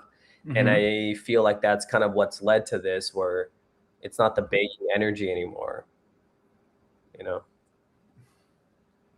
I would place that transit where you have that single job as very much having family vibes in your personal life. That same transit. So again, and that's not that it ends when the transit ends, but that's kind of like the energies coming into your life is both the roots and stability professionally, which I linked to the single job as the foundation, and also the beginning of personal connections of family. It's very family oriented, long-term transit. All of it kicking off May of next year, and this being the setup. So if you think about it in your personal life, what you're setting up right now is what activates both things. So the people you're meeting right now because of these new opportunities, there's probably somebody there to meet as well. That feels good. Yeah, I've met some wonderful people already, and it's like I keep it in mind. No, but I mean romantically, very slow, but yeah, I'm very intentional. Yeah. That's what I mean too. Yeah, Okay. I've met some. The thing is, like, I've never wanted to like just have the career and have nothing at home. That's not a fulfilling life for me. I've always wanted to be in a beautiful monogamous relationship where we can build and grow and trigger and heal and love and the full deal and have kids. Like, that's always to me a full life. I never want to be the guy who's working so hard and doesn't come home to anyone to share it with. That's not fulfilling for me at all. Yeah, man. You got it. How about I can ask you one more thing about health? Yeah. Okay. What makes you ask that question? I think I try to take very good care of myself and I eat healthy and all that stuff. I don't have any concerns. I know diabetes obviously runs in my family, but my parents are okay, but they've dealt with a lot. My mom had breast cancer end of last year. She's doing well. She's going to be okay, but that was definitely a little scare. And they have a lot of little ailments and they're still fairly young. Well, my parents are only 66. So that concerns me down the line. My grandfather died from diabetes. Everyone in my family has diabetes. So get it out of your mind. I don't see any transit about that. Like, I'm not going to give you the date, but not for over a decade. So I'm not going to give you a date, but I think I think when health related transits, they do exist, are in a numerology chart. It's not because you're just supposed to have it, but because they influence the spiritual evolution that you're going through. And I am able to track that. I will not say how. You don't have that. So my only concern would be you manifesting it out of a belief that it's in your genes. So forget it. Yeah. It's not like it doesn't have to happen. Just take care of yourself. You're good. Fair enough. Okay. That's it, man. I mean, that was really I laugh because I'm also like proud of you because I've seen your journey and it's really cool that we cannot talk for years, but then it feels so familiar at the same time. So, I've been such a big fan. I've had so many of my friends join, Thank you. Whether you don't know it or not, but we know. I'll sit there and compare the word bubble, which is like my favorite thing to do because it's hilarious. And my favorite word bubble, by the way, okay, it says I'm a perfect lover, and they all need to know. I'll let everyone know. That's the thing. I should just show it on every first. Hey, he said it. I'm just saying, girl. What's up? So that's why you're promoting telepathy, so that everybody could see that. That's the only reason. That's the only reason. That's it. I'm gonna just screenshot it, bro. Now when I go on, it's just gonna be that, and then my credit score. I should put it outside my door. That's it. British. Yeah, man. Right back because what I was gonna say is like there's a lot of people I connected with over the years, and some that I don't even know if they're still on the platform or not because I haven't heard from them. But I remember every single one, and you were one of those people, and I was very happy to see both you and Komal come back into my field of vision because it's been a few years. But of course, not only do I appreciate just the friendship and just our connection over the years, but I don't forget. And I'm very grateful for just both how you've helped me along the way and just how we connected because I cherish that stuff. And I'm so grateful that you both came back into the field of vision, and also I'm so happy for you that this stuff is finally happening, because you say, like, and I'm going to roast you a little bit, but you say that you don't connect with these systems when you're anxious, but I remember you being anxious last time. So now it's probably solved. you call me out, bro. Look, I'm not denying they're full of shit a lot of my life. Yeah. I've worked through a lot. But no like, denying that. There's this element of the actor's journey that I feel so empathetic for in a way, but also I feel like it's so much harder than starting a business, so much harder, because you go through probably like 50 times more rejection than an entrepreneur goes through, and you have to stomach it every single time. And you never know when that year comes, and some people have to wait 15 years. Like, this is I don't know if like Naomi Watts, she was in her 40s before she was on Mulholland Drive, and she was about to quit, and then she got on that movie. And that's a very common story. The actor Morgan Freeman. Mm-hmm. Yeah, I mean, Morgan Freeman was 52 when his big break came. You know? And that guy in the TV show Love Story, he was about to quit too after like 10 years or something, and then he got on that show. Yeah, it's just like I tried quitting like 2 years ago. But that's how you know everything I tried. Yeah, I'm so done. But that's how you know it's your path, and it's so like it's so beautiful when the universe finally opens the door for you, and that's what's happening right now. And I think that the only difference between the entrepreneur and the actor is that there are parts in the actor's journey that are not quite in your control, and you just have to stay in the game. And I'm so glad you did, and I'm so happy that it's starting. And it's starting, and it's going to be very awesome. Thank you. I'll be clapping every step of the way. Well, you've been supportive from the beginning, so I don't take that lightly. I really appreciate it, and you know how big of a fan I am of Teledipity, man. So thank you. Keep doing your thing. I mean, and I love that you're doing this. I'm going to join in more. And I'm very thankful I got a reading. That was awesome, and it clarified a lot of stuff. But I just like hearing you talk and read other people too. It's I learn a lot, and it's cool to see what other people are going through. So thanks, man. Thank you. My pleasure. I'll be happy to see you around, and I'll let you know when I'm in the area. No plans yet, but I'll be back. I mean, I lived there for a decade, so I have lots of people to go visit, and I haven't been there in a while, so I'm coming soon. Please do. And we'll talk soon. Probably more LA than San Diego, but yeah, I'll be coming. So I live in LA. My parents are in San Diego. I'm going to San Diego tomorrow, so I'll I know, and they say hi. I told them last time I was doing the live thing. So tell them the same. They give their love. All right, brother. Likewise. Thanks, man. It's great catching up. Good luck, man. And when you get on the big show, let me know.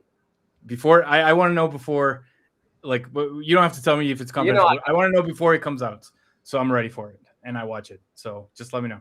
Okay, I'll message you. 100%. I'll message you. Sounds good. All right, brother. It's great catching up. Talk soon. Bye-bye. I love watching people's stories from afar, and I love when the good times begin, as they are for Pritish. It's so amazing. Good times will begin for everybody. We don't always know the date. Sometimes we do, but hang in there. If you're waiting for that big break, it's coming. Never stop believing in it.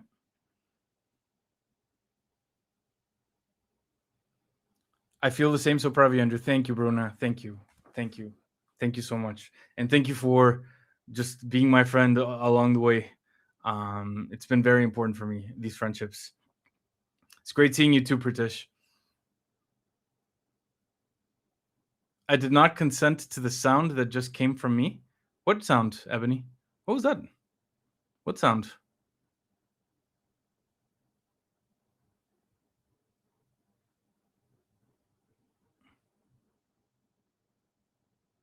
Name a car for an edit? What is that about? I don't think Victim XD knows what the stream is about, or what is that? Samantha, you're ready now. Okay, let me just answer questions for 2 minutes, and I'll bring you on next. We still have time. We still have an hour and a half. Stream is far from over. And if you want to get a reading and you're waiting for a reading, let me know in the comments. Say I applied and I'm ready. So I start getting like a list of people that are going to come next.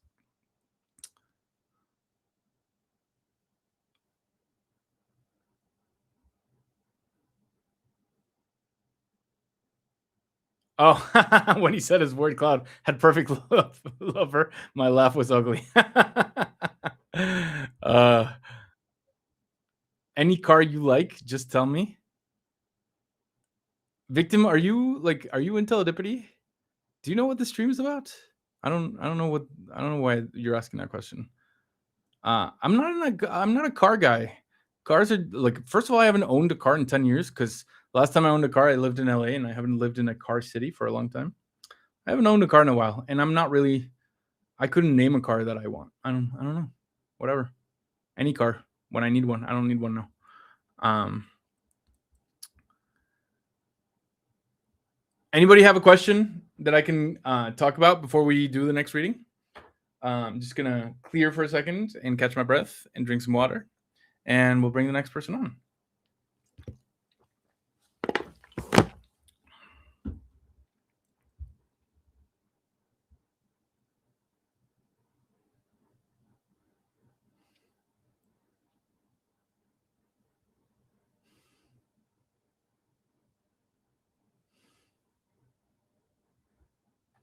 Who's on? Who wants a reading?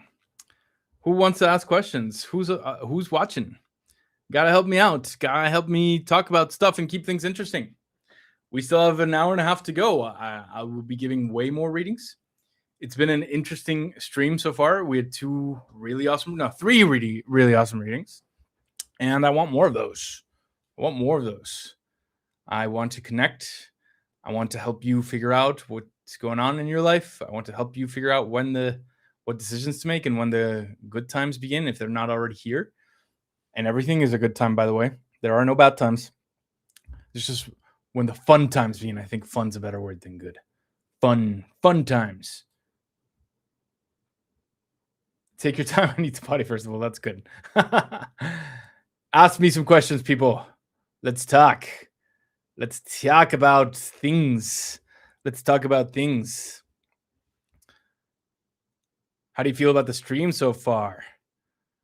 How do you feel about the stuff we discussed? What if you have a question about numerology or your chart that I can answer without giving a reading? Maybe.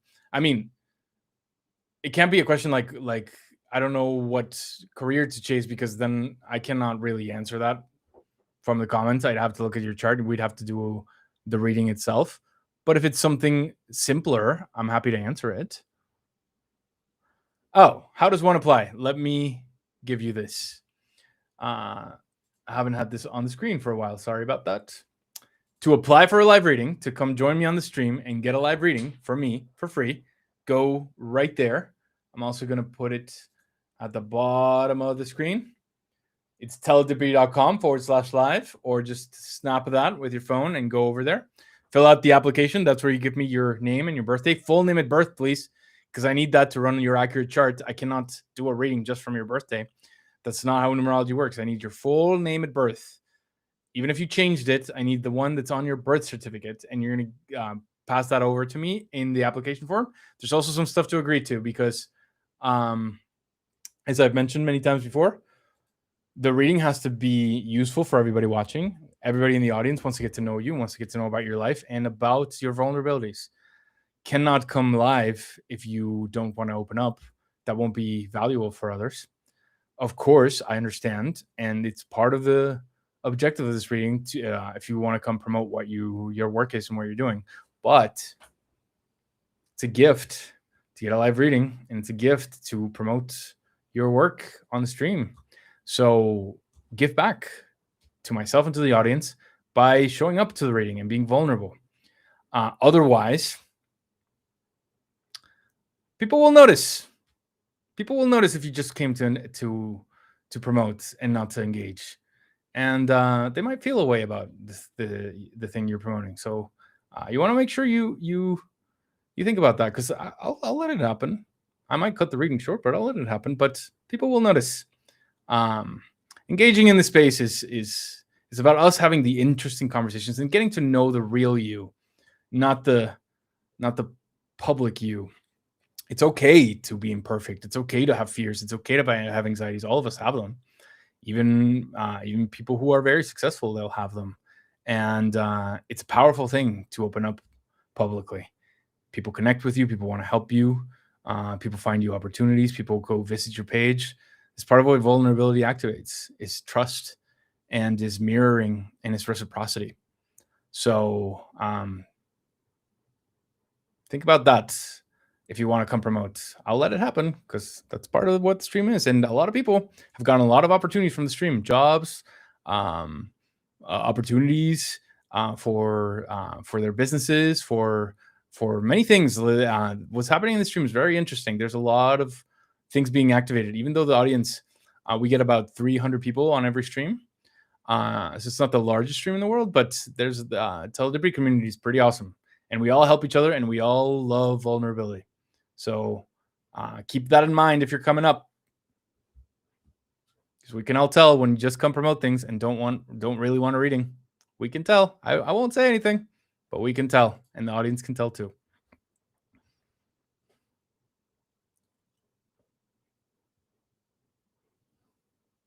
Including middle name, absolutely, including middle name. Full name as it appeared on your birth certificate. Let me explain why.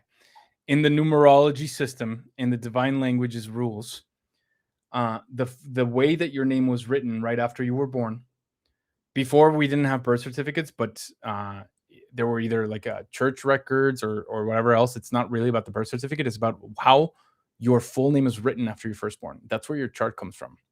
Because in the numerology system, that's a representation of your soul contract. That's where we get all the insight about your personality and some of the long-term transits that I use to build your reading. So I'm sure you've changed. If you've changed your name, if you don't associate with your name of birth, that doesn't matter. I just need the name of birth so that I can get the correct chart. That's why it's important.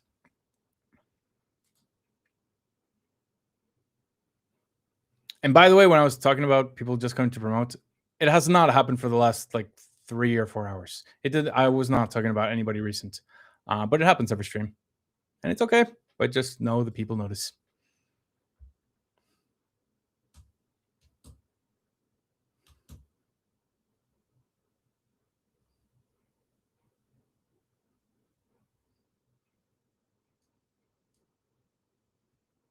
Will it be a hard winter in Ontario, Canada this year?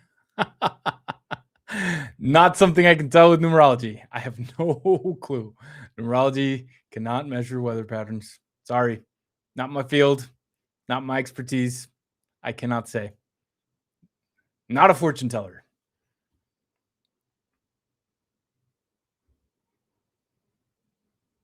So, who's ready for a live reading? Say, I've applied and I'm ready, and we'll start getting the pool of people who want to jump in next, and then we'll pick somebody. We're ready for the next one.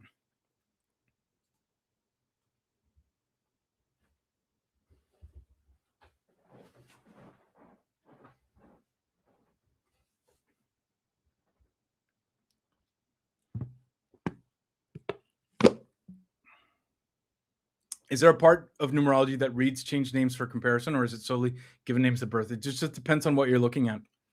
If we're going to be talking about your life cycles, your life timing, your long-term transits, anything that has to do with forecasting or personality or life mission, any name changes have nothing to do with that. We look at your full name of birth for that information. Name changes have a very limited impact in your life. You cannot change your chart by changing your name. What a name change does is change the way people perceive you when they first meet you and hear your name, because names have vibrations, and those are measured by numerology. So say I changed my name from Andres to John. I'm not changing my talents. I'm not changing my life mission. I'm not changing any of my transits. It's just people will get a different feel for who I am if I introduce myself as John rather than Andres. And then that instinct they might get about me when first hearing my name might be useful if it was like an artistic name, as an actor or as a writer. or for a company name, it's still just first perception. When somebody gets to know me long enough, they'll get to know the real me, and they'll see that their first instinct was wrong, because the first instinct came from the name vibration. So changing names is about perception, about how people perceive you. It's not about changing who you are. We can analyze the new name, but it's not going to tell us anything about anything other than how people perceive you with the new name. Okay, who's ready and who applied? Say, I applied and I'm ready in the chats.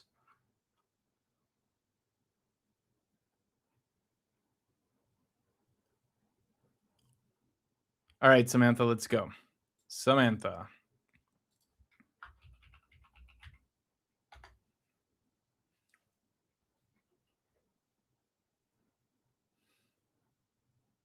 You applied today, right, Samantha? Because I have several Samanthas.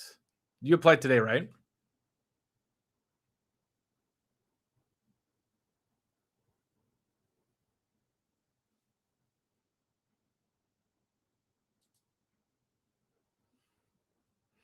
Yeah, I think that's you. All right, Samantha, you're going to get an email from me. Go check your inbox, and we'll get started.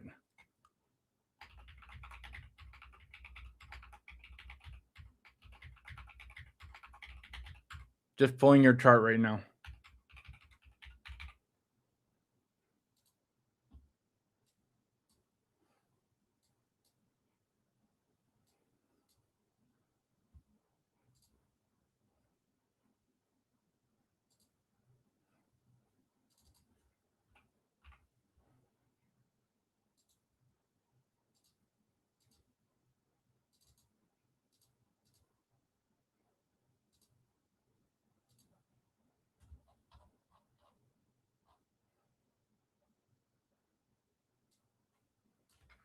Samantha, are you coming?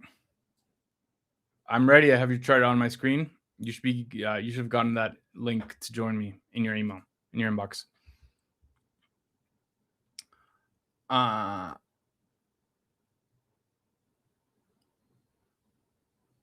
Yeah, Samantha, you got the email. Your chart is ready on my screen.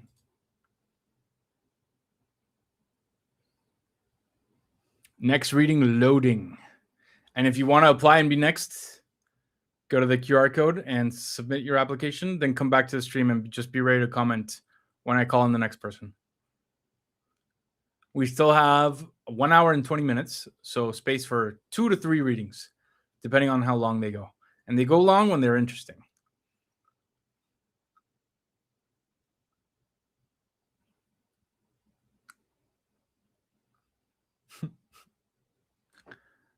Samantha, come on over.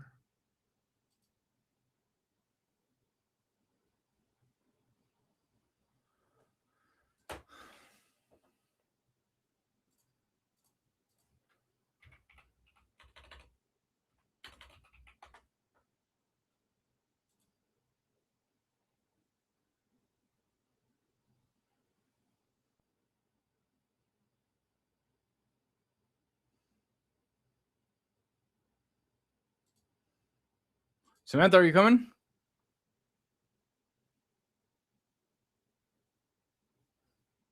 Now there's pressure to be interesting. I would say, honestly, that's a good thing. Because that's the purpose of the stream, is interesting readings. It's not to give free readings. If you want a reading that's where you are less engaged, you can pay for one. But the free is about creating inspirational content for others. And you don't have to, don't think about having to be interesting. Just think about opening up and being vulnerable, because that's what's interesting. And we can all do that. You don't have to be eloquent. You don't have to be not shy. You don't have to be anything other than ready to open up. And that is a requirement. And I like people feeling that pressure, because that's what the stream is for. Hey, Samantha. How's it going? Ed, how are you? Doing good. Thank you. Tell us about yourself. Where are you from? How's your life going? And what brought you to the reading today? I am from Indianapolis, Indiana. Nice. Yeah, I guess. Not a fan of living here. Wanted to move away from here for forever, but hadn't had the opportunity to. But my life, like, I don't really know. Sorry, my eyes are like messing with me, but I don't really know exactly what my chart says. But I know, like, for the last, I guess it's been going on 8 years now. Almost 8 years.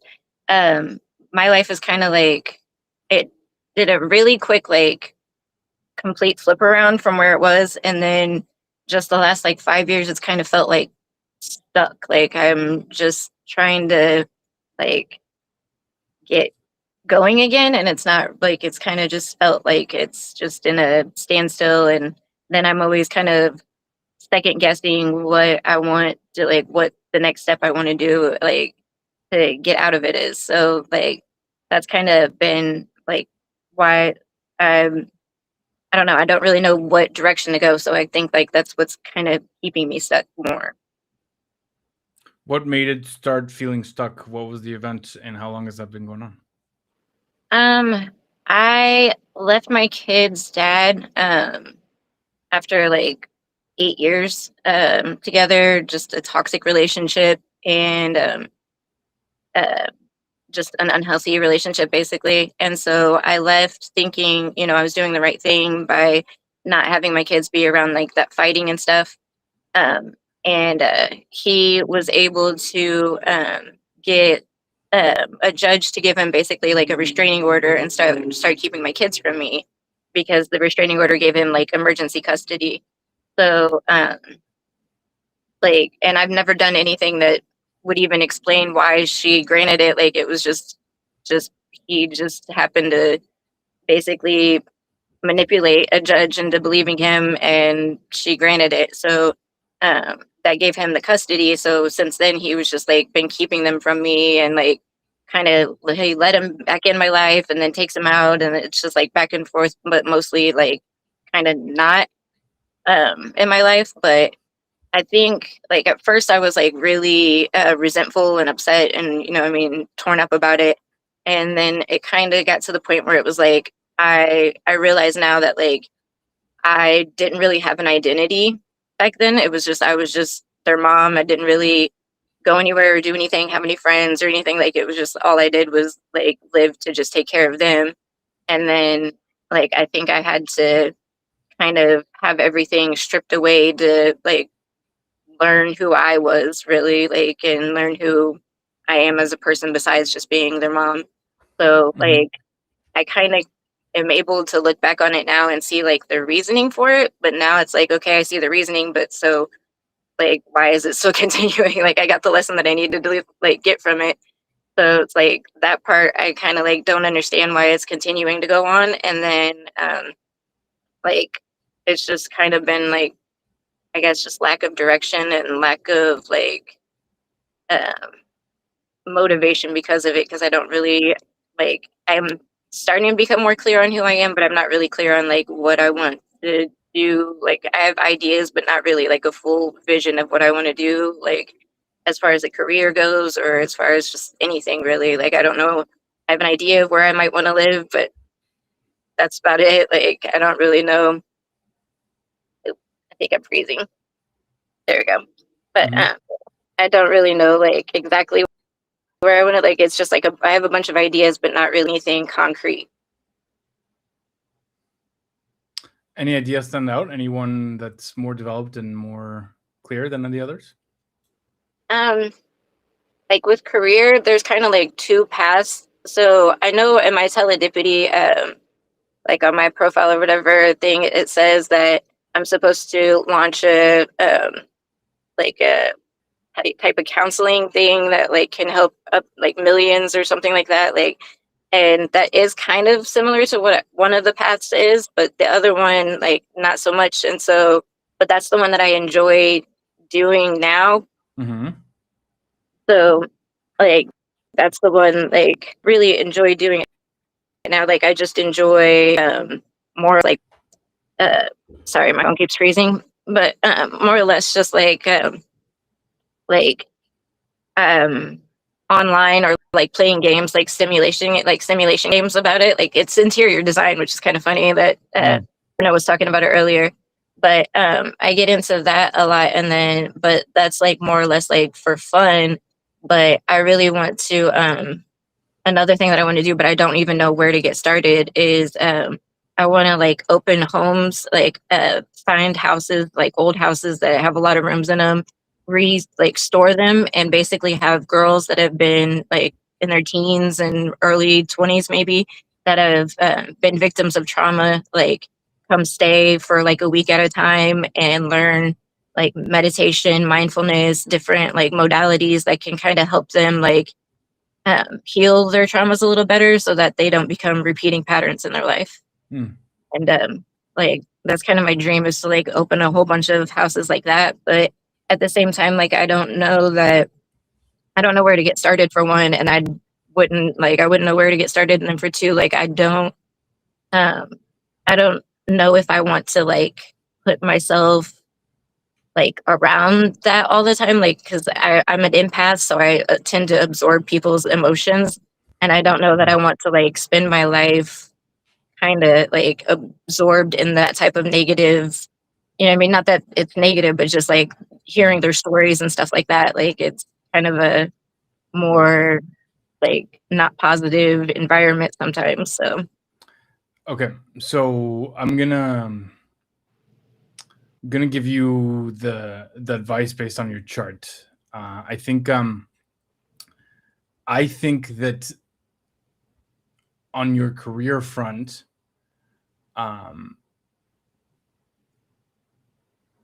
the journey of building something is ahead of you, but there's a progression of multiple years. So my advice to you is, don't pressure yourself over choosing an idea right now or launching it. The general advice I want to give you is, when you're ready to start building something that's your own, start with the thing that you can do right away, rather than something where you don't know where to start. Because all those dreams that you're getting from Hold on just a second. I was getting a call. Okay. Sorry, what were you saying? So all those dreams that you're getting from, I'm hearing myself. Can you? I'll mute you while I talk, and then I'll unmute you.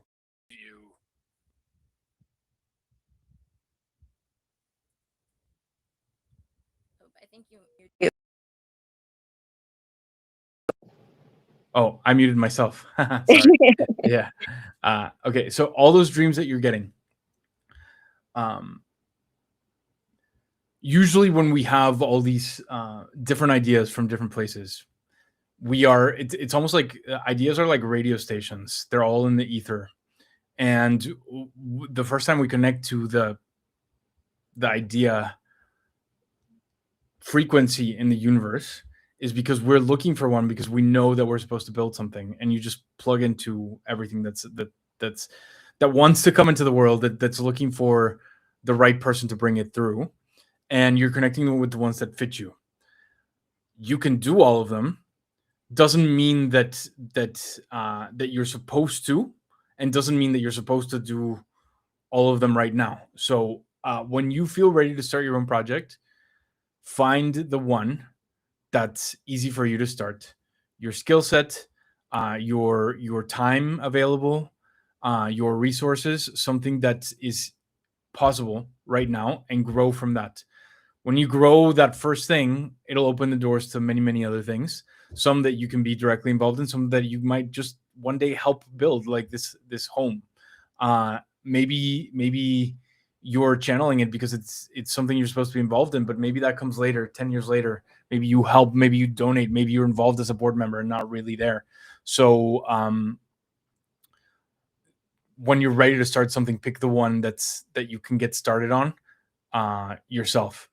Secondly, I think just on your chart read, I think that this life transition that you're in is in its final stages. I think you'll feel it wrapped up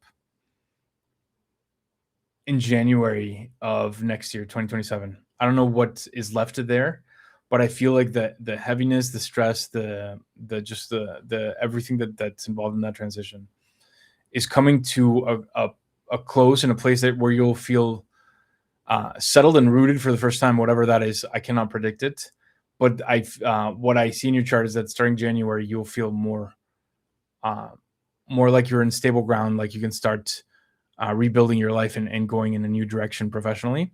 And that can open the door to many, many other things personally and in your family. I think that that could come in the form of a new job that gets you closer to your dream, or a project that you start yourself. But I think that the new chapter of your professional life begins right there. And that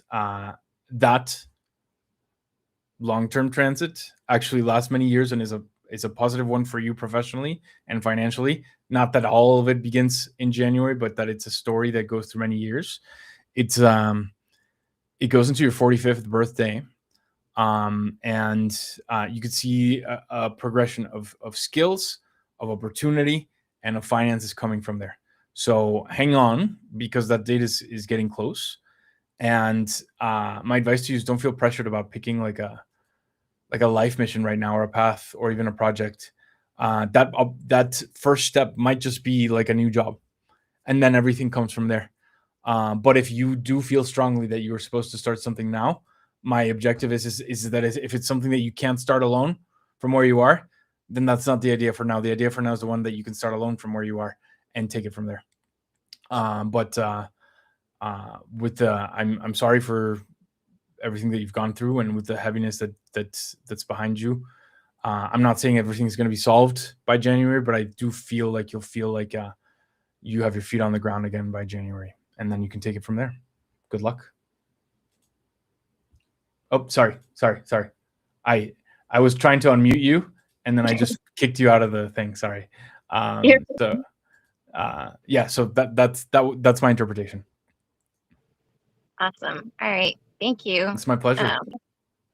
I had one other question. As far as like the whole stability thing, that makes a lot of sense. Like finally feeling like I'm on stable ground. Like it's been very unstable for the last like 8 years, basically. It's like every time I start to feel like I'm there, like it gets pulled out from under me.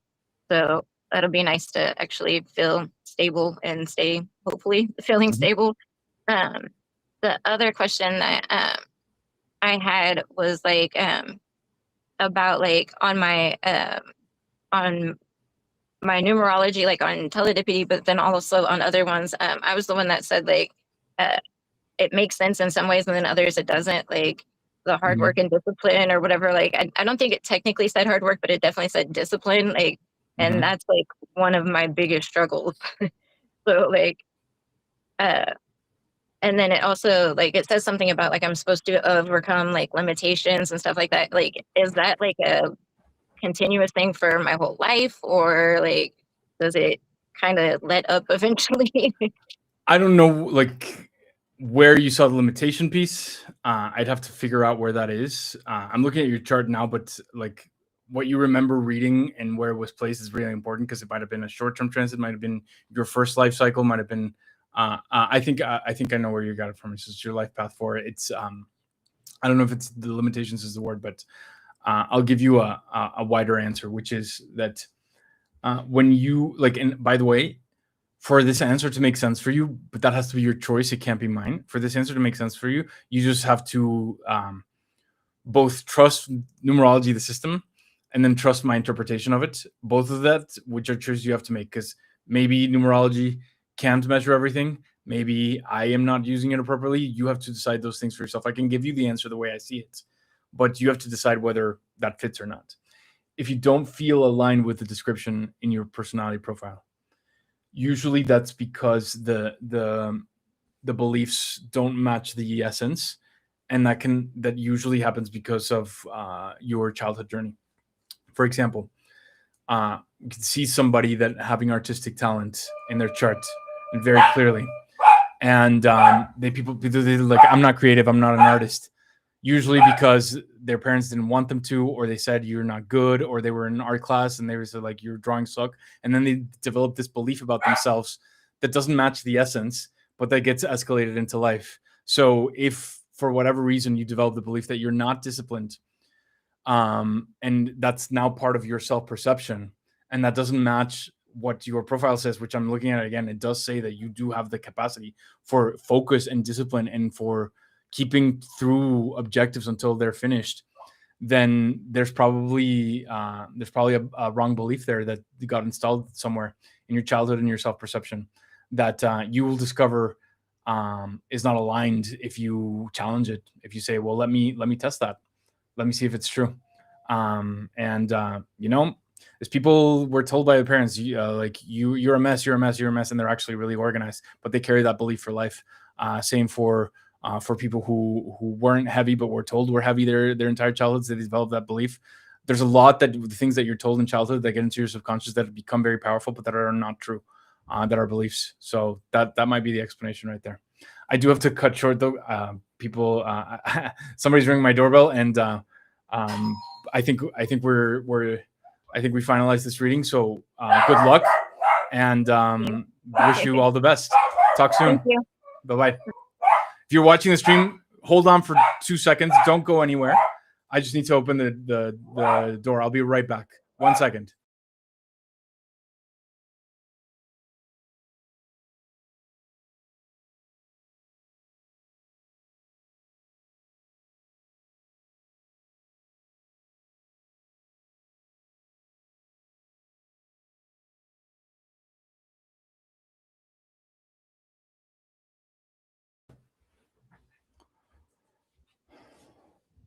I'm back.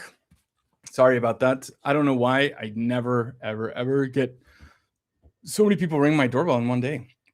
This is the first time it's happened on a stream. It's the weirdest thing. But anyway, we're done. Cool. So no, we're not done with the stream. We're just done with with the doorbell ringing. So who's still live? We still have an hour to go. A couple more readings, 3 more readings maybe, depending on how deep they go. Who's online? And if you just arrived, tell me. I'm gonna read more comments. I'm gonna answer a couple more questions before I do the next reading. Let's talk.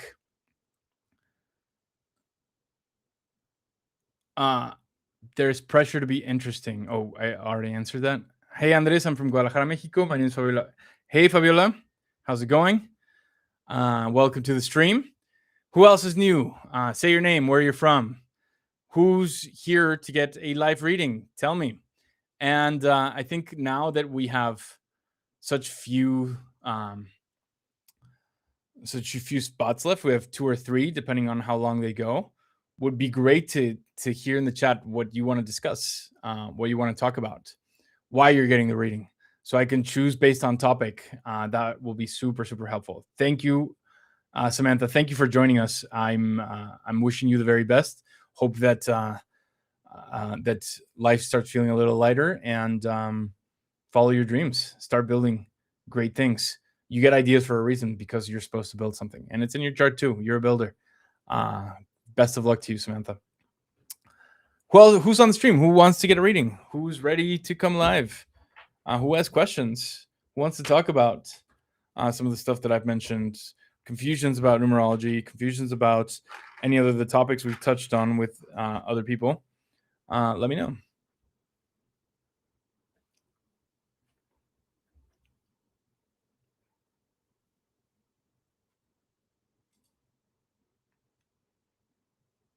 I'm here. Also, remember, the more active you are in the comment section, the more likely I am to choose you when it's time to bring up the next person. Who's in the chat? Who's been participating? Who has questions? Who wants a reading? Who has a question? Happy to talk. Otherwise, I have to figure out what to rant about before the next reading. Is anybody in the chat who wants a reading, or do we just have audience members right now? That's a good question to ask.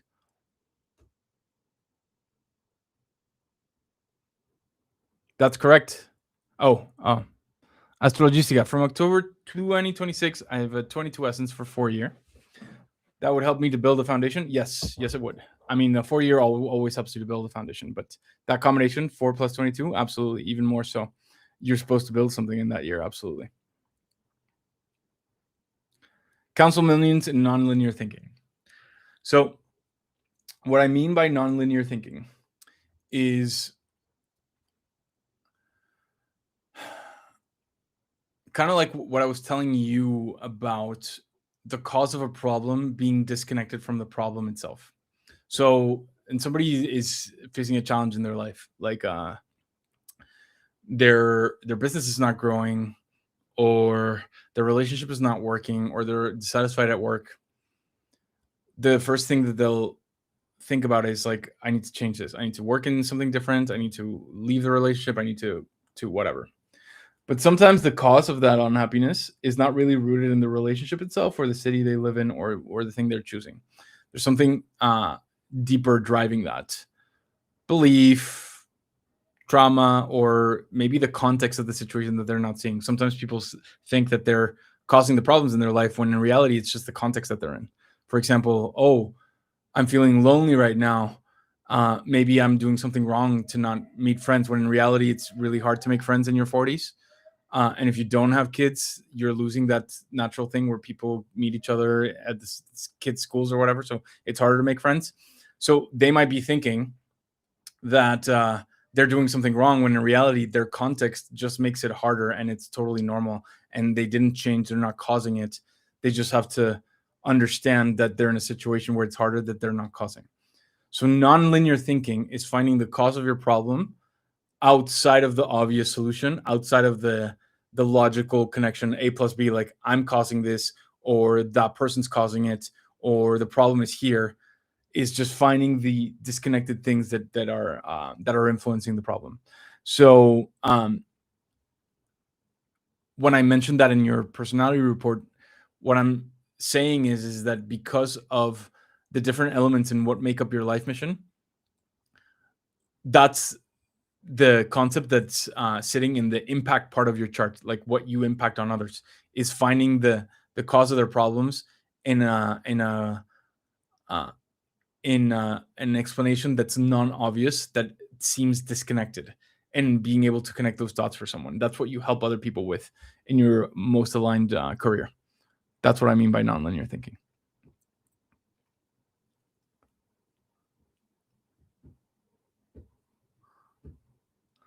I applied not feeling fully ready, but I also know it's important to do things before you're ready. Yeah, Ebony, I'd be happy to make you the next person. I'm curious because I've seen you in the chat, so you can be next. So when I'm ready, I'll bring you on first. Stay on the stream. You'll be next.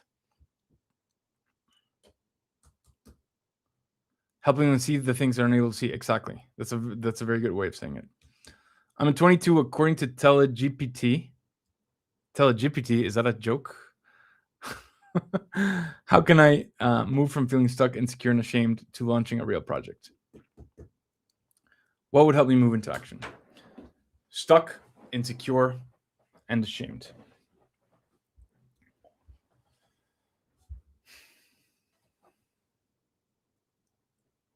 And I'm going to ask you a question, and I want you to answer in the chat so I can give you the right answer. Pick one. Might feel hard at first, but I think you'll know the answer. So tell me, and then I'll answer. Are you afraid of failure, or are you afraid of success? Which is it? If you're able to identify the answer, I'll be able to give you the right answer.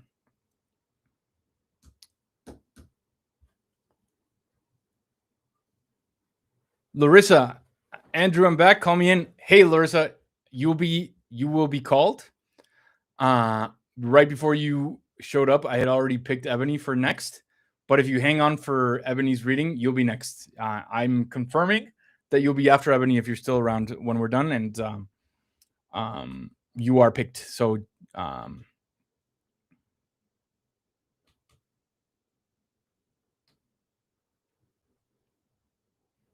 Anna Bertone, I asked you a question. I'm trying to answer your question, Anna, because you're saying, how can I move from feeling stuck, insecure, and ashamed to launching a real project? And my question to you is, are you more afraid of failure or more afraid of success? Try to answer, because I think the answer is hiding behind one of those two questions. Yeah, I'm afraid of both. Well, yeah, that's the normal answer, but you force yourself to pick one, and usually there's different things hiding beneath each. So, because they both feel like you are stuck and afraid and insecure. But the person who's afraid of failure is a person who doesn't know whether they're talented enough to actually make their dream a reality. The person who's afraid of success knows that they're talented. They know they have something unique. They know that they could make it. They just don't want to, and they don't understand why. So I think the difference between fearing failure and fear of success is your self-perception of whether it's possible for you to build it. And there's different things driving each of those. Can you identify yourself in one of those two, Anna? Do you believe that it's possible for you to build that dream, or are you unsure?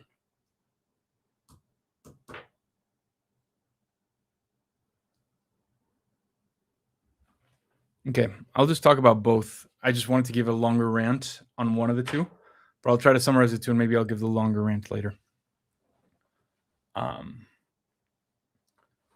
If you're afraid of failure, you don't know whether you have the talent or strength or character to become successful. You want to find out whether that's you or not, but you're unsure. The reality is, and you'll hear it from a million people, if you doubt it, that's something to work on, because it's the truth, but not everybody believes it. The reality is that everybody is capable of building the dreams that they have. Everybody. The concept that only some people are capable and some people aren't is a collective story. It's a collective belief that serves the kind of world that we live in. In the world that we live in, people who are successful have a vested interest in most people not believing that it's possible for them. Why? It's obvious why. So that they could protect whatever it is that they built. They know that everybody could do it. They don't want everybody to believe it, and that story gets maintained. So when somebody becomes successful, if they tell you it's really hard, it's not for everybody, think about whether you're that person or not. Sometimes they're willingly protecting that story for their own benefit. Sometimes they're doing it subconsciously because they're trying to build themselves up. They want to feel special because they achieved it. And protecting that story for themselves means that they're sharing that story with you, which is, you may not be the kind of person that can do this. You may not have the talent. You may not have the character. You may not have everything else. So of course, that story gets fed by society in every country. And it becomes a collective belief, but it's wrong. If you have a dream, you can build it. Not overnight, not without changing or evolving, not without being the kind of person that grows, that accepts their mistakes, that tries again after being embarrassed, that doesn't care how long it takes, that is so driven by the impulse that they'll stick with it even when it's embarrassing, or even when nobody believes in them. Everybody has that quality in them. But many people believe that they don't.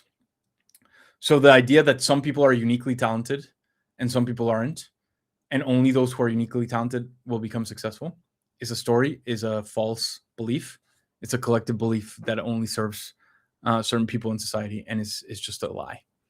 So if you don't know if you are talented enough to build your dream, it means that you accepted that story as real. And my advice is work on that, because you are talented enough. But I can tell you a million times, and I could show you the chart that says you can build great things. I cannot understand it for you, and I cannot believe it for you. You have to believe it for yourself. It doesn't matter how many people motivate you. It doesn't matter how many people send you inspirational content. It doesn't matter how many people believe in you. You have to do it for yourself, and you're the only one who can activate that. A numerology chart cannot activate that for you.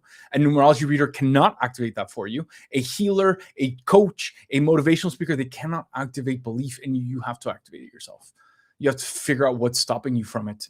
And unfortunately, the answer is not in your numerology chart. The answer is in your past, and the answer is in whatever is uncomfortable about you dropping that belief that you might not have what it takes. If you're afraid of success, you believe in yourself, you know you're talented, you know that you have something special to bring to the world, but you are scared of what will happen when you do.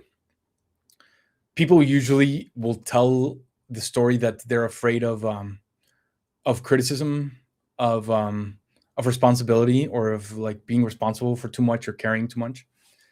That's really just a way of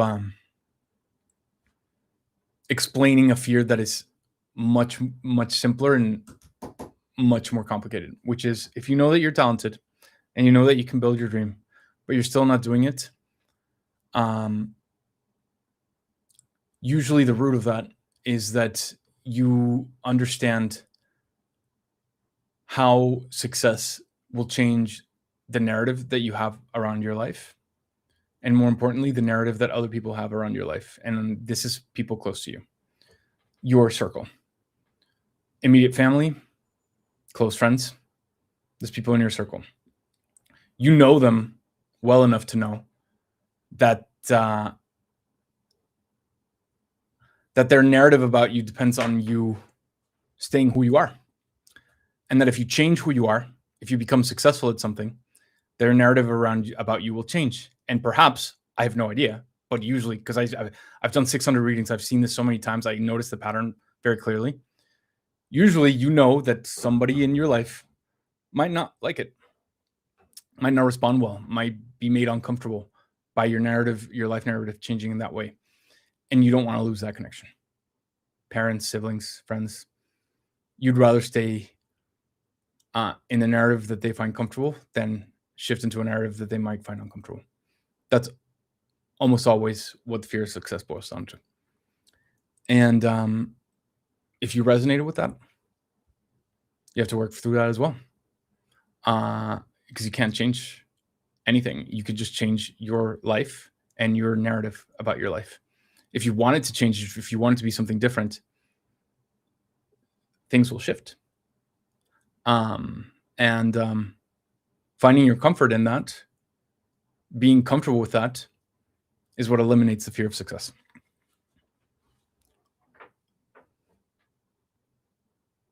All right. Ebony, are you ready? I'm ready. Just give me signs of life in the chat, and I'll bring you on.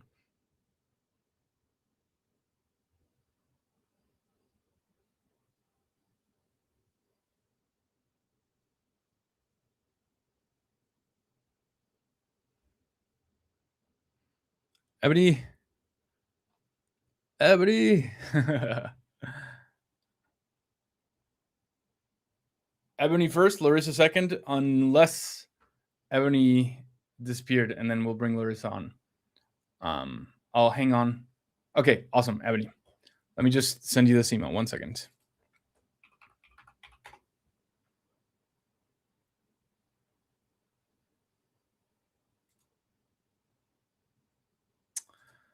Email is out, Ebony. Check your inbox. You'll see a link to join me on the stream.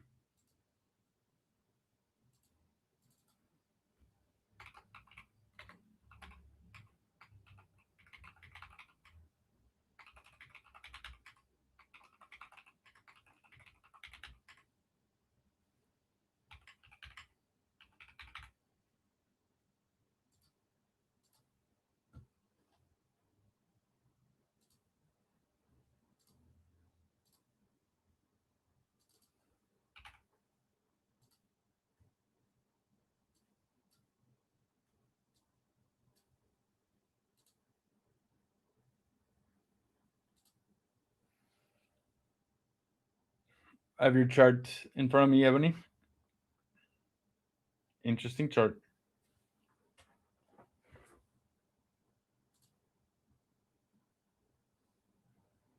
Ready for the next live reading. If you're watching, somebody's about to jump in.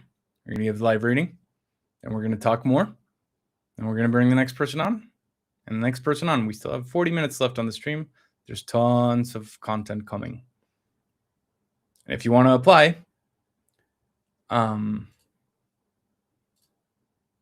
right there.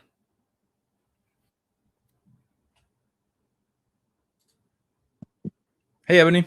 How's it going? Hello. Doing all right. How are you? Doing great. Thank you very much. Thank you. How's life? How's everything? Tell us about yourself. What's going on in your life? What brought you to the reading? Okay. So life is pretty good right now. I actually have a week off from work because I work in Head Start. I don't know if everybody's familiar with it. It ends up in the news a lot, but it's early childhood education for children from families of low income. And I'm a center director at my local Head Start. And, so we get breaks here and there, like with schools. So got a week to take care of some things around the house and there not be work piling up for me. So that's nice. What else about me? I'm in Florida. I've been here it'll be September.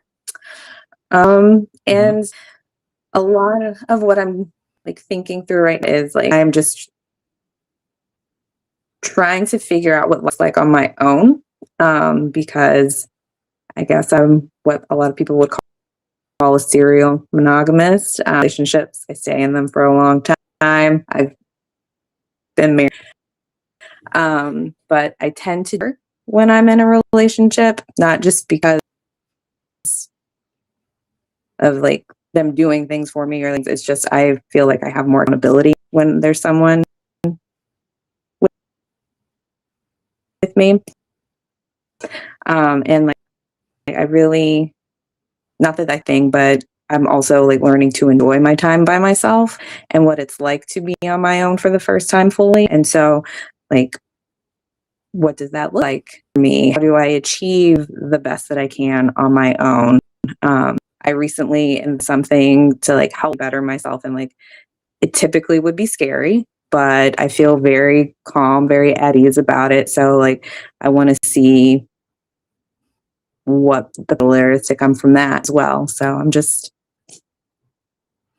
yep, that's me. Okay. So what inspired the curiosity for the reading? What question do you have? What are you seeking? Okay. So I think I gotcha. What mostly is what inspired it is because like I said, I've never really been on my own before. So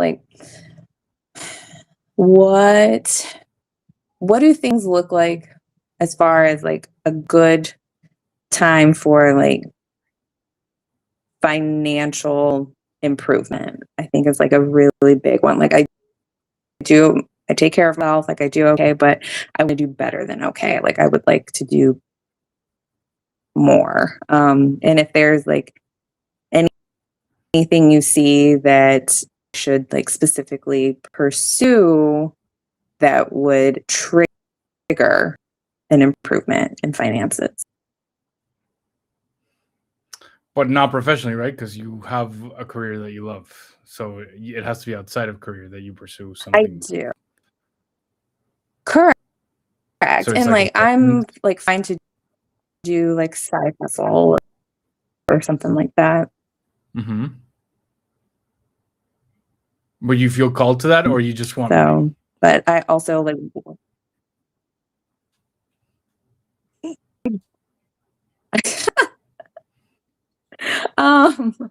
I just want money, but not just for the sake of money. I want more time freedom, maxed out on my PT at work so that to the point my supervisor begged me to take a day off. So, but I want a little more freedom with what I do with that, that are spread out all over the world, are funded 80% by the US government, and we have to make up 20% of our budget. And I can only do so much as an employee, but I would love to be able to have a sum of money to give to our program to like help it flourish, help it continue, because it's a needed service. Like, I don't like just want money for, like I said, the sake of it. Like, I want to like add to others' lives. I want to add to my family's life. Yeah, and like just to like be be able clear, to be with people more and just a little more at ease. just to be clear, because I'm not passing judgment on just wanting more money at all. I'm just trying to figure out, because you're asking for financial opportunities, but the first thing I notice is like you have a job that you don't want to leave, so it can't be like a career change that activates that. And you said side hustle, Okay. and then I was like, okay, so like, is there something you're passionate about, or are you just trying to increase your income? Because once I asked about the side hustle, the first thing that came up is that you want more free time. So those two things are not aligned. Side hustle and wanting more free time, right? That's fair. No, that's fair. That's fair. I mean, I think the end game isn't necessarily immediacy in that, because I don't think anything will just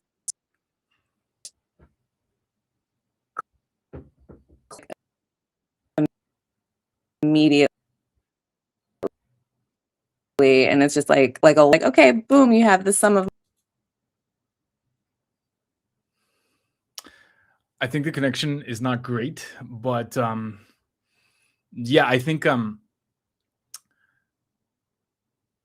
so from your numerology chart, definitely cannot find like financial opportunities that are not vocation related.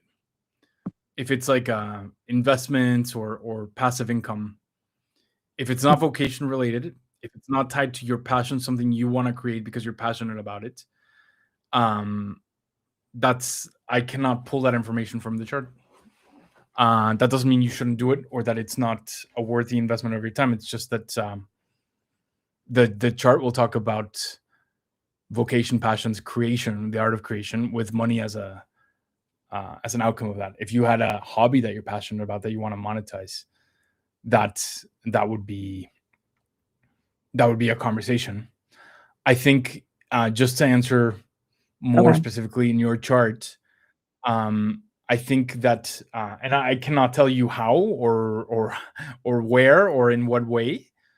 I can tell you that the story that your chart is painting is that your 40s, from age 41 to age 49, which is your next 9-year cycle, do look very abundant, and that the years leading up to that cycle, that does not mean that right on your 41st birthday you are suddenly rich. It means that there's opportunities throughout that 9-year cycle.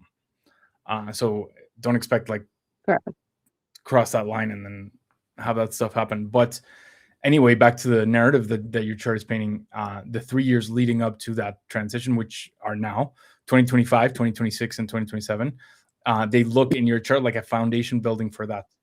The skills, the effort, the focus, the avenues for setting that up. If it's not related to your passions, there's so many skills, right? I don't want to say like do this, because this is not my field of expertise, is like generating passive income, but I'm just giving examples like trading, stock trading, real estate investing, or just buying the right stock. Just there's so many, or like buying a vending machines. Those are really surprising sources of passive income. Just buying a vending machine in the position in the right place. Those are the stuff that those are the kinds of things you'd be activating in a foundation building stage leading up to a transit like that. So whatever ideas you have around that, follow them, get the skills, activate them. That's what the next 3 years are for. Okay. All right. Good luck.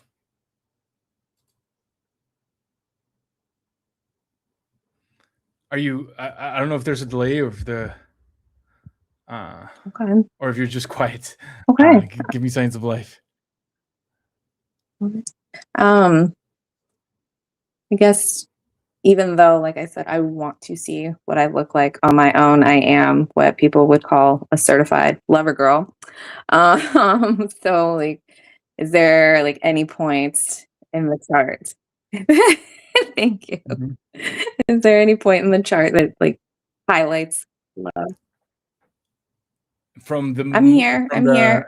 Okay. Our connection is terrible. Yeah, the connection is bad. So I'll answer the last question, and then we'll wrap up this reading. Can you hear me?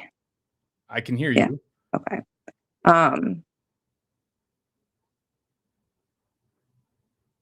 The delay is pretty long, huh? I'll answer your Mhm. last question. Hope you can hear it. Okay. Your numerology chart is not one that has any transits that are associated with being independent or being single for an extended period of time. Most people have those kinds of transits somewhere in their life story. You don't have any. There's always opportunity for being with somebody.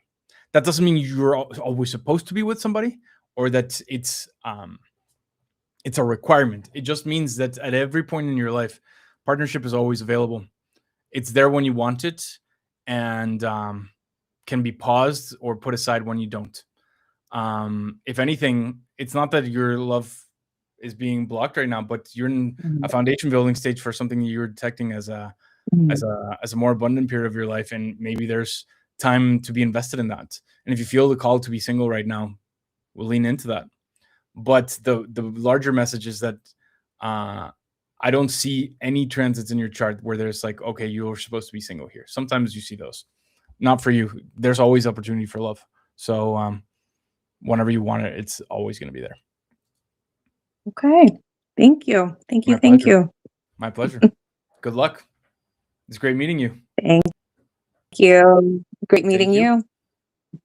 Likewise. Thank you. Have a great day. Cool. My stomach's growling now. It's been a while since breakfast, but we still have time for more readings.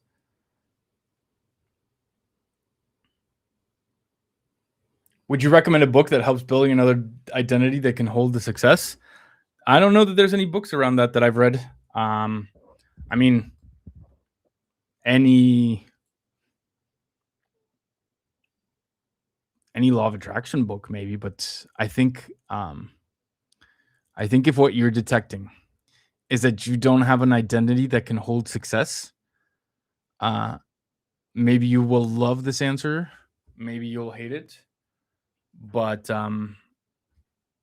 it's what helped me. Therapy. And bringing that up with your therapist. Of course, there's a million, and it depends where you live, but you're in Mexico, right?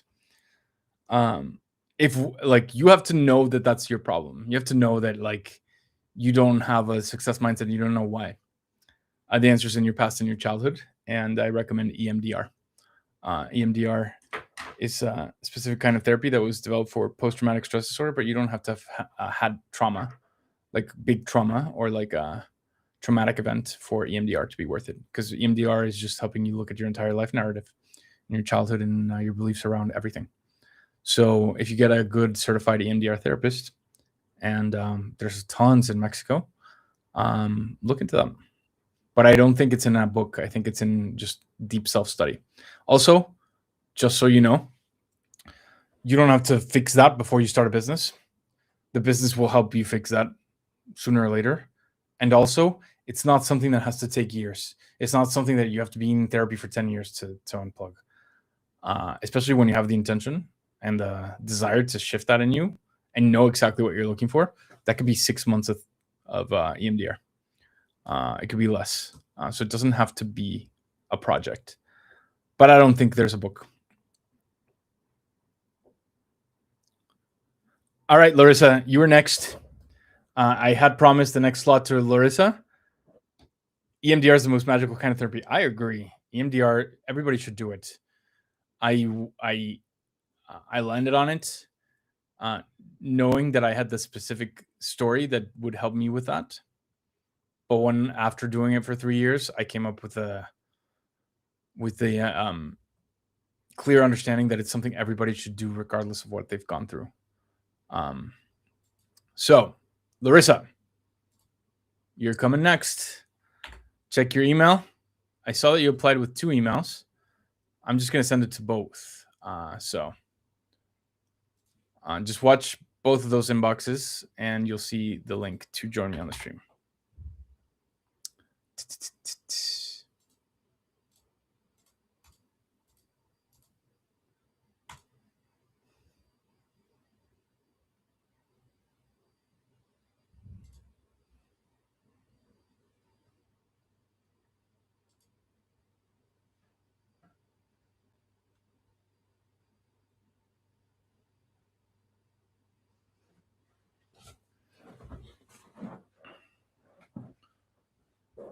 So just as if you're watching now, if you're new to the stream, if you haven't watched former episodes, if you're here for a live reading, some readings go long, some readings go short. It just depends on the kind of conversation that we're having. If it's a reading where you just want to find out certain things, I'll just answer them and move on, because what we're looking for is for deep, meaningful conversations that everybody can connect to. So it just depends on whether we're having that conversation, whether I extend it or shorten it. That's up to you. And also, just remember, I've been charging for these readings for like 7 years. I've done over 600 of them. And the reason I'm giving them for free on the stream is so that other people can connect with your story and learn something from it and see themselves reflected in you. So the stage is for coming to be vulnerable and to open up, not just to get a reading for yourself, and especially not to just have me talk the entire time. So be conscious of that expectation when you apply. And as long as you're ready to do that, it's going to be an amazing conversation. Hey, Larissa, welcome. Hello. How's it going? Doing good. How about you? I'm doing great. Thank you. I'm glad we finally got you on. Yeah, I was about to join our call to resign, and I'm like, oh my God, I have juicy updates. Breaking up, I'm quitting my job, I'm moving houses. Come on. So tell me about yourself. Where are you from? What's going on in your life? What brought you to the reading today? Super. I'm Brazilian, part of the Porto Alegre crew originally. Oh, nice. Very nice. Yeah. Moved to Malaysia for some time to work for a company called Mind Valley, where I felt, maybe you know some of the crew there. I do. Felt very value aligned in the sense of I want to bring consciousness to the world, and also felt that I was speaking and preaching to the choir. So I left Mind Valley and I thought, how can I bring this message to where they need the most? And I moved to venture capital.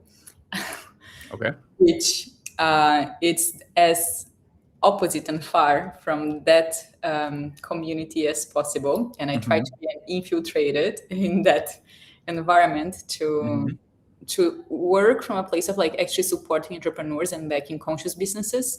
And that was a bit of like my message and the logic behind doing that. And I think I've right now reached a point that I'm questioning a lot of the application of that thesis.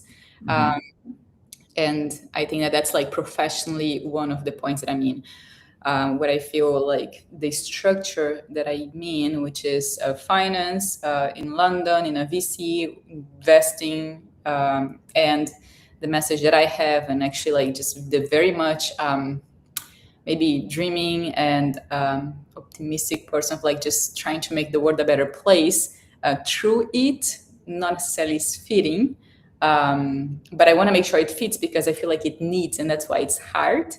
And that's a bit on the professional side, together with some personal projects that I feel like I've been sitting with that got much more to the forefront since last year, as I've lost my spiritual master, and it was someone that helped and guided me a lot. And I felt like right now I want to also be able to spread more of his mission and his wisdom. So I've been writing a book in my free time, and at the same time I have work. And yeah, trying to develop a life in between as well. So for the first time in like 9 years, I now have a relationship that I'm about to end tomorrow, which I hope that he's watching this. So you guys I don't think you'll watch, but yeah. No, I'm joking. Yeah, and I think that this year has been a lot about like serving others and supporting others, which I'm very much, it's very natural to me. And right now, I don't know how you handle this, but at the same time, I feel like the concept of boundaries is a very new lesson in my life. And that's why right now I'm like, okay, I cannot continue just like giving without understanding that at some points I'm doing that at my own detriment as well. So that's why I feel like right now I'm just like trying to understand how, I spoke with my housemate that I'm moving away. I maybe need to move jobs if that's not working out and end the relationship. And I don't know if it's just like me collectively overreacting because been in service mode for a long time, but at the same time, it's pretty much like qualities and my essence, or if it's just the right thing to do because of the lessons that I had this year. So that's a bit of the context and my background. Okay. It's a lot of stuff to digest.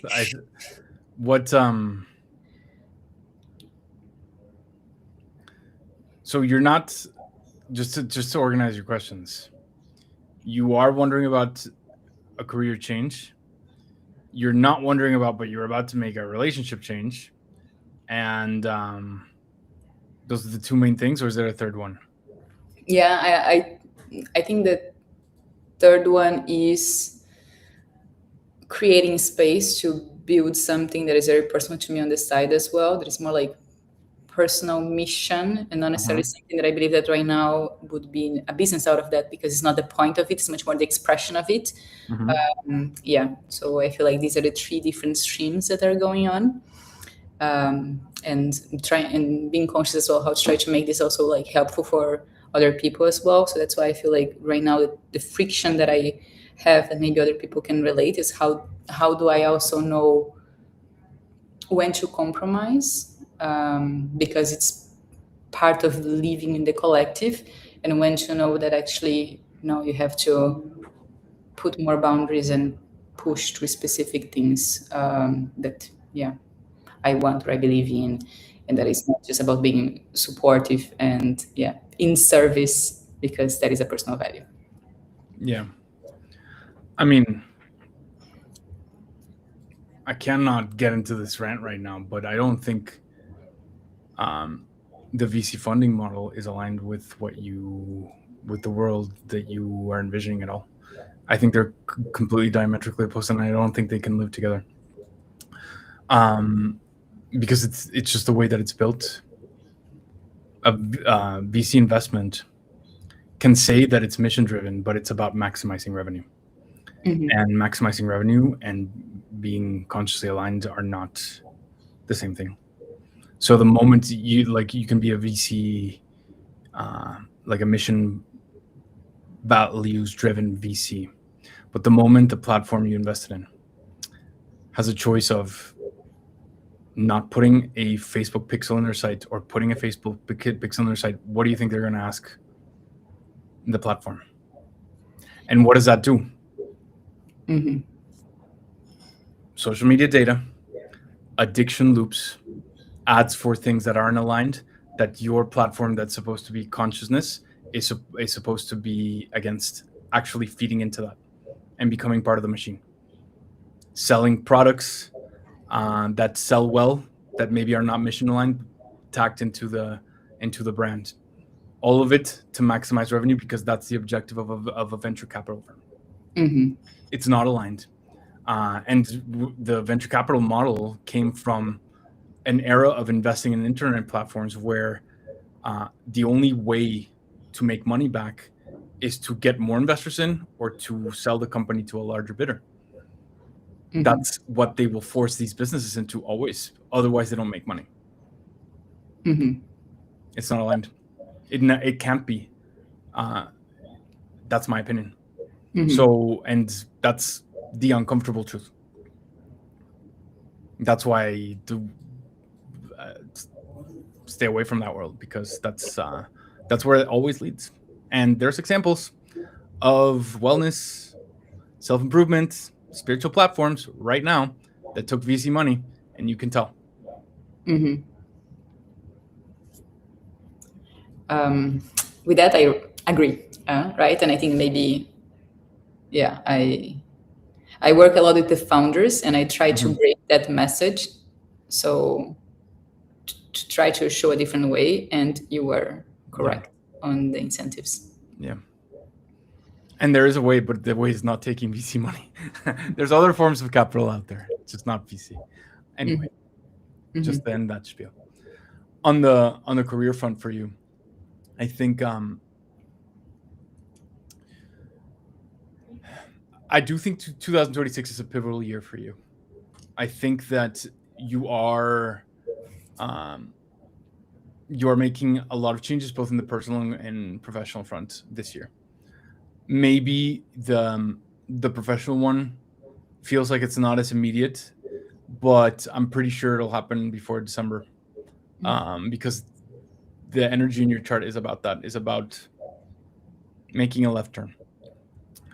I also see very clearly in your chart, and I'll show it to you because, I mean, you're narrating your visions, but they're so aligned with your chart that's a sign of a very aligned person.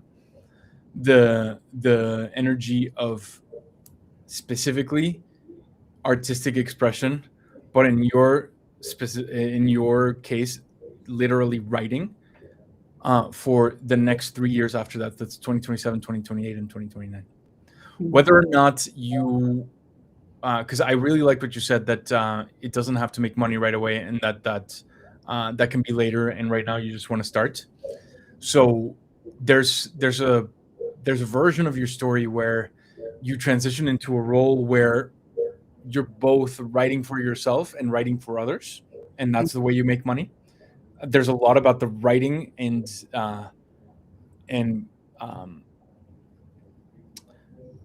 more creative skill, but maybe that's marketing in some way, energy for your career sector in the next 3 years. So I would just challenge you to think like maybe you can support yourself, maybe not with this project, but with writing, and support that project at the same time with something that's aligned with that, but that marketing or writing, copywriting in some form. I think that those opportunities will be quick to find. I also think the next 3 years look very, they're not like overly expansionary on the financial side, but they are very stable in the financial side. I don't see you going through any financial challenges over the course of those 3 years. I see your finances remaining very steady and very dependable throughout as you activate what basically is the next 9-year cycle of your life, which begins in 2030. And all the next 3 years are preparation for that. And they really rely both on your writing skill and talent, as well as just your own networks, people from your past that you know, people who know you well, people who know your talents, just your whole your Rolodex of professional contacts. I think that's where your opportunities are, both in people who know you and people you introduce yourself to over the next 3 years. But I do think that career change is just as near as your personal life change. And I think it's all about holding space for this project that's in your mind. And I would encourage you and agree with you to continue thinking about it in that way. Something that you need to start now, but that doesn't need to feed you for a few years while you get it perfect as you make money somewhere else. But money's available. That's actually much more supportive of it becoming a full-time role. Initially, I always thought I had like, okay, I need to be a VC so I make ends meet, and then I have this purpose-driven project. But what I love about what you just said is actually that is a word that transition actually happens. And the expression and the purpose also feeds itself as well, and it's able to support me as well. So with that, like And what did you did at Mind Valley? Was it writing related or was it something else? I was doing international because Okay. I've always felt that what Mind Valley did deserved to be translated to Spanish, Portuguese, and people that don't speak And they English. did that already, didn't they? That Yeah. was me. That was me. Yeah. There was a company in Mexico that they hired too that did some of the translations. You know them, right? Yeah, I hired them. Oh, you hired them. Okay, yeah. They reached out. Like I met them because they reached out to me a few years ago. So yeah, and also like I mean, I don't know recently, but there were many years where a lot of people in Mind Valley were using Teledipity, and I like they're like big crew buying readings and just like it was and like right now the CMO, the COO, they're all my friends and they're all using it, and Nice. we're always like it's still going on. That's cool. Was in the chat texting my name right now. She leads product and marketing. I don't know if she's still online. But yeah, we are a big Mind Valley crew and Teledipity advocate as well. Like we should get affiliate for that, Andrew. Well, I also talked to Ainura. Yeah. I don't know if you remember her about, but the affiliated, but for me, for Mind Valley, and we had a conversation about that many years. But she left, and I always wonder about her. I liked her a lot. I wonder how she's doing. Anyway, sorry. Just wait, she's living in Brazil. If that's a oh, she is. Yeah. Oh, cool. I'll try to find her. So anyway, yeah, I think that you have skills that can start paying you from either writing or translation or copywriting in a million different ways, and you have the network to get those opportunities. And maybe it's not a job, maybe it's a bunch of different contracts.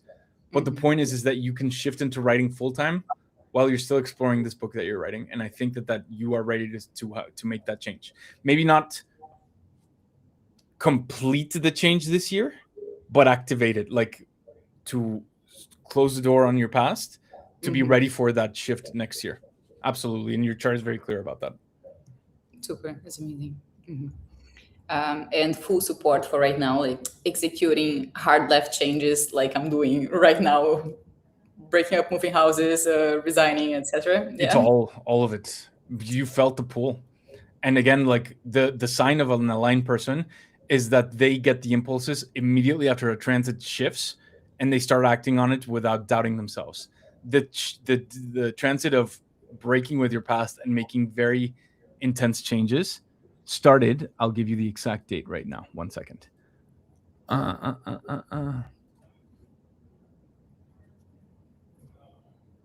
didn't pull this part of your chart.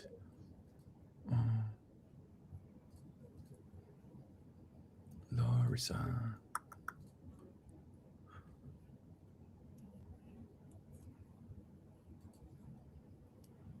January of 2026. Yeah. That's when you start feeling the pull. And maybe you didn't even have plans to make that many changes this year in December. And it, like, as soon as January hit, it was like, yep, nope.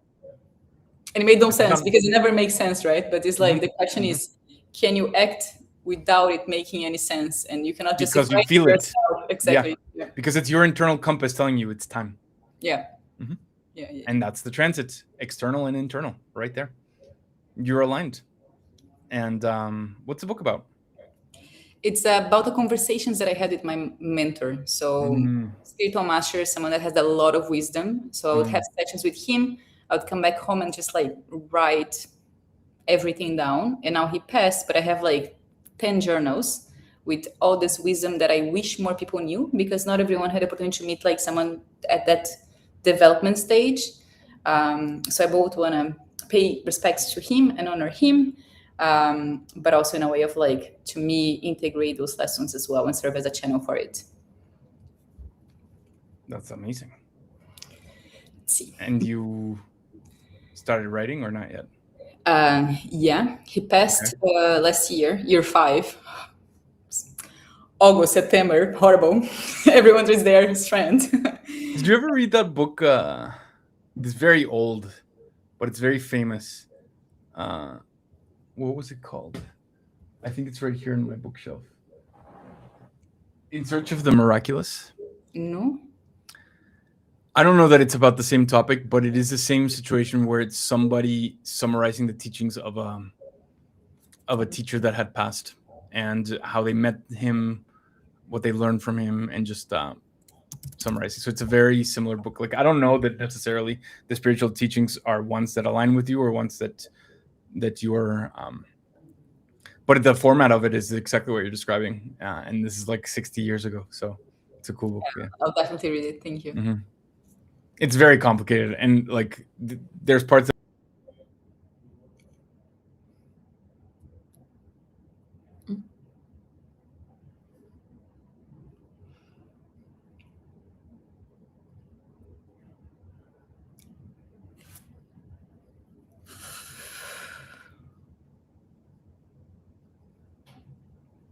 Don't leave. I'm coming. I'm here. Can you hear me? Yeah. Okay. I'll be back. Do not leave the stream before I come back. Oh, good. You say like 20 hours. I can wait. It's just getting stuck again. There we go. I'm back. Cool. So yeah, it's a very complicated book. I don't know that I understood most of it, but there's some parts where I was like, interesting. But it's a cool story, and cool to see like what these non-traditional types of spiritual teachers and spiritual groups were like 100 years ago, because the story takes place in like 1910, before World War I. So, and you see that there was like new age people always in places like San Francisco and New York. Like, it's not really a modern thing. So that part was really, really interesting to me. Anyway, sorry. So on your reading, do you have any other questions that come up, or things you're wondering? Based on what you see, what should I ask? Or is something I might not be seeing?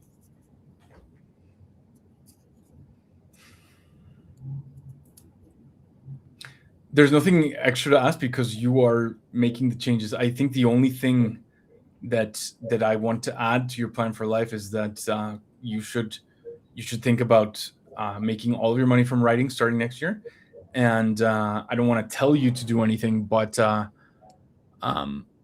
it's very aligned for you to make a big career change and switch sometime this year. It doesn't have to be now, just before December, when you feel the time has come. I would support that based on your chart. Outside of that, it's not just that 3 years you turn writing into your living. It's that the next 9-year cycle is all about that. It's all about I don't know necessarily what role that it takes, but every part about the impact of your work is about the healing and impact through content.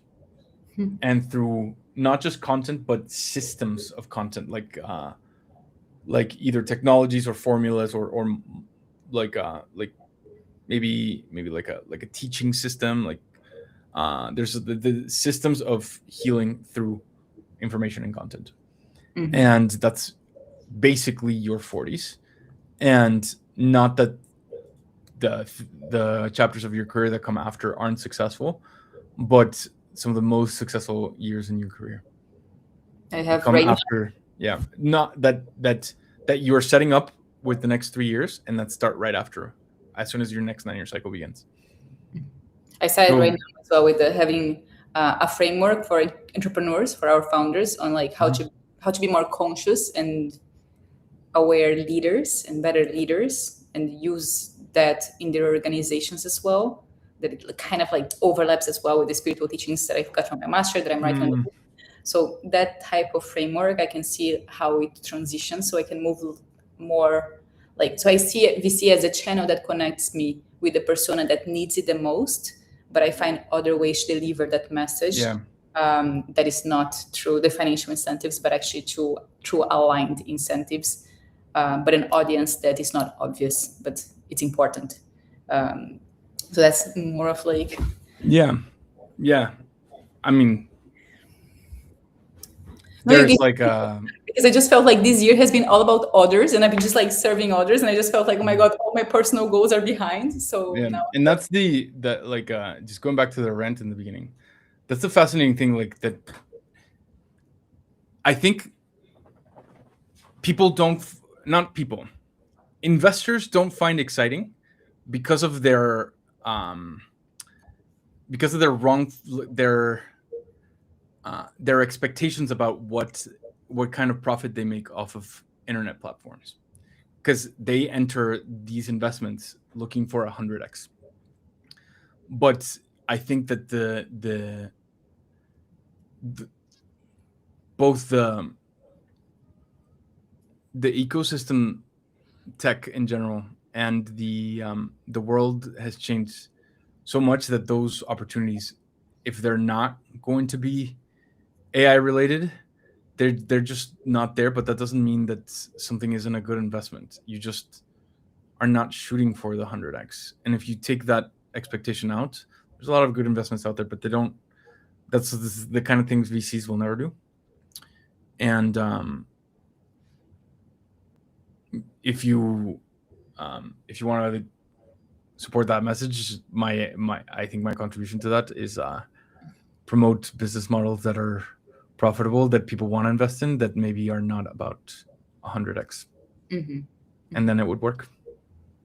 Yeah, and not only the business model, but the business purpose, right? The mission of the existence of the organization. Yeah, exactly. Beautiful. Well, it's great to meet you, Larissa. I wish you all the, you don't need luck, but all the alignment for these next 3 years. I think you're gonna love the next 3 years, the last third of this 9-year cycle, and just write and make your money, and keep pushing those dreams. And you have my email, so if there's anything that we can talk about or collaborate in the future, feel free to reach out. I'll remember your name. Super. I'll do. Thank you so much. Thank you. Yeah. Bye. Bye-bye. Thanks for joining. Thank you.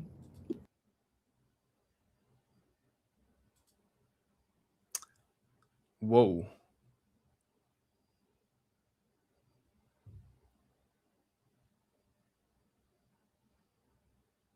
What is going on with this chat? Sorry.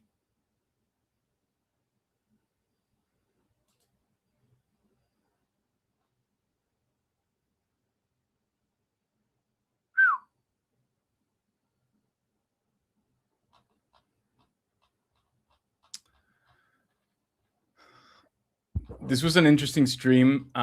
We've reached the end. If you're still watching, I don't know who's still on. Oh, we still have a bunch of people on. So this was an interesting stream because today was the first day that I feel like new people arrived, either from Teledipity that had not seen the streams before, or just from outside of YouTube. And it was a little volatile in terms of the readings we gave and the value of the content. So I'm going to think about how to fortify the walls to make sure that the right people are coming through, the right conversations are happening, and the stream is valuable for everybody. I don't worry. I don't, if you've been engaged, if you just applied for a reading and couldn't get chosen, if you've contributed, if you were here, even if you had a reading that didn't go along, I'm not really discussing you, but there were a lot of weird events that I'm gonna fortify. It means that the stream is growing, which is great, but I want to keep the same vibe that we had before. I think it was a great stream. I think we had a lot of interesting conversations. I think that the two very specific ones, or three actually, the last one was another one about VCs and the self-improvement spiritual space, which I have lots of thoughts about, and maybe I'll create more content about in the future. Also about the fear of success. That was a great conversation that we had. And thank you everybody who joined the stream, who joined for a reading.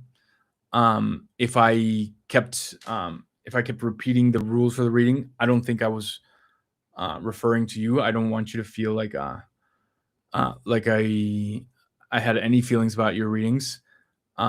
Most of it happened in the first hour or two of the stream, and then I just kept repeating it to make sure that stuff like that wasn't happening. Larissa, thank you so much. And Anna Bertone, thank you so much for your questions. Ebony, thank you so much for joining. Samantha, thank you so much for joining. Who else was here the whole time? Pritish, thank you for the amazing conversation. Cameron, thank you for the awesome chat. And I'm sorry if I missed you. I'm just looking through the chat. Susan, sorry I couldn't get to you. Tons of people I'm missing. Everybody who participated today, thank you so much for joining. I hope that I was able to contribute something to your story through these live readings. If you are watching and you want to participate next week,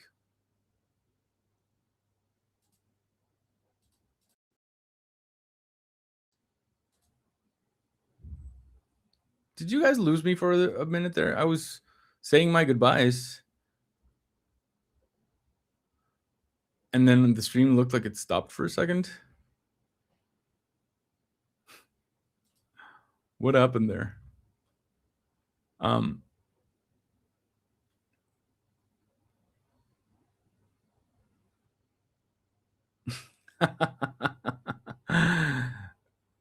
Well, lots of technical and operational things to fix before the next stream. If you are here and you couldn't get your stream, don't worry. You can join next week. Let me tell you something, just so you don't forget to come next week for your live reading. Apply right there.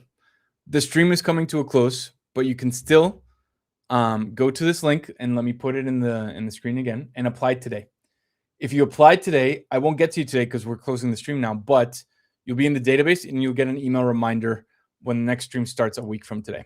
So then you'll be first to join, and I'll get to you as soon as you get there. It's a 6-hour stream, so if the time zone is not good for you to join right at the beginning, you can join at any time and get the reading. Just apply today so you don't forget next week to join us, and then you'll get an email reminder. teledippery.com/live or the QR code right there.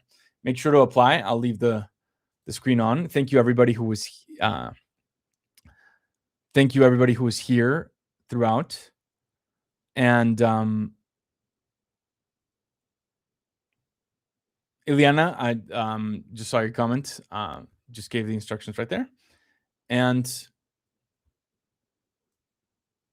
I'm just gonna stay quiet for a second. Make sure that you got this information.